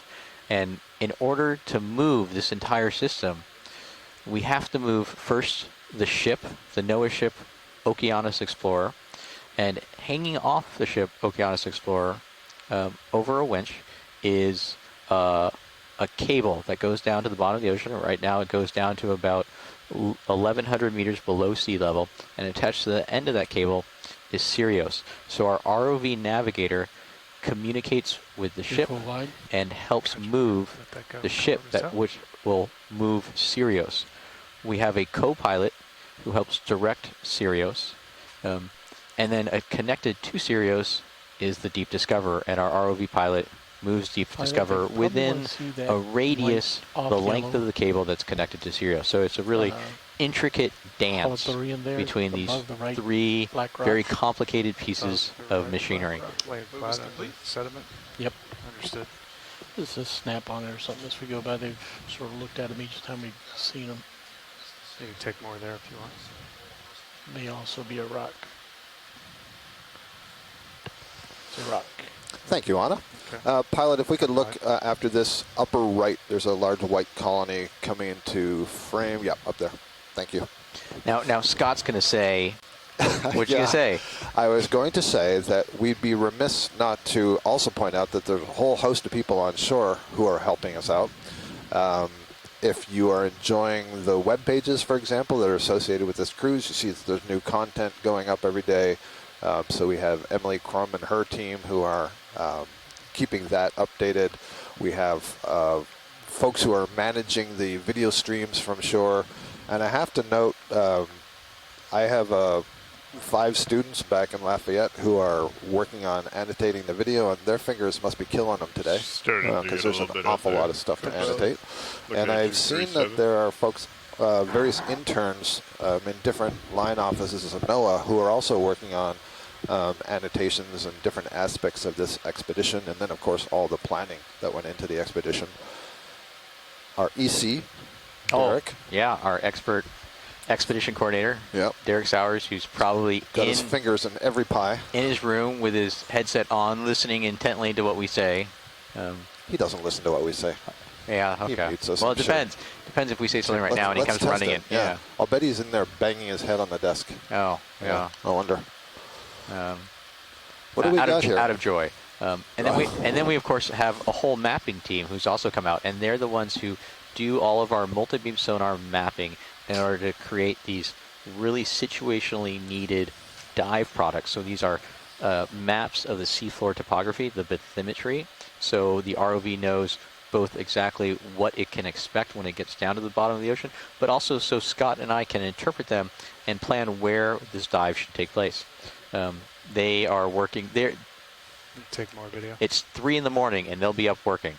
It's a little scary sometimes, but they do an amazing job as well.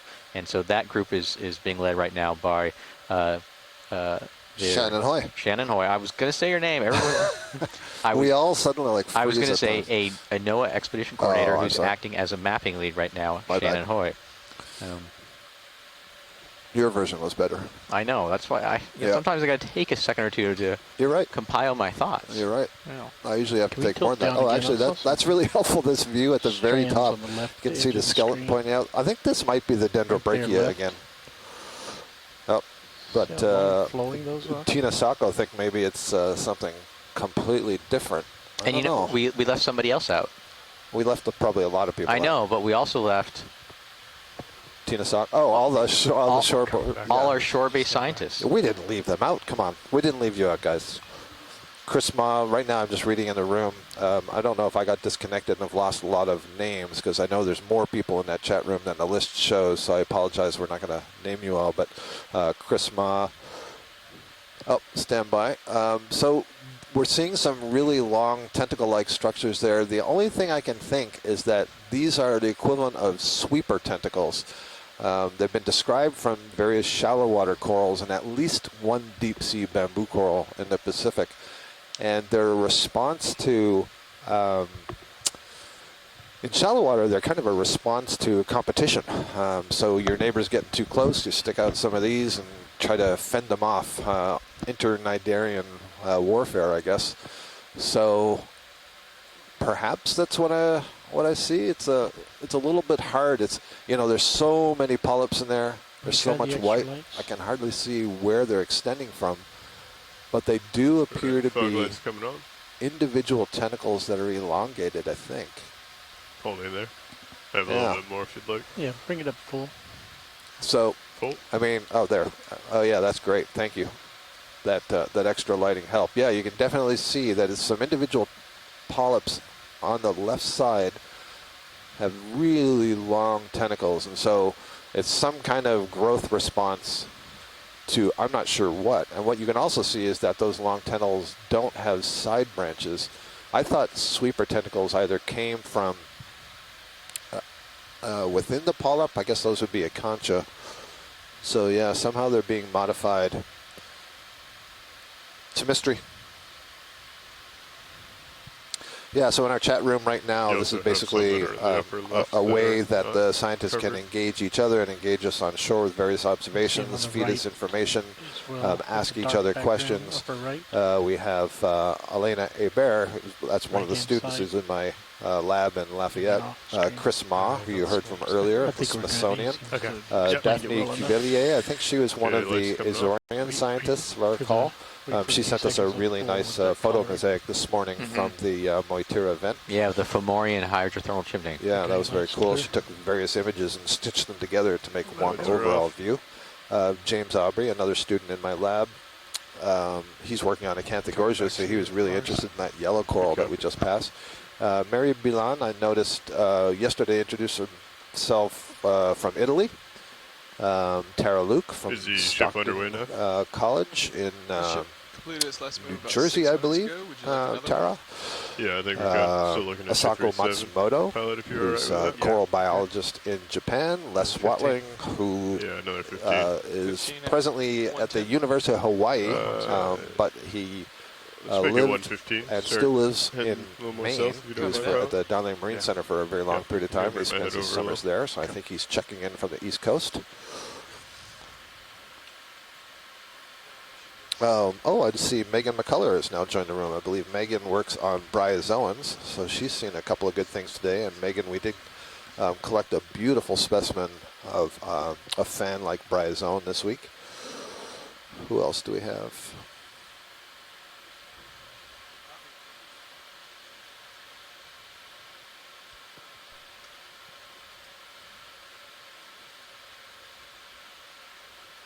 And one thing I love about the shore-based scientists who participate in the chat, some of these wonderful biologists, is they seem to either consciously or subconsciously, but as a collective group, have decided that as soon as you leave for lunch and I'm here alone, they ask for a sample. It's pretty much as soon as you walk out the door. And it gives me this quick 5 minutes of panic where I look around going, does anybody know what I'm looking at?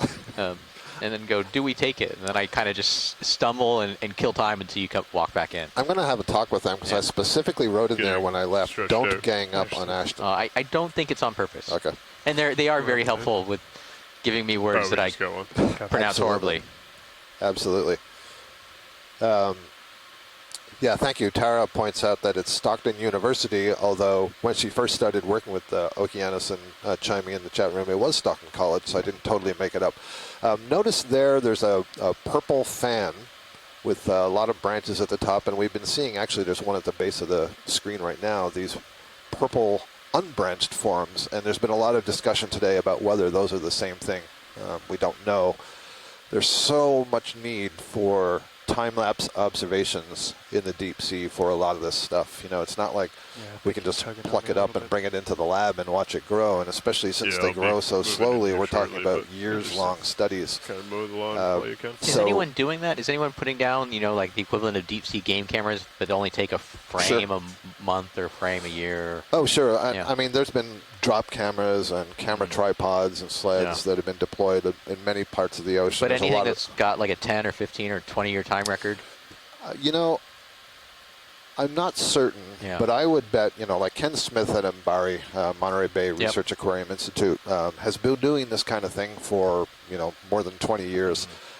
So it wouldn't surprise me. It doesn't seem like it's all that much more effort, especially the setup that they have over there to, you know, put something out that's take a photo every, once a month? But I don't specifically have knowledge of that. I think this is a Bathypathes black coral, just a really tall one, this feather-like one that has this really cool chirostylid crab on the top. That name, chirostylid, this is a type of squat lobster. The squat lobsters in general can be divided up into two major groups, those that closely associate with sponges and corals and those that are basically moving around the seafloor. And the ones that associate with the coral have specialized back legs that allow them to hang on, and then they have those very long chelate legs with the claws at the end. And that's where the name Chirostylidae comes from. Move is complete, pilots. Basically needle arms. Good copy now, thank you. So that's pretty cool. Very spiny Partial. skeleton. Understood, stand by.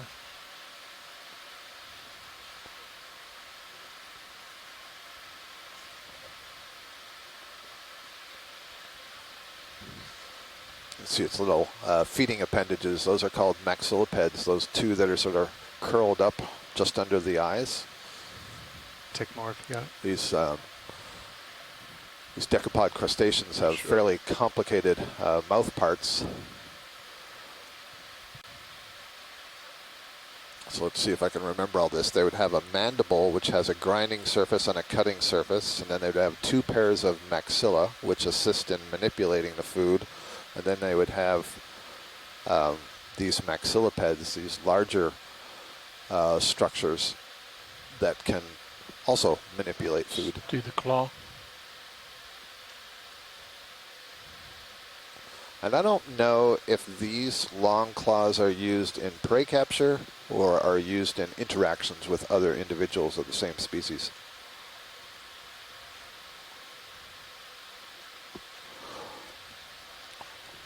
Pilot, when we're finished with the video here, can we just get a look at the base of this colony, please? Of course. Thank you. And maybe turn on the lasers. And the lasers can come after if there's a beauty shot involved. Understood. That's a good shot there.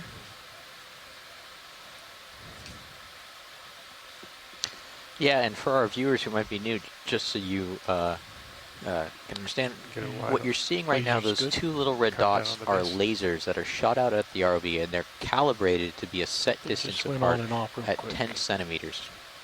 And that allows us to get an idea of the scale of the things that we're looking at. You know, a lot of times objects in your mirror are larger than they appear, or objects in your ROV tend to be smaller than they appear. And so some of these things look really, really big, but then you put these lasers on them and you realize there might be 10, 20 centimeters across. The resolutions of these cameras are amazing, so we can zoom in to really, really, really small scale. Yeah, it's like taking a dissecting microscope under the ocean. That black disc that you see is what we call the holdfast. So that's the base of this colony and where it's attaching to the rock. And you see that it's actually missing tissue. If you go just above those two snails, you can see where the tissue begins. And I don't know, but we could speculate from this what look like is going on here that the snails may be feeding on the tissue of the black coral. But another hypothesis is that the tissue is already missing from there, and the snails are grazing on the bacterial film that is since developed on that skeleton. Thank you for that view. Pinkish colony. There's a pinkish colony somewhere here, hemicorallium or stylastrid. Let me look, Asako. I'm not seeing it yet. Oh, upper left by the sponge, just behind that sort of beige sponge. Right. To the left of that beige sponge on the upper right. Understood. Thank you.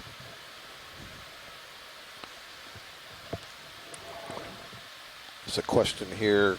Is that a hemicorallium, which is the precious coral, or is that a stylastrid, which is a kind of hydrocoral? The precious corals are a different group of octocorals. There's an awful lot of coral terminology that gets thrown out here, so you need your list. It's actually an Acanella bamboo coral, so it was neither of those two. I was going to say, when in doubt, it's usually a bamboo coral. There you go. Or an octocoral. So a bamboo coral is a type of octocoral. Exactly, right? Yep. So you get Sure. Well, I mean, so the serious part of what you're saying reflects that the bamboo corals, that's the Keratoisididae, we're good on this and whenever video's happy. The bamboo corals, Keratoisididae, the Chrysogorgiid corals, the golden corals, and the Primnoid corals. Those are three different families, taxonomic families, of deep sea corals that are the most speciose and diverse of the deep sea corals. And so we encounter them very often. And one of the things that's really cool that we found with the genetic studies is that they all seem to arise from a common ancestor. And what that means is that there have been deep sea corals for a very long period of time, and they have widely diversified into these many different taxa. And so that raises these interesting questions about, well, why?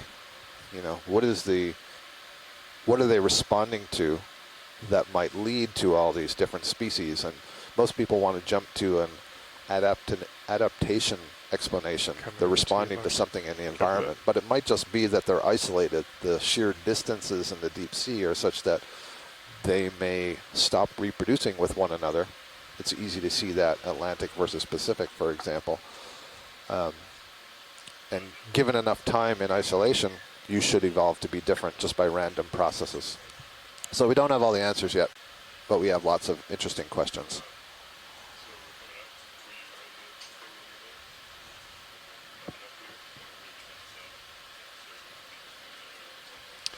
$1,113 meters depth, so just about 10 meters left to go before we get to the rim, the top of this rim.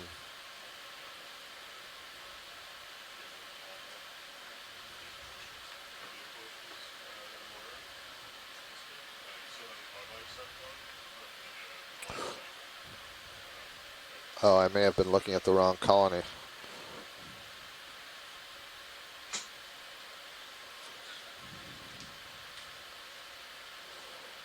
Lots of the bird nest sponges, lots of the Okeanos bamboo corals. Oh, I think she's referring to those very bright white colonies that you see lined up on the rock back there. So yeah, there's a question about whether those are hydrocorals or whether those are precious corals. So maybe if we find some closer. There's some patches of Lophelia, again, starting to show up. Sure. That's the stony corals, kind of beige in color. Very highly branching. Much bigger polyps than we see on most of the octocorals, except maybe things like Umbellula and Anthomastus. Want to get another 15 meters in, your co-pilot? Yeah, that sounds good. So we're still heading yeah, we're starting to cheat down south here. southeast. Yeah, Yep. next good point's Last down there. move was at 115. Or east east south, I should say. Copy that. I'm already at that heading, pilot. Yep, sounds good. 15 meters. I'll put that in. You said 10? 15. 15, copy.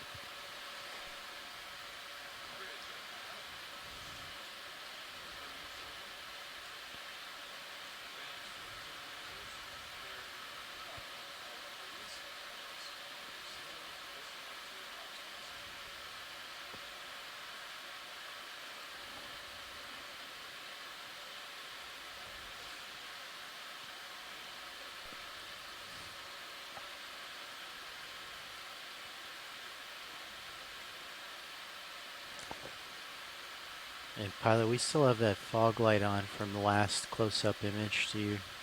No, I'm good. If the video's good. Yeah, Video, kill it, did you copy please. that? Yes. Pilot, if we can get a look at the bright white colony just coming into view on the right side, lower part of the screen. Understood. Thank you. Okay, I can pay out a little bit, pilot, but you're running out of leash. Yeah, I think we're just going to be right here, down in front of me. I was hoping as we got to the top of this feature, we'd actually see more pillow basalts and less of the fragments. And it seems like actually we see significantly more sediment. So keep your eyes out for pillows still. I still want to grab one. Understood. Pillows, check.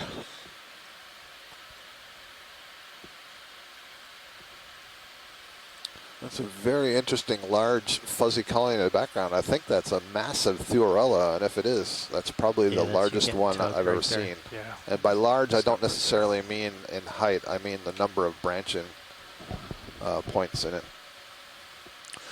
Asako, this is starting to look to me something like Enelopsamia or related stony coral genus.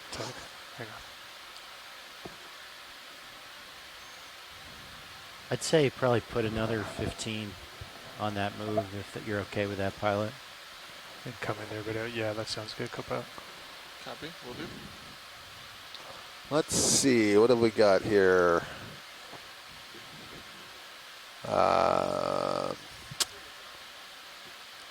Yeah. Tilt up. It's probably Antelope or related. I don't know why they always feel like they have to be facing away from us, but they are. But that is actually a hallmark of Antelope that all the polyps open up on one face.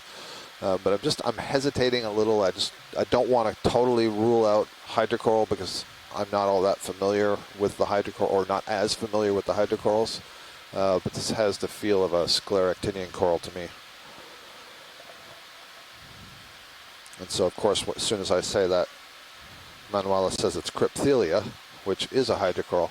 Any way we can look on the other face, pilot? I realize that's a bit of an ask because you got to swivel we can scoot around. We was just waiting for a little tether here to. Okay, cool. To be able to Thank you. Come around Look at the Appreciate last white patch while we wait. I will agree with Asako that we can all say it's not an octocoral. That one in the background video. Yeah, on the left. It's still on this rock. You know, gotcha. Just to the left. Yeah. Yeah, we're going to do a shift change here in just a second. So. Yeah, just seeing if the polyps may be more visible. I'm rotating off. Let me see if I can come around a little bit to the right there. Watch your toes too, pilot. I understand.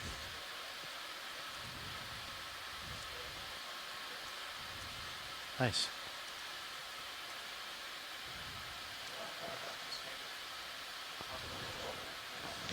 Quickly becoming a pirouette king. You can fly my drone any day. Just a great scene here with all these elevated rock surfaces that clearly show how the diversity changes with a little bit of elevation above the flat surface. And that has to do with current flows, sedimentation, settlement spots. All right, this should be a better angle. All right, Rowan, I'm going to take partial on that. Tilt down. It's the left ones we want to look at. Yeah, try to get over there.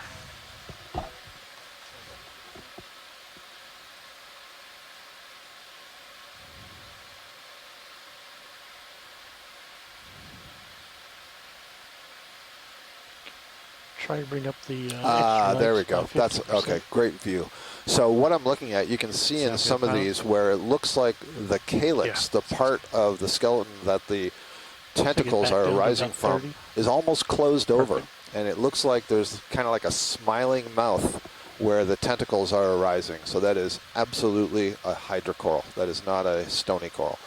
So this, I agree with Manuela, the genus Crypthelia. Good call, Manuela. All right. Good stuff. All right. So, yeah, I agree. This comment Joanna has said she always thought the hydrocorals were much smaller. I agree. That is quite a big colony for one of those. And, you know, that's why we have to look once in a while. It's the way we learn. All right, I got some trivia for you. Okay. All right. I love it. There are 4 primary controls for sediment distribution in the North Atlantic. Okay. What are they? So are we talking about on a broad scale? Like on a broad scale. Broad scale of the North Atlantic, yeah. So like productivity would be one, because that'll control the delivery of the sediment particles. How much do we have left? Well, it's close. It's the nature and the location of sediment sources. So. Okay, right, okay, so that's good. I would imagine depth is another, because that's going to control dissolution. Or temperature, depth or temperature together. Yeah, so or temperature tectonic pressure, I guess. history or age of the crust, which is directly related. Depth is directly related to the age of the crust. Okay, that's so fair. That's 2. Let's see, what else would control it? What about the, I guess it's origin. I can't say like hydrothermal origin or influence or change. We kind of said that in terms of... Yeah, that's the first one. Yep. What else? Something about the reworking? It's one of the ones we kind of talked about in terms of when we see sediments over some of these areas and why we do or do not see sediments. Oh, how fast the currents are and whether they can accumulate or not, I guess. Yeah, Where's so that's waypoint 3. Waypoint 3 is That's almost the due south of waypoint 2. processes It's about delivering 250 sediment to the meters, deposition I believe, center. So, south of you know, waypoint the 2, large but scale I'll currents check to a that certain back. extent. Okay, thank you. And then there's one more, which is a 250 little bit meters. of a Copy. niche. Thank you. And I'll give you that one. If we maintain Structural trends in the basement 0.1 rock. So knots, we could get large there, scale theoretically, structural trends before in we the have crust. So come not up, necessarily the come up depth, about but an hour and a you can half. think about those Pilot? fault features, right? So that helps control those bottom currents, which are also controlled by larger scale oceanic currents. Yeah, so there's the 4. Yeah. Good stuff. Yeah. Try and keep you on your toes. I like it. Yeah. I'm learning a lot about geology from a non-geologist. Well, You were very clear about that. yeah, I try. Dig through my book if I see if I have any other interesting trivia I can Looks stump like you we with got later. a perfect setup here, pilot. Roger that. Sounds like we've acquired the top of the ridge, and we'll be Thank you, making Roland. a right turn here shortly. Just to go along with Yeah, I was the gonna- comment that if Joanna made you're earlier clear, about I that was gonna hydrocoral being one of rotate the move you up, larger see if we ones see that we've anything. Sure seen thing. again. So Come this up a little is bit. Thuarella. We looked at this closely earlier. Pretty It's a flat kind here, of huh? Yeah, it sure primnoid. does look like it. I don't recall seeing them this large with this many branches, so that's kind of cool. I wonder what that bodes for. Just peeking up over this ridge that we're climbing. So, yeah, I see that Asako, well, I'll just type this in the chat room. Yeah, according to the Bathy, we have like another 30, 40 meters to go. Okay. Copy that. I think I heard we just completed a ship move a minute ago. That's right, a 30-meter ship move. Copy that. And what was the direction of that move, co-pilot? 110. 110, copy. That's Sirius setting. Roger that.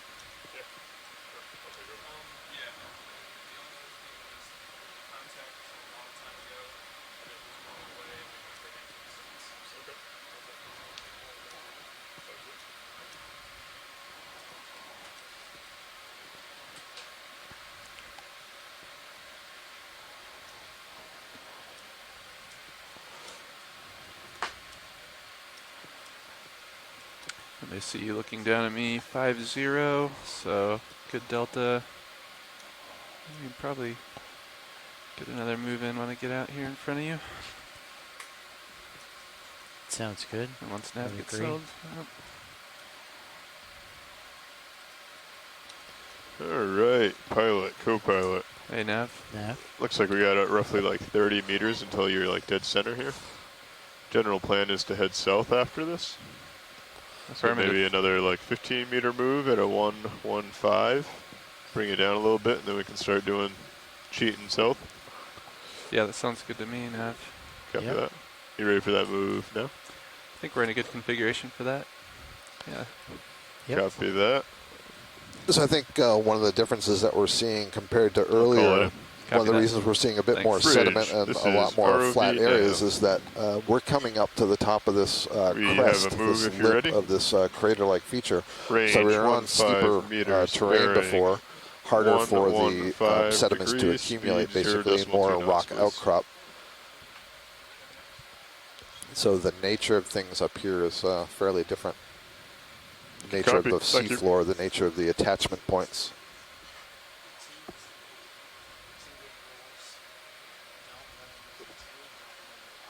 Several more of these Crypthelia hydrocorals.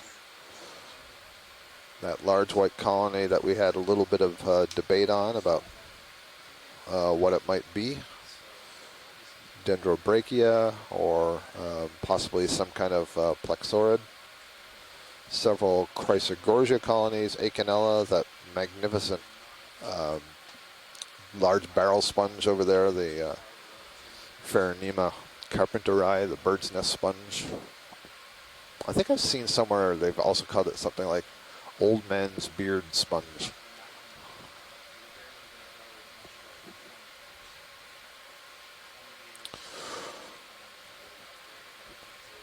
Yeah, the large fan, Asako, I think that was the one we were looking at a little bit earlier. We said was probably a plexaurid that had the purplish tissue with the yellow polyps. I said reminded me of a Paramerissia.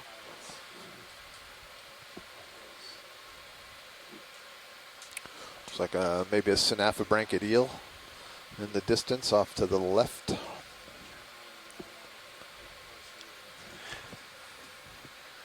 Hey, watch lead pilot. Go ahead, pilot. I understand we're trying to acquire the top of this ridge and reach waypoint 3, is it? That is correct, yep. That's Copy the that. one just before we turn, right? Affirm. Well, waypoint 2 is what we're close to right now. Oh, and we're okay. about to make a turn south. Right. So we don't necessarily have to get to waypoint 3, but we want to head in that direction once Roger we're on that. top. Thank you. If there's anything you'd like to see, just let us know. Copy. Yeah, and I'll be curious because a lot of this upper surface, I had hoped to see some in-place basalts that might have not been affected by this talus field, right? That might have been the origin of some of this talus field. And Sorry, is that a wagon wheel underneath this little? It almost looks like it. Yeah. But I think that that post the post deposition faulting. So the faulting of this volcano after the volcanic products were originally deposited or in place has kind of acted to flatten this upper surface, and that flattened upper surface has probably allowed for more sediment accumulation at the top of it. So we're probably, we were going to an area originally on the flat interior, a little sedimented. We headed up the slope where there was lots of rubble. No, I didn't see any in-place basalts that looked well defined. And then we got up to the top again, and it's flat. And our basalts that formed all those fragments are probably under a meter or a few meters of sediment right here.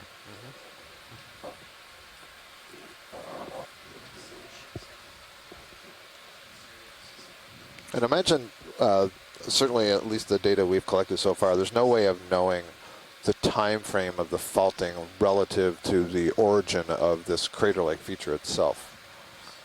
Yeah, you can look at the faults that are developing on the active portion of the Mid-Atlantic Ridge and kind of infer them there.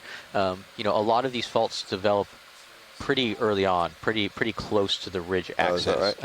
Okay. So I imagine this faulted plain is at least 2 million years old. Got it. Okay. So closer to the time of the birth of the crater rather than after it's sort of moved to this position away from the rift axis. And so that would be kind of a conundrum if this little volcanic cone or peak was a little bit further to the west and hadn't been bisected, then you wouldn't really have an age control of when it was formed. But the fact that we can clearly see it bisected means it was formed before faulting, which means it was probably formed near the ridge axis, and it's probably 2+ million years old. That would be my first interpretation of it. Yep. And that's only because we can see that little sliver of the volcano on the downdrop portion of the fault. I didn't get an overview of our sample space. To the fantastically beautiful maps that where we stand on that. have been produced from the multi-beam work that's been going on at night. Sample sheet. Wonderful. Currently when you have one pilot, as you're moving by to the left of where the laser should be, there's a multi-branching fan. Get a look at that. Roger that. Thank you. And maybe you can turn the lasers on. Lasers on. Thank you. There we go. This guy coming into center screen? Yep, right above the lasers now. Copy that. Thank you.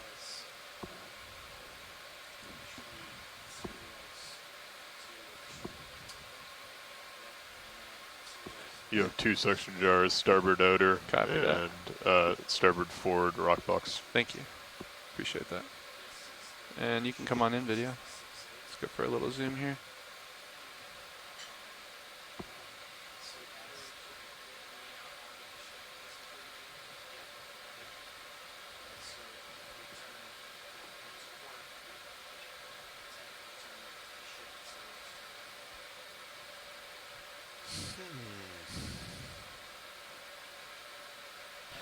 Oh. Copy, thanks, video. That's a black coral. I think that's a black coral, Tina Sacco. Can you get any closer to it? Sure. So we'll just hold this for a couple of minutes wide, and see what our colleagues on shore say. That I would have sworn that was going to be an octocoral as we were zooming in, but I'm going to go in for a slightly closer look. Watch lead. Yeah, great. Thank you. That is not one I'm familiar with. I'm kind of wondering, as we're getting ready to get another look at this coral, if that closer sideroid urchin back there is propped up and eating something. Chrysopathes, how cool. Okay, so this is the first representative of the genus Chrysopathes that we're seeing. The suggestion is that it's a species Microcantha. Chrysopathes microcantha. So it is indeed a black coral. Quite a different morphology from all the other black corals that we've been seeing. This one is clearly a very planar fan, very regular branching. It's totally disguised as a sea fan, Gorgonian. But when we got close, I could see the spines of the black coral skeleton, and then the polyps were just all wrong. They're very smooth tentacles. There we are. And, I mean, the polyps are tiny, but you can really see the spines. And remember, I've said that black corals have another common name, that is the thorny corals. And on this one, you can see those thorns are very prominent. Usually, they're so small, they're only creating little bumps under the tissue. 30%, co-pilot. Go ahead, video. There we go. Can we bring up the extra lights about 30%? Yeah, good stuff. Thank you. And I think what's hung up on it there, on the just right of center, I think that's a radiolarian. I've often wondered, I've been seeing, or it's a radiolarian or a foram. Is your staple co-pilot? I've been wondering, I've seen these things hung up on corals before, and I've said actually on one of the early cruises, boy, that looks like a molt of an ophiuroid, but ophiuroids don't molt. And now that I've done another midwater dive and I've seen several of those in the midwater, I understand that those are midwater organisms that are getting caught up by the pretty coral. close to stationary, if not Thank you for that, pilot. It's been 5 minutes since the ship moved. Copy that. It's been hitting you pretty quick where you're only at an 1100. Let's hold that for a few seconds. Copy that. Is there a large whitish fan right around here? I'm getting some questions from shoreside. Copy video. Nice shot. Large. They must be talking about the ones in the distance, because I don't see any others. Oh, yeah, sorry. Just a quick look at this urchin that is to the right of the lasers. Yeah, copy that video. I guess it's just behind that coral. Maybe that's what's going on. I just wanted to see if it was feeding on it. Oh, there's some of the fans. Right here? Yep. Come on in. Snaps in. Yeah, you see how it's propped up? It sure looks to me like it's feeding there. It's got its spines kind of wrapped around the base of this coral. At the base there, that's an old scleractinian coral. And then growing off of it is that purple plexor coral. All the polyps I see have been retracted, and I wonder if that's because it's being disturbed by this urchin that's down there. So probably urchins are grazers in general. I'll bet it's grazing floating right now, video, on bacteria. Are they grazing on that purple? No, I think it's grazing on the stuff underneath the purple. That's my suspicion. And then just to its lower left, I saw another one of these very small white colonies. That was a hydrocoral. And so if you turn right, pilot, we're getting asked about the bright white colony. Roger I think that's another one of these stylastron hydrocorals. Yep, just came into view on the far right side. Copy that. Let me pick up a little. And then, folks, I think we're going to move.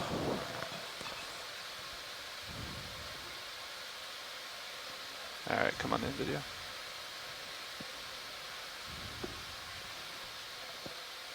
Yes, indeed. So this is the Crypthelia we were just looking at a little bit downslope, the hydrocoral. Stand by. And one thing I didn't say before, what looked like a whole series of tentacles sticking out, and I think I even used that term, I believe are actually individual zooids, individual polyps. And if I recall, they're called dactylozoids, and they're the ones that would sting the prey. But I don't think that they are the feeding zooids. I'm not 100% certain with this particular type of hydrocoral, but that is that is the situation for other stylastroids. Roger that. We have a bamboo coral here on the right side. Acanella, probably Acanella arbuscula. That's the common species in the North Atlantic. Video's clear. Copy that.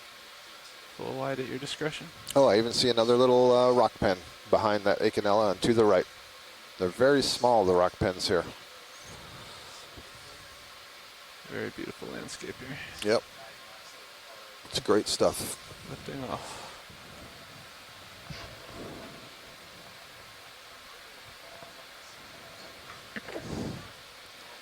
So, just as a warning to shore, I'm pretty sure that we have less than an hour left in this dive.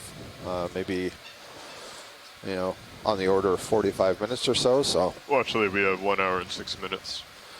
Copy that, Nav. Thank you very much. Yep. 1 hour and 6 minutes. So let's use our requests for zooms and last move is collections 115, judiciously. correct, That's correct. We're very close to the and upper part we're of in this location rim. to make a You can see right it's turn flattened yet, out or a do we need lot, to push so forward we're a little kind of more? on the I think inner you're lip. getting there. And a You little have bit this one farther, we feature might kind be able of to in see front the of you, Yep. roughly like 20 meters away. Maybe Might be good to just kind of push forward, see that, and then maybe swing over. Sounds good. I like that plan.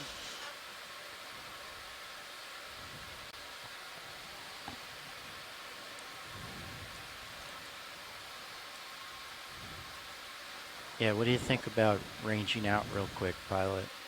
Let's go for it. Okay, Nav, would you mind doing that? On sonar. Yes, please. Give you a little altitude here. Oh yeah. There's little 50. rock field there. That might be a good time to make the turn south. I'm okay with that, co-pilot. You ready? Yeah, sure. Let's do it. Okay. Not sure if Direction I'm imagining it, but I think I see a waypoint pretty large 3 colony out there in the is distance. a 180. Atop a 180, rather large copy. rock. Okay, I'm rotating up a little bit, pilot. Copy that. And do you want to start heading over and I'll follow you around? Yeah, I'm okay with that. Watch lead, you're okay with us turning south at this juncture? I guess so. I mean, if there's still any elevation to go, I would like to get right up to the crest, but Okay. we can at least go, let's see, what's our heading right now is east, so southeast, let's say. Is that fair? Southeast. So we're sort of cutting across this saddle.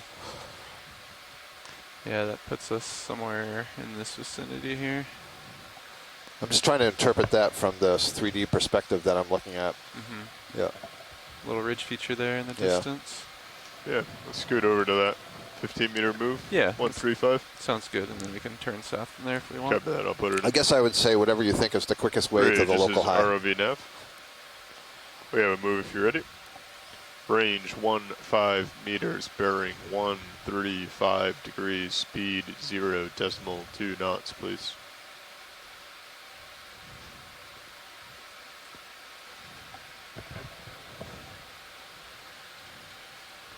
Just gonna turn to the right and survey a little. Sounds good, pilot. I'll kind of wait till you get a little bit right of center and then Good copy, Bridge, thank you. change my heading. Roger that.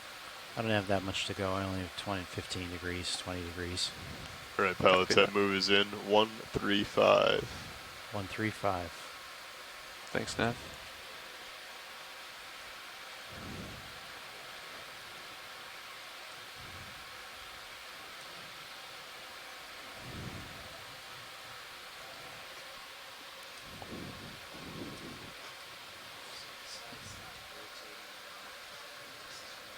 It's like a little drop stone over there, Ashton. Yeah, that one lone boulder. Yep. You know what we call that? A drop stone? Not in place. Not in place, definitely. That even I would know. I still think, you know, the one rock I really wanted to collect on this, and I didn't, was that long line piece of granite right in the mid-Atlantic. It had something tied to it, didn't it? It did. It had a whole bunch of stuff tied to it. Yeah. But I just, it would be a great centerpiece yeah. in, like, you know, on a coffee table. And people Sure. go like, where'd you get that beautiful piece of granite? And you go, Mid-Atlantic Ridge. And then they either just nod because they don't know what you're talking about, or just Right. look at you strangely. Shake their head. Yeah, like, uh-oh.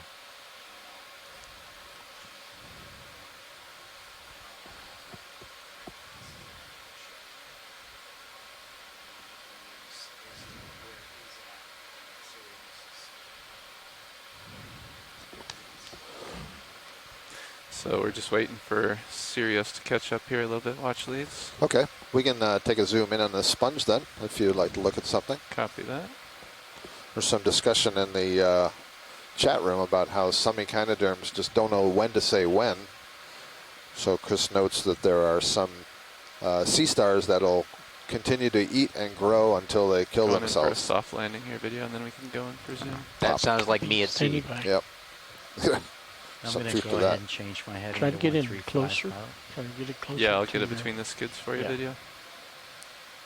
Here's another one of these sideroid urchins, which sort of started the conversation. And And I also didn't if you notice it, but I think the pan comment your was made that HD2 there were a down, bunch it's a of good spines view. without a test, that. which suggested that something ate the urchin. So there was some discussion about, well, what might be eating the urchin down here? Or did it just die of old age or overeating?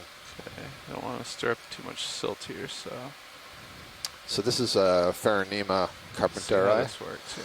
the bird's nest sponge. You can see it's got all You these come on in, siliceous spicules extending from the base that go into the sediment and allow it to be sort of anchored in position. So what's this urchin doing? It's got a little crab on one of its spines. Go ahead, Bridge. Good copy. Thank you. That's a Chrysogorgia move's colony complete. on the Tilt down. back side of it. Copy nav, thank you. And it certainly doesn't Thanks, have man. its mouth oppressed to the surface. It has to. The mouth has to be a lot further down in order to actually feed on anything. The leg Just coming kind of at us is hesitating, moving. wondering, Roger making that. sure it's not upside down. We saw one of those yesterday, meaning the mouth is on the left side. I think it actually might be. Max zoom. Copy that. Get some I'm no thruster echinoderm biologist, but vibration. I think it's upside down.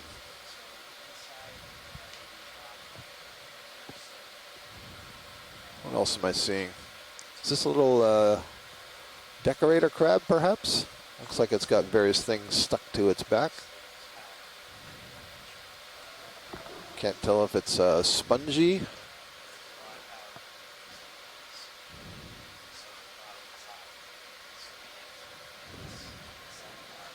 Okay. Full screen. Roger that. Stand by, I'm losing my footing here a little bit. It's good enough. Copy that.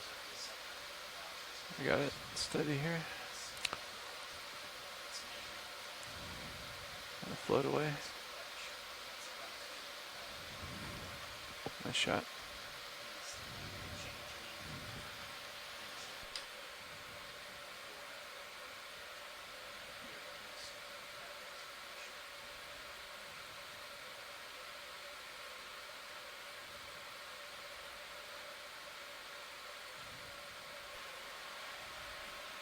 A couple of very large fans here on the right Gonna side. turn to 135 here.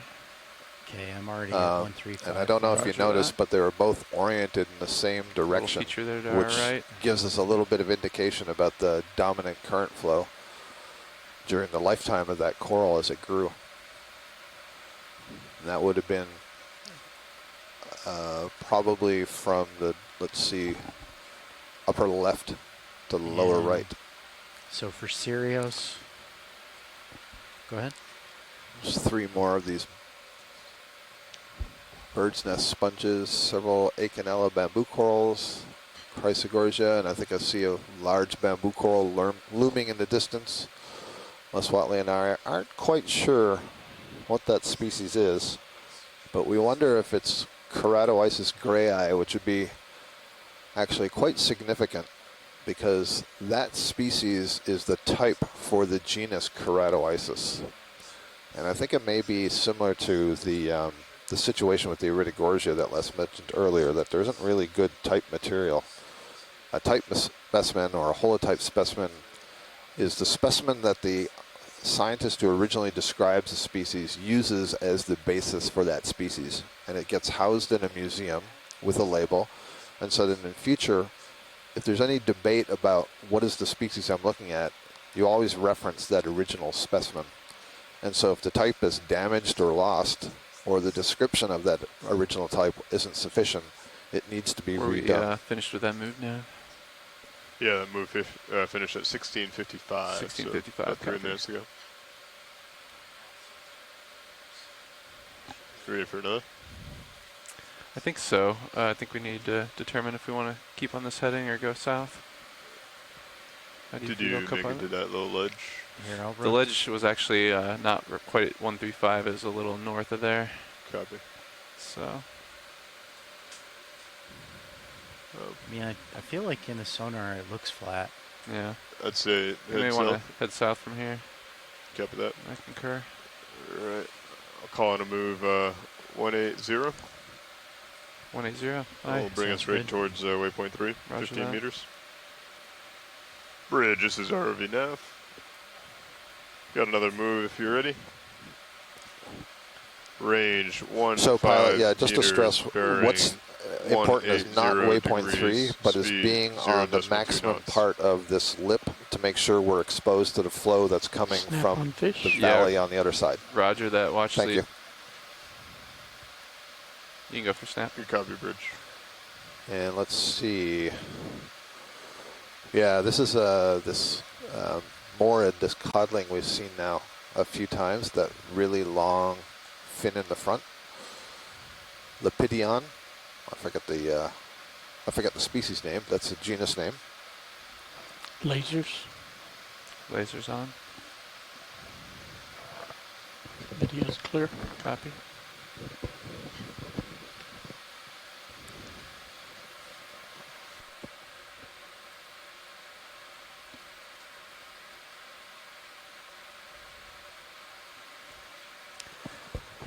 So our bathymetry indicates the local high should be south of here, right? Directly south? Yeah, so we've reached the local high of this ridge feature. And now we'll head down here towards the local high of the whole feature. Yeah, roger that. That's what watch lead wants us to achieve if we can. Yep.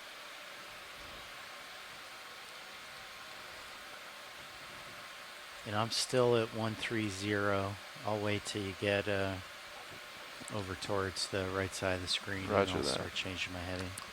I personally am impressed at how many of these Pharonema sponges there are and Acanella in the flat parts here. It's more than a decent density.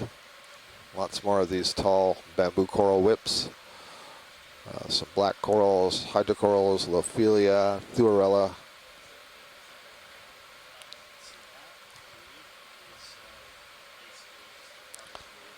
And it's interesting, you know, there are elements of this dive that I'm seeing that remind me of dive number 5. What did we call that dive again? Was that Zenith? Thank you. Yep.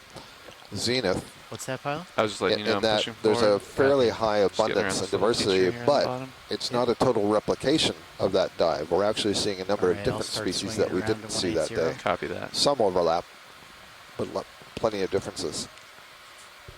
You can take the fish if you want, video. I'm sure they've seen plenty of these. I see. I went to get a drink of water, and you did not find me my basalt, Scott. It's not for lack of looking. No. Look to the horizons, my friend. I keep doing so.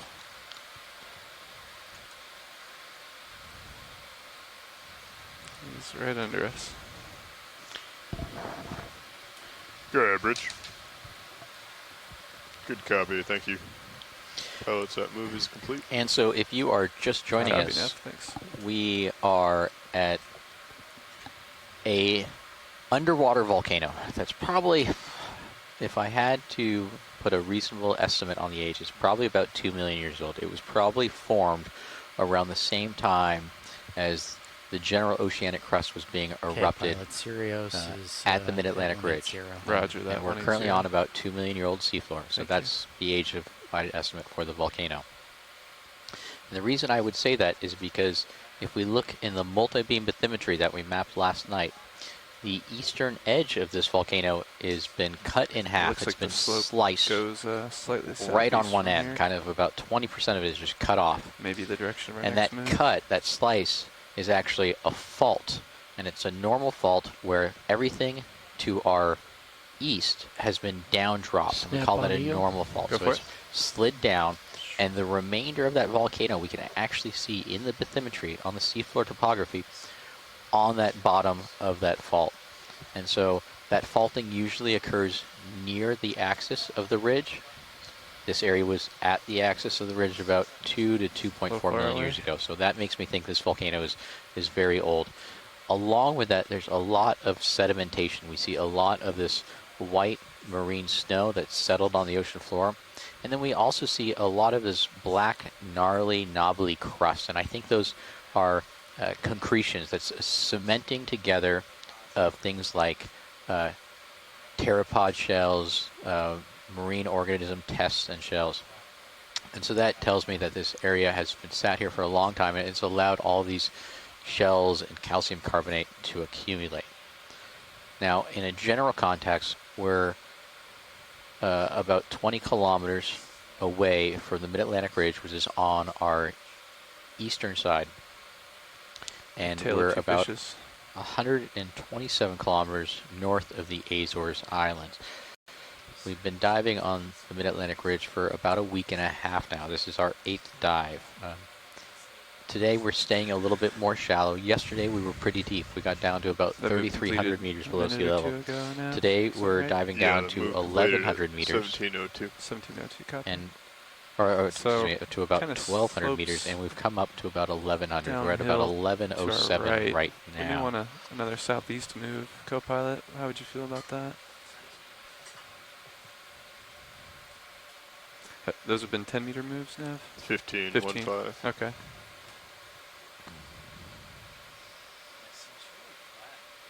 It does. Yeah. We can get another southeast move. I think so. 135. 135, yeah, 15 meters. Cover that. You good with that, co-pilot? I'll call it in now. Bridge, this is ROV nav. I'm going to work my way. Got another move if you're ready. Up. Range 15 Pilot, watch meters, lead 2. bearing Go watch 135 Are you degrees, able speed to tell 0.2 what way the knots. currents are moving here right now? Is it, sure. I'm just curious if it's coming across that lip. I think that was Good maybe copy, a meridian, thank you. but anyway, sorry. Holding stationary for a moment, and we'll try Thanks. to gauge them.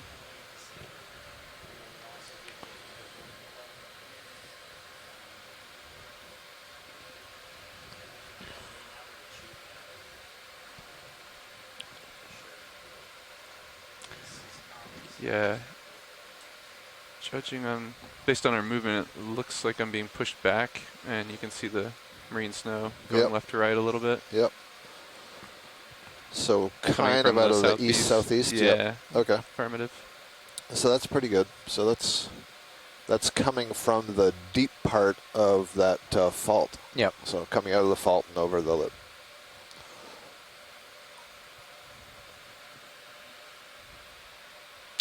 Mike says that was a larvation out of its house that drifted by. Thank you, Mike.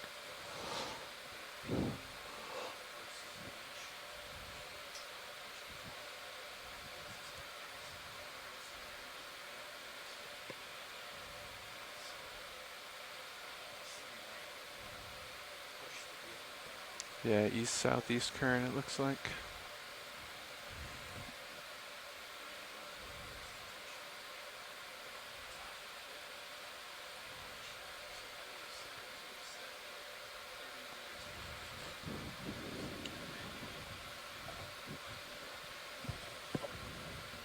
Very flat in this area.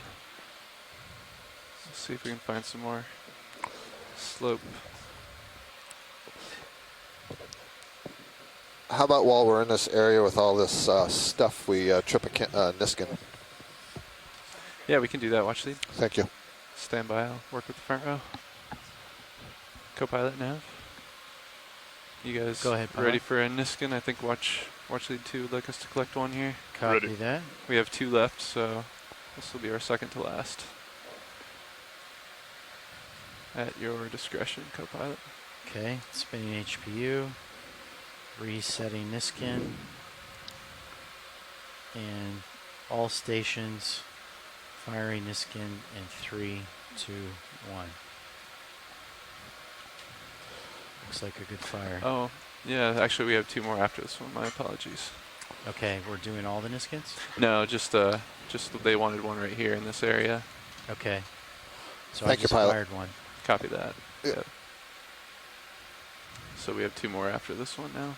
Oh, 2 more left. Yes, Okay. affirmative.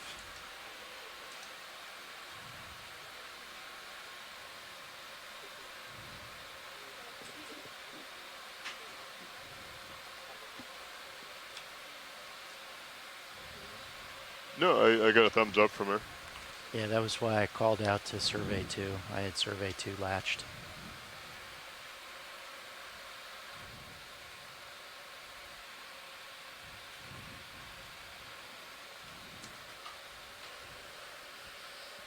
Go ahead, Rich. Thank you much. Pilot's move is complete. Copy that. Thanks, Nav. Copy nav.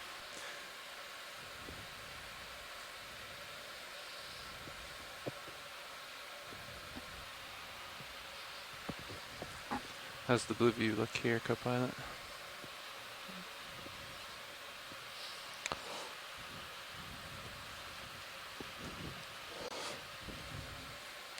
Oh, we have a listing of the black corals from Tinasako that we've seen during this dive. So 2 species of Bathypathes, 2 Antipatherine whips unnamed, Looks a pretty much the same, Parantipathes, pilot. a Trissopathes, a Chrysopathes, Antipathes viminalis, Flat and with some Leopathes relatively expansa, small- and a small rocks popping Phanapathidae. up. Copy that. So at least 10 different species of black coral that we've seen so far on our trip up this like you might crater-like start to feature. settle Oh, I out. think, is there, I can't tell if it's one of these rockfish Last or a move was sea star. 135. The pink thing on the Yes, rock that's correct. to the left of where the lasers would be. Sirius is still at 180. I can swing over. Roger that. Did you want to zoom on something, Watch Lead? Yeah, so there's a pink thing just under the lasers. I I can't see tell it. if it's a fish or a sea star. Yeah, let's go for a zoom here. Thanks, video. Sea star. Sea star, Yep. Looks like one that's been recently feeding. It's kind of bulged up in the center there. Stand by. That's a Storopathes black coral in the foreground, so I think we can add that to the list of black corals, so maybe now 11 species. Did you want a closer look at any of these, Watch Lead? Or? Getting some shadows above us, some fish swimming. I don't think so. Copy that, Watch I'm Lead. still trying to get to that high before we end the day. Copy that. Thanks. Yep. Thanks, video. Oh, yeah, you're right. What camera was that in? So we're looking for Menzies. as much Must slope have as we gone can underneath find us here. then? Must have gone How do you guys underneath feel? us as we were zoomed in. Yeah. Fish over to your left. Fish on left, copy. Chimera. So while we were, oh, there it is. There's the Chimera. Go for zoom.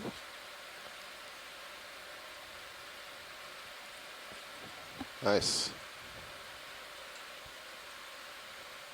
What's your altitude? Roger that. Very nice. Coming down. Go a little up. Laser's clear. There you can see the lasers on it, so it's probably about 25 centimeters long. I'm gonna set down here. Actually, I'll keep going. Okay, I'm rotating down a little bit. Roger that. That's 55. Copy that.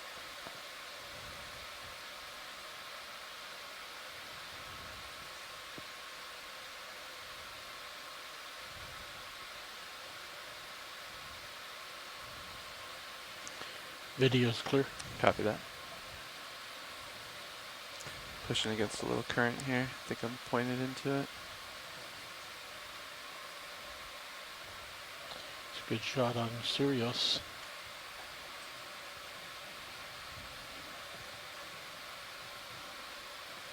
Maybe he'll lead us to a higher slope.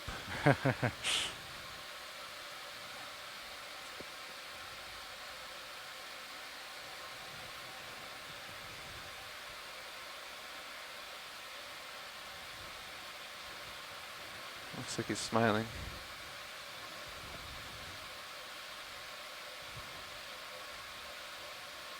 He's gonna go under us.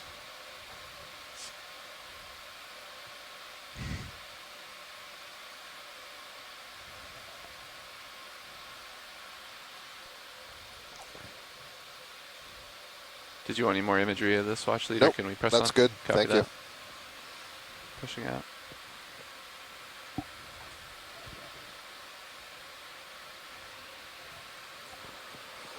So we're at 11:06. Just having a little look in the chat room, and I see that there's already 469 annotations made today. It's a busy day. Yeah, sounds good to me. Another southeast move, or it's like a little plexoid here, probably a paramerciid. Has its own little rock as its home, and then two large bamboo corals in the background. 135. Bridge is at RV now. Sirius is at Got another move if you're ready. Roger that. Range 15 meters, bearing 135 degrees, speed 0.2 knots, please.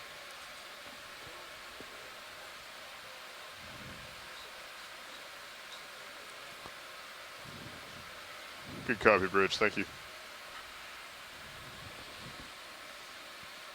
Okay, that's back at 45. Maybe warmer on the seafloor today, but it's distinctly cooler in the control room.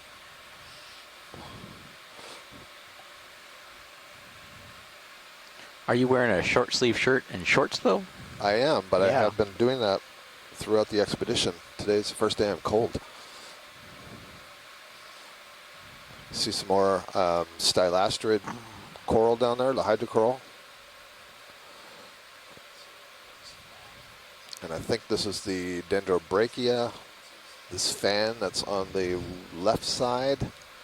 The tall stuff is the bamboo corals that we suggest are maybe Keratoisis grayi.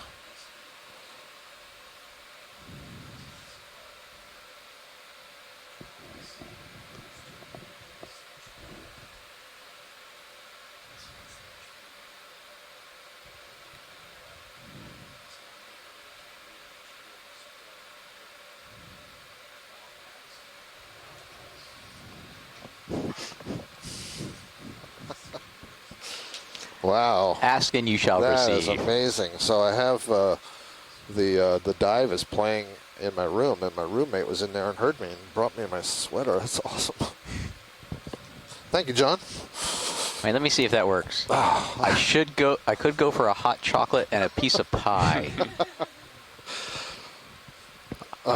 Sadly, as you know, there's no feeding or drinking in the control room. I'm waiting, Derek.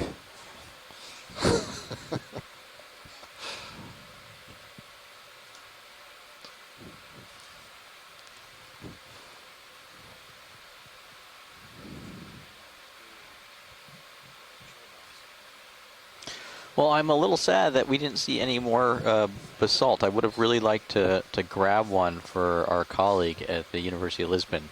I could have grabbed one of those pieces of talus on the lower slope, but I was really hoping I would see something in place like those beautiful samples we grabbed the other day. And, we talked. Such a rookie. We've learned so much that, when you see something early. I know, but.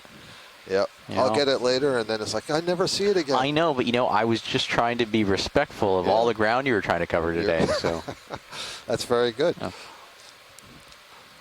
I know the trade-off well. Yeah. Yeah. Like that bamboo coral, if this was my expedition, would have been in the box long ago. Yeah. Yeah. Well, and I think that's something important to reflect. This is not a geologically focused expedition. It's not a biologically focused expedition. It's a multidisciplinary expedition. And Scott and I are not the principal investigators. We're not leading the scientific investigation here.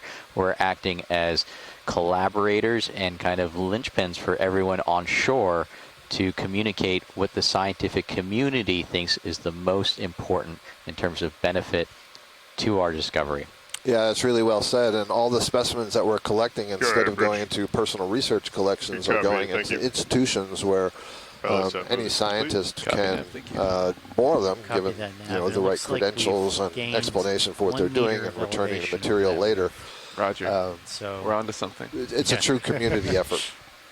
I think we're probably not going to gain much more. Well, at least we wouldn't think we would, based on the BAFI. Copy. You want to make it south? Maybe south in the next move. Yeah. Understood. And if co-pilot's ready, I think we can put that in. Okay. Yeah, I'm standing by. Copy that. 15 meters due south. Thanks, Nav. Calling it a nav. Bridge is at RB nav. We have another move. Range 15 meters, bearing 180 degrees, speed 0.2 knots, please.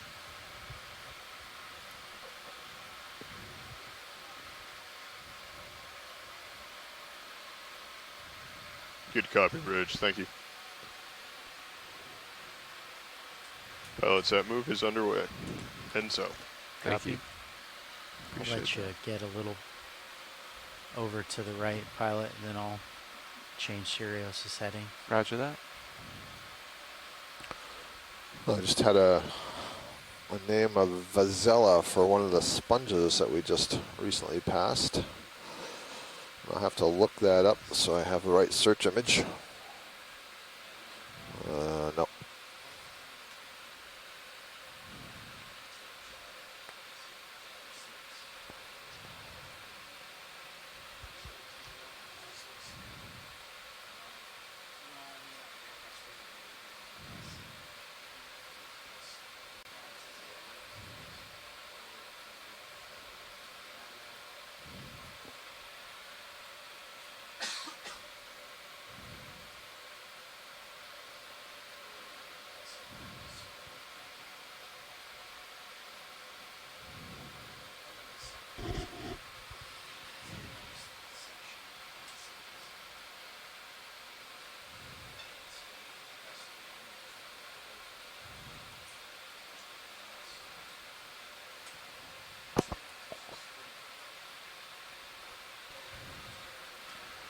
Okay, pilot, I'm rotating over. Copy that. Read my mind.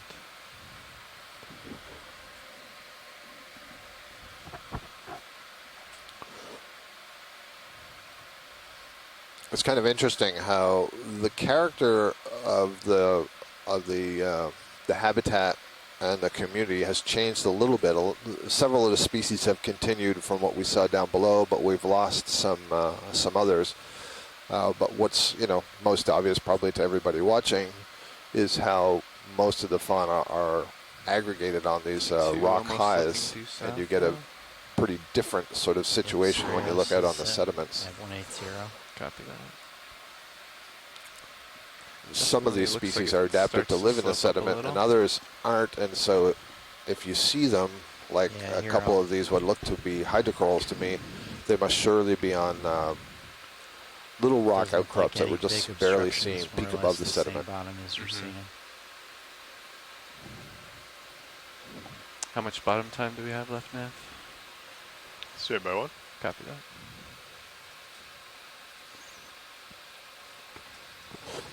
We're looking at 32 minutes left on bottom. 32 minutes, okay. Thank you.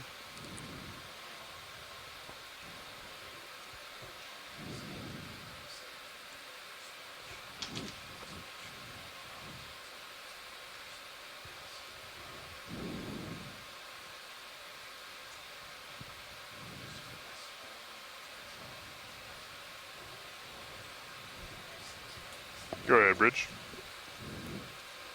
Good copy, thank you. Pilot set last move is complete. Roger that.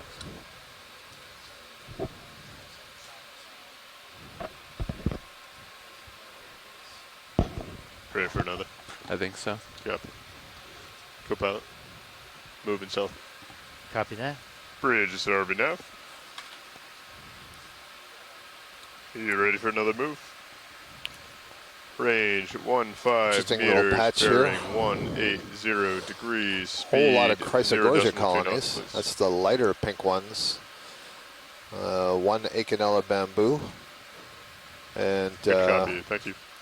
the Thuarella just out of frame, and probably the Dendrobrachia, the white fan on the far right side. And then all these little whiter fans, excuse me, all these smaller white fans, I believe are the hydrocoral, the Crypthelia.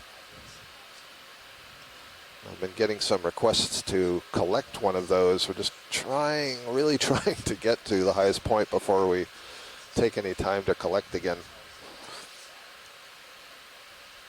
And I understand how difficult that is for everybody.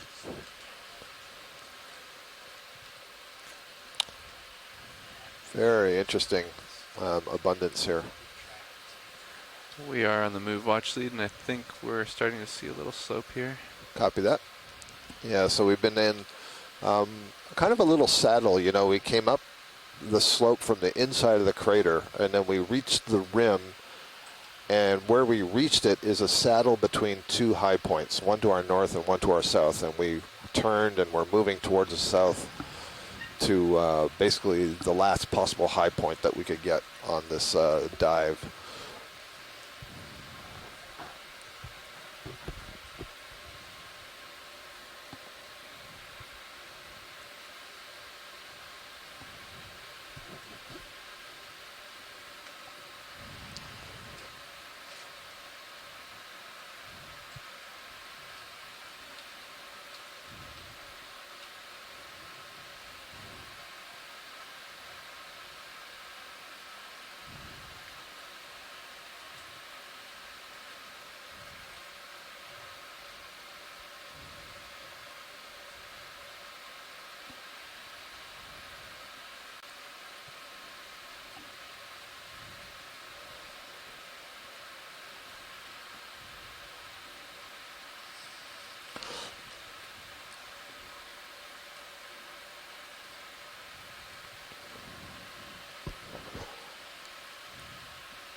It's interesting, you know, if this were the beginning of the dive, I'd have so much to say about everything that we're seeing here in terms of abundance and diversity, but I'm kind of exhausted after a day of talking about all these things.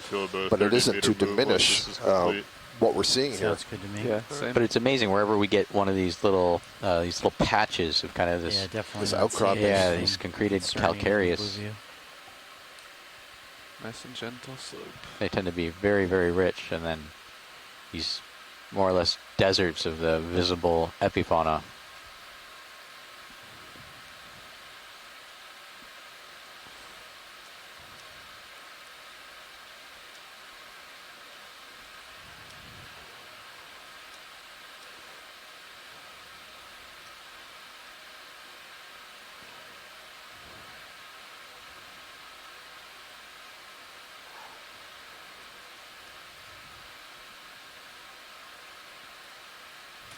Go ahead, Bridge.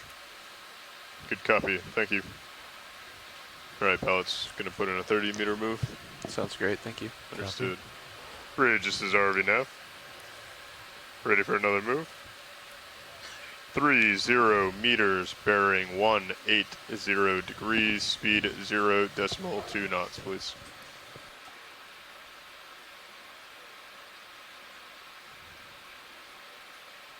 Good copy. Thank you. All right, pilots, that move is underway. Be advised, a little bit longer. If we do stop, I'll go ahead and bring it back a little bit. Copy that. I'll try to keep out in front of Sirius. Yeah, you got a little bit of leash. Copy that. But you could, if you go too fast, you'll run out of it pretty quick. Roger that. Trying to mow the lawn a little bit to pass the time. Yeah, looking good.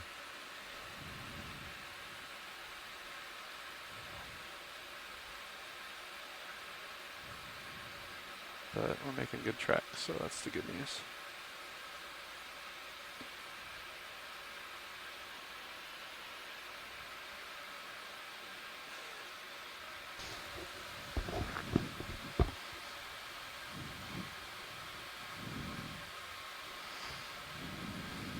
I seem to recall we had this conversation, I think it was on dive 1, where we were surprised that when we got to the top, we just saw all of the coral rubble and very little live growth, and it was below the rim that we saw all the live growth.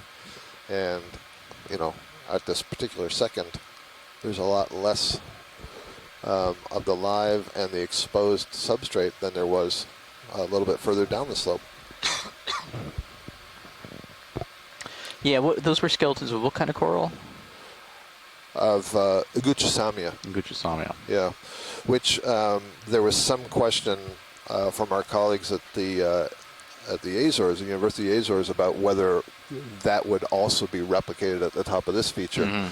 They weren't sure. This is a little bit deeper, and so far I have not seen a single one of those. No, I want this.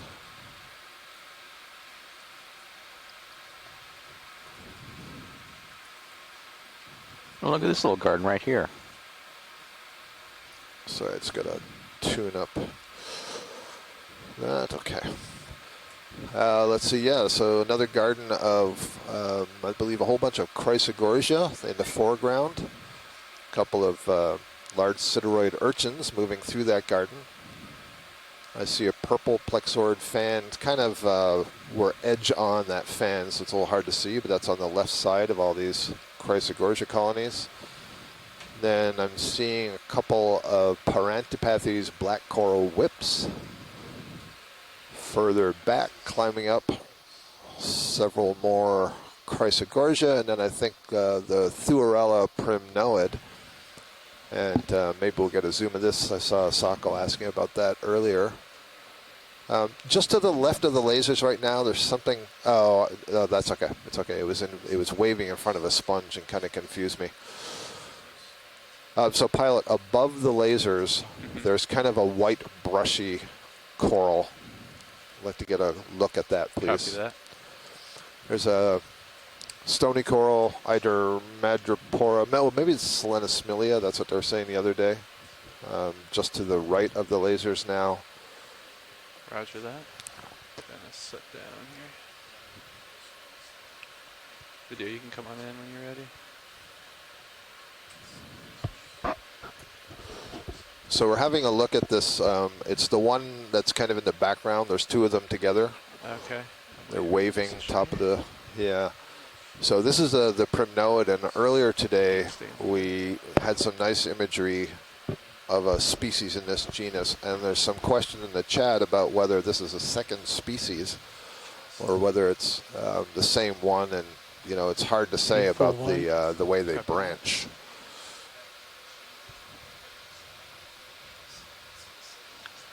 Can you get in closer? Working on it.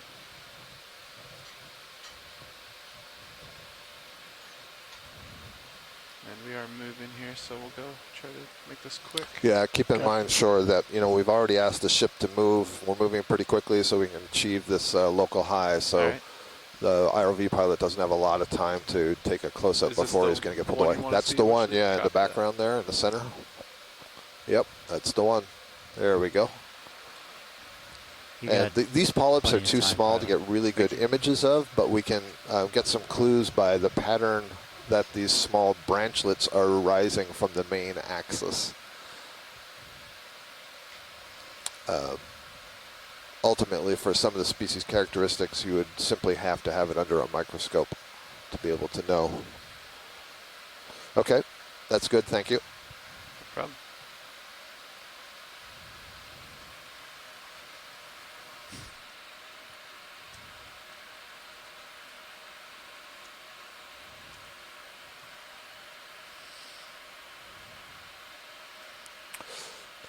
Thank you, Mary Bilan says that sclerotinian is Madrepora, genus Madrepora.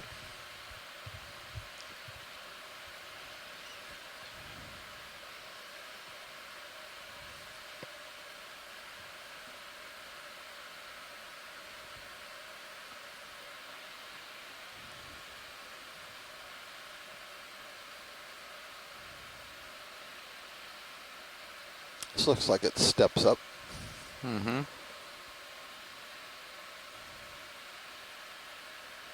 You're all right, Bridge. Good copy. Thank you. Pilots, that last move is complete. Copy that. Thanks.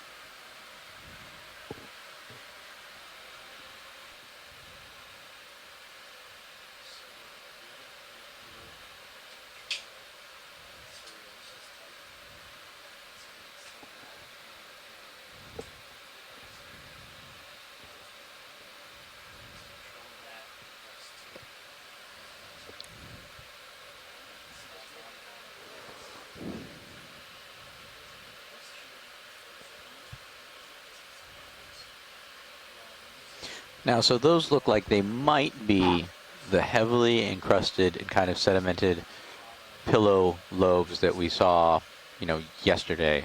There's one cracked over there. Yeah.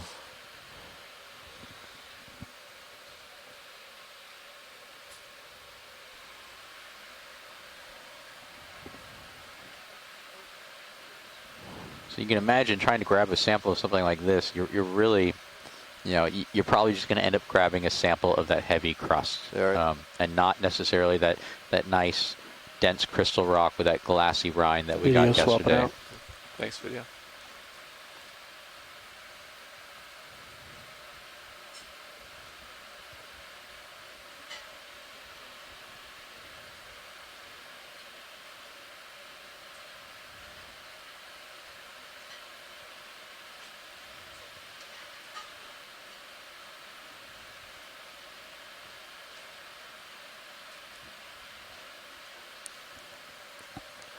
Pilot, as we get close to this next rock, on the left side of it, there's kind of a lobey, upright, platey sponge in the background there. Copy that. Yeah, if we can get a look at that. Joanna earlier was asking about sort of a flabellate sponge, and this is the closest I've seen since that time. Is it the one coming in near the lasers there? The one to the left of that. Copy that. Yep, that's the one. Hey, Brian.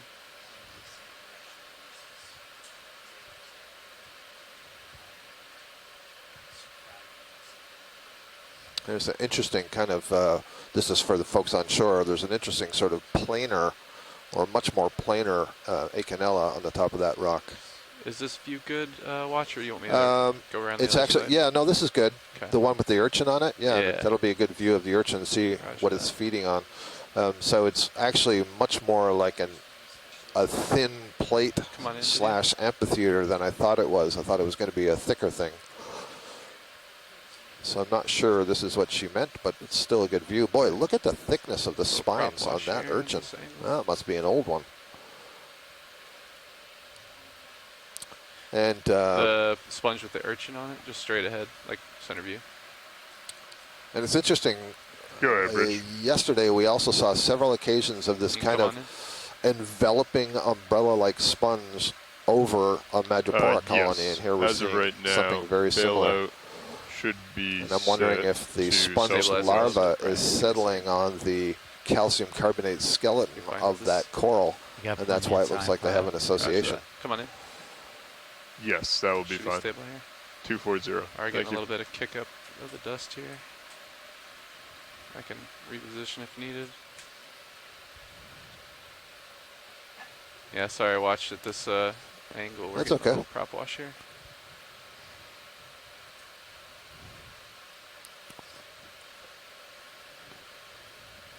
To me, this looks similar to something that we sampled earlier in the week. A little bit hard to tell because I'm not a sponge taxonomist, so I don't know at this gross scale what are the characteristics that are being looked at.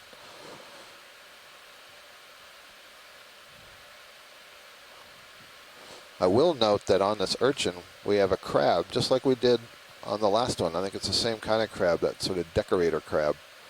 It's kind of interesting. And again, we have zoanthids growing on the spine. We have a brittle star. So they're all on a little mobile home.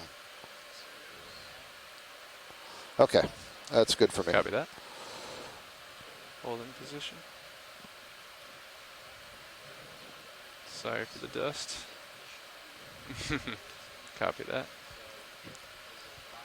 The purple sea fan there on the left is a Plexauridae.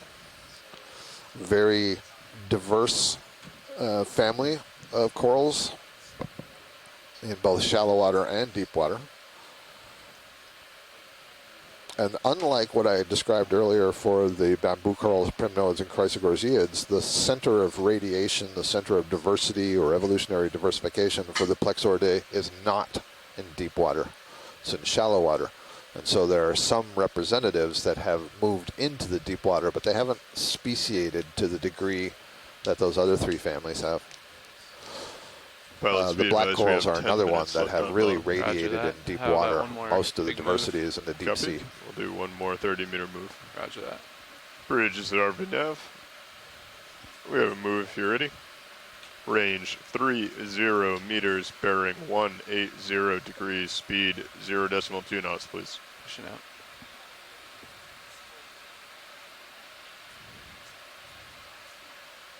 Good copy, Bridge. Thank you. Pilots, that move is in. Heading south. Copy now, thank you. Copy. Huh, looks like a whole field of little hydrocorals up here.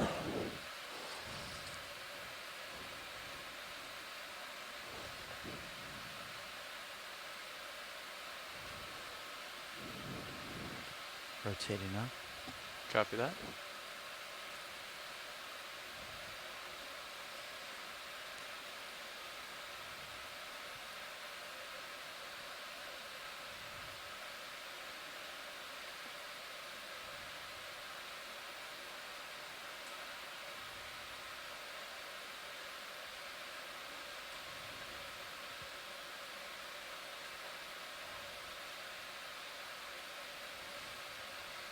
Oh, there's a little Iridogorgia. I haven't seen Iridogorgia in quite some time. I made a collection of one earlier, but there's one on the vertical rock face just on the far left. Oh, look at that. Looking in the distance. Note all the fangs are kind of oriented in the same direction. And that's so that they get the width of the fan to capture the maximum amount of current. You don't want to be edge on to the current. You want to be face on to the current. And you can see here that it's occurring in different species. So it's a really nice indication. And right now our current is coming across from the upper left to the lower right. And that would mean it's coming from the deeper side of this crater feature on the fault side and coming across the upper rim and kind of down into the crater. Beautiful, I think euplectellid glass sponge.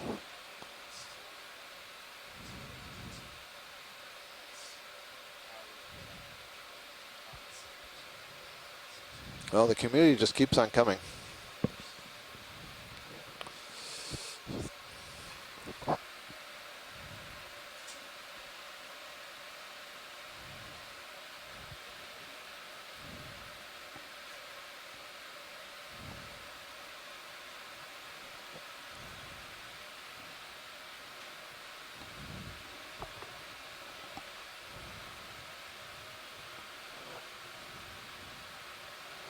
I just realized that I have not seen any entry in the chat room in quite some time.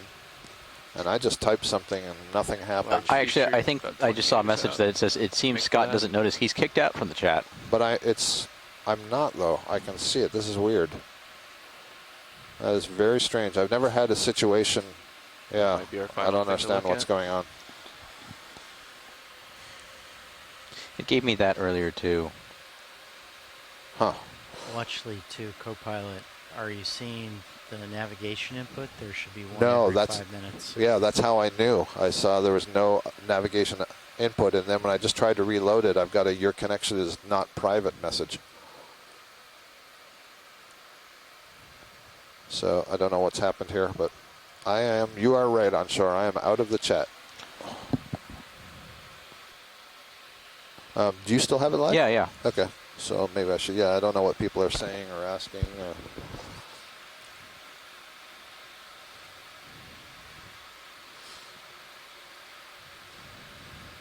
Watch lead, this is a pilot. We're pushing out to this feature ahead of us. It might be our last stop on this dive here. Copy that. If it is, before we leave bottom, we'll fire one more Niskin number 4. Roger that. Thank you.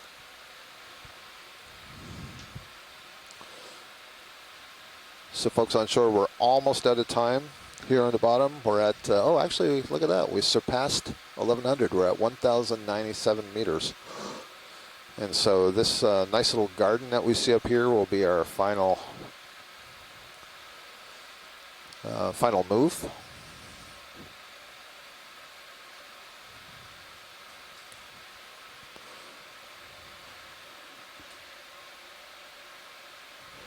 Yeah, I'm getting some reports from shore. There's some folks also having some problems.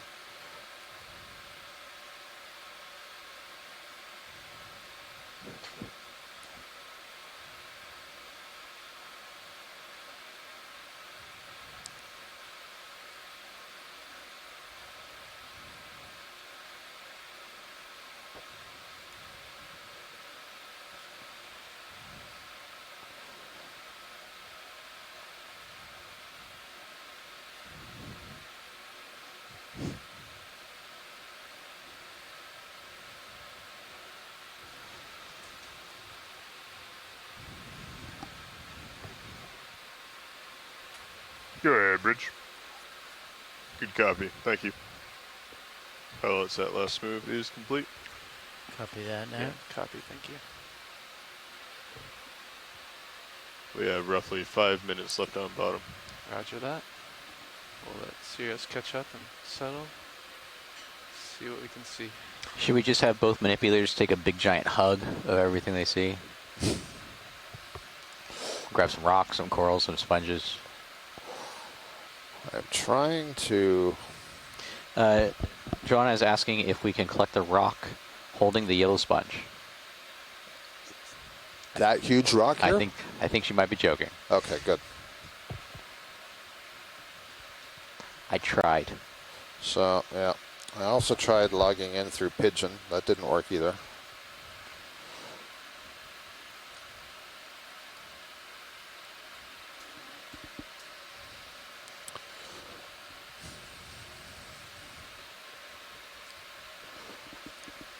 Well, I mean, we can take a clipping of the Asako's coral. asking about the hydrocoral. Where? I don't see it. So do we see a white fan anywhere right in front of us? Was it on that rock? Did we pass it? What rock? Yeah. The rock with the white sponge? It's got to be one big enough that you can grab. I mean, those things are really brittle. They'll shatter. I think it might have been on the big rock. Okay. Did you want us to go back? There might be... Oh, he says in front of us. He says right in front of us. Next to the Bathypathes. The Bathypathes is back to the right. Maybe there's a... Yeah, there's a delay. There's a delay. To the right. Yep. Turning right? Yeah, there's a little one down there. Yeah, it's pretty small. I don't know. Oh, that tiny little white thing? Yep. Oh, yeah. Is it the one directly below the lasers here? No, it's to the right of the lasers by that reddish feather. I see. The thing is, they're so brittle, they're shatterers.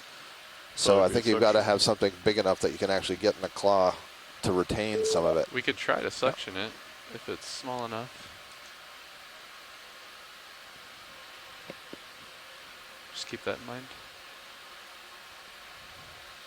What two color morphs is she referring to? I wasn't sure if she was referring to the sponge. Oh, she wanted a piece of the yellow sponge. It is the yellow morph of Hertwiggia. The big one that we passed on the way towards the garden? Yeah. I mean, everybody wants everything here at the end. I understand. I do too. Do we, is there a strong candidate, or do you want to do one more pass around this feature here? Is that a little bit of the yellow sponge on the upper left? Yeah. It is? Yeah. Appears to be. She did she asked about this earlier as well. Yeah. Yeah. And so it wasn't the yellow morph we got earlier. I guess it was the white morph that we got earlier in the expedition. We do have just a couple minutes left, watch lead, so... Yeah, I mean, what do you think? Do you think you can grab that yellow thing in enough time? Then let's go for it. If you don't, then, you know, we're done. I understand. The one directly ahead? The one directly ahead? Yep. We can try. We have, what, 2 minutes? There's some fluff in there. John is asking if we could zoom in to make sure. How much time do we have set up budgeted? 5 minutes. Okay. Roger that. And I'm going to suggest, I'll let you guys make the decision. You know your tools, but that's a pretty soft sponge, so maybe you could just suction it off of there. If you think it's easier to grab, I leave that to your discretion. Roger that. Yeah, and Joanna said Okay, we got the white. If you're going to suction, one. I would Over here, the recommend white morph. setting up far enough back so that you could push the drawer out. Roger that. Yeah, I'm just trying to make a suggestion. Also, that's whatever's fastest. Starboard given the inner bottom time. is the only... Oh, no, I was just saying your question about the color. Starboard Oh, yeah. I'm top. Sorry. Probably suction jar might be the best. Roger that.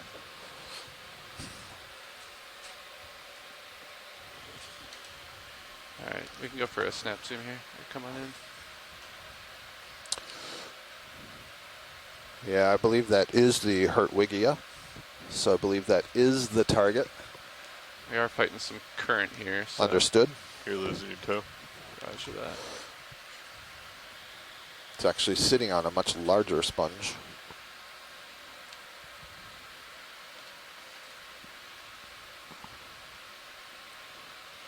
Yeah, I don't know if I'll be able to get the drawer out at this orientation and be close enough. What do you think, co-pilot? Well, in that case, I would say back up. I'll push the drawer out. You grab the hose. Roger that. And then you could go in. Copy that. Let's try it real quick. All right. I think we have enough room to draw out right here, right? Yeah, you should be all right. Okay, let's give it a shot. Nice and slow. Yep.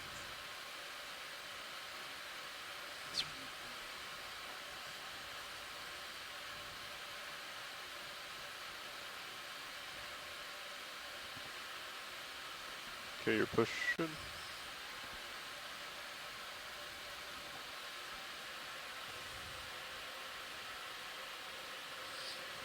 Okay, that's full extension. Right. Oh, almost. Looks clear. Okay, I'm gonna haul in a little bit. Copy that.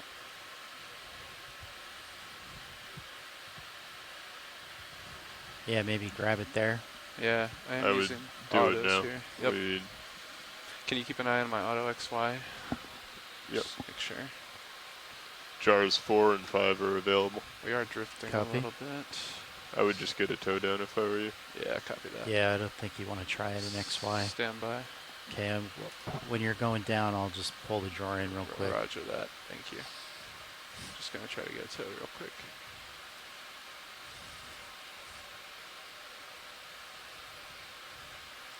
And I would back up a little bit if you can. Roger that. Stand by.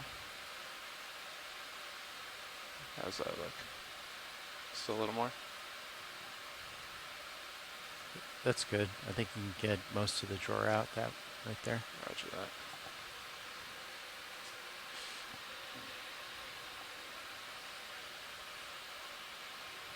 That would be a little bit too much downward there. Hold on.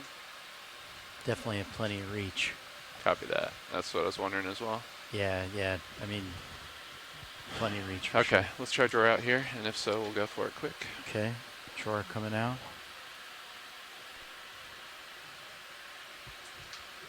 That looks good, co-pilot. Nice. Okay, that's full drawer. Go ahead, watch lead.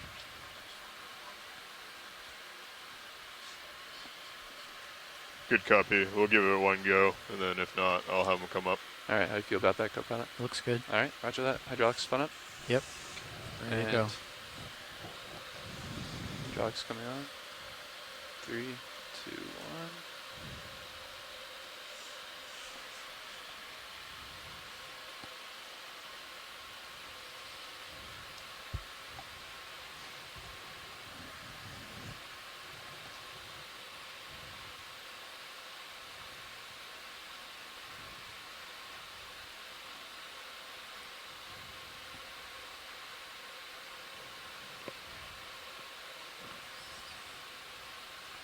Okay. Looking good. I'd say a little down, and then I could draw in. Roger that. Stand by.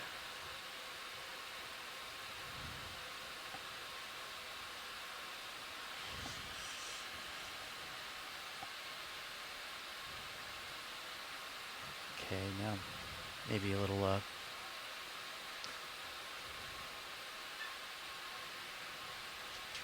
Right there, maybe? Yep, looking good. Copy I'll that. come back slow. Off stick.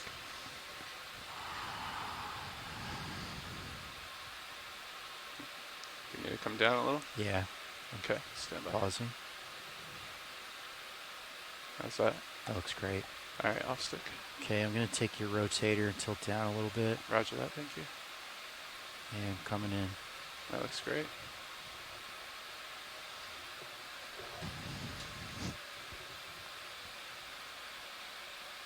And that's the drawer fully retracted. Roger that.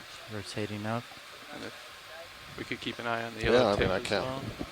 Yep. I can't get in anywhere. I can't get in we on can do it pitching. with, You can I'm do it getting with reports the from the shore. It's the same or thing. the Titan. Okay. Titan might be good. Yeah. Are you ready for me to take the arm? Yep. Copy that. Coming out.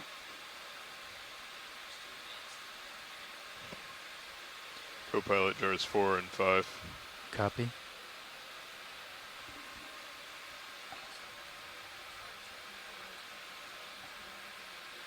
And I don't see the view of the tape. Are we watching that? Yep. Okay. I have eyes on. Copy. Thank you.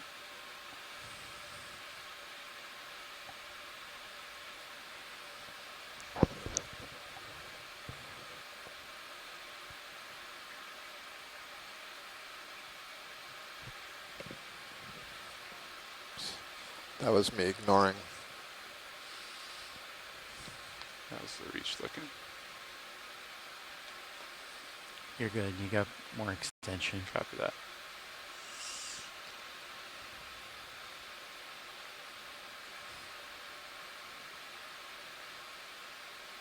Got plenty of extension. Copy that. Oh, so sorry about that. Right, It's pilots, okay. we need Slipped to out. Yeah, ascend. we need to secure. Okay. Sorry, watch lead. Did that slip out of the claw? Yep. That happened to me earlier as well. It just slipped out of the jaw? Yep. Yeah. If you can stow the craft, yep. We need to get moving. Roger that. No worries. We appreciate the valiant attempt. Yep. It was, And just a reminder for tripping Niskin before we lift off bottom.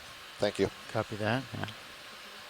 We've seen those a few times. I we have a survey hopefully we'll two see on them again. comms.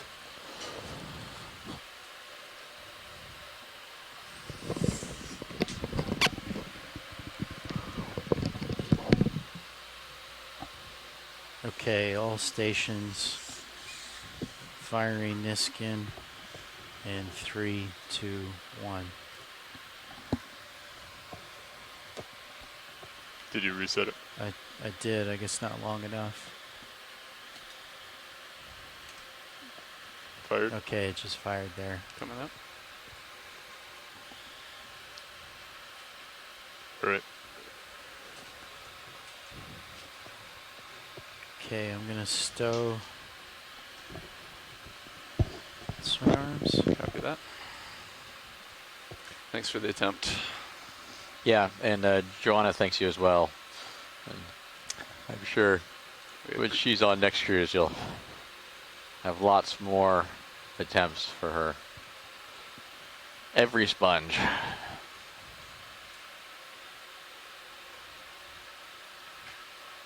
Okay, swing arms are stowed. And our drawer is secure as well. Yep, drawers in.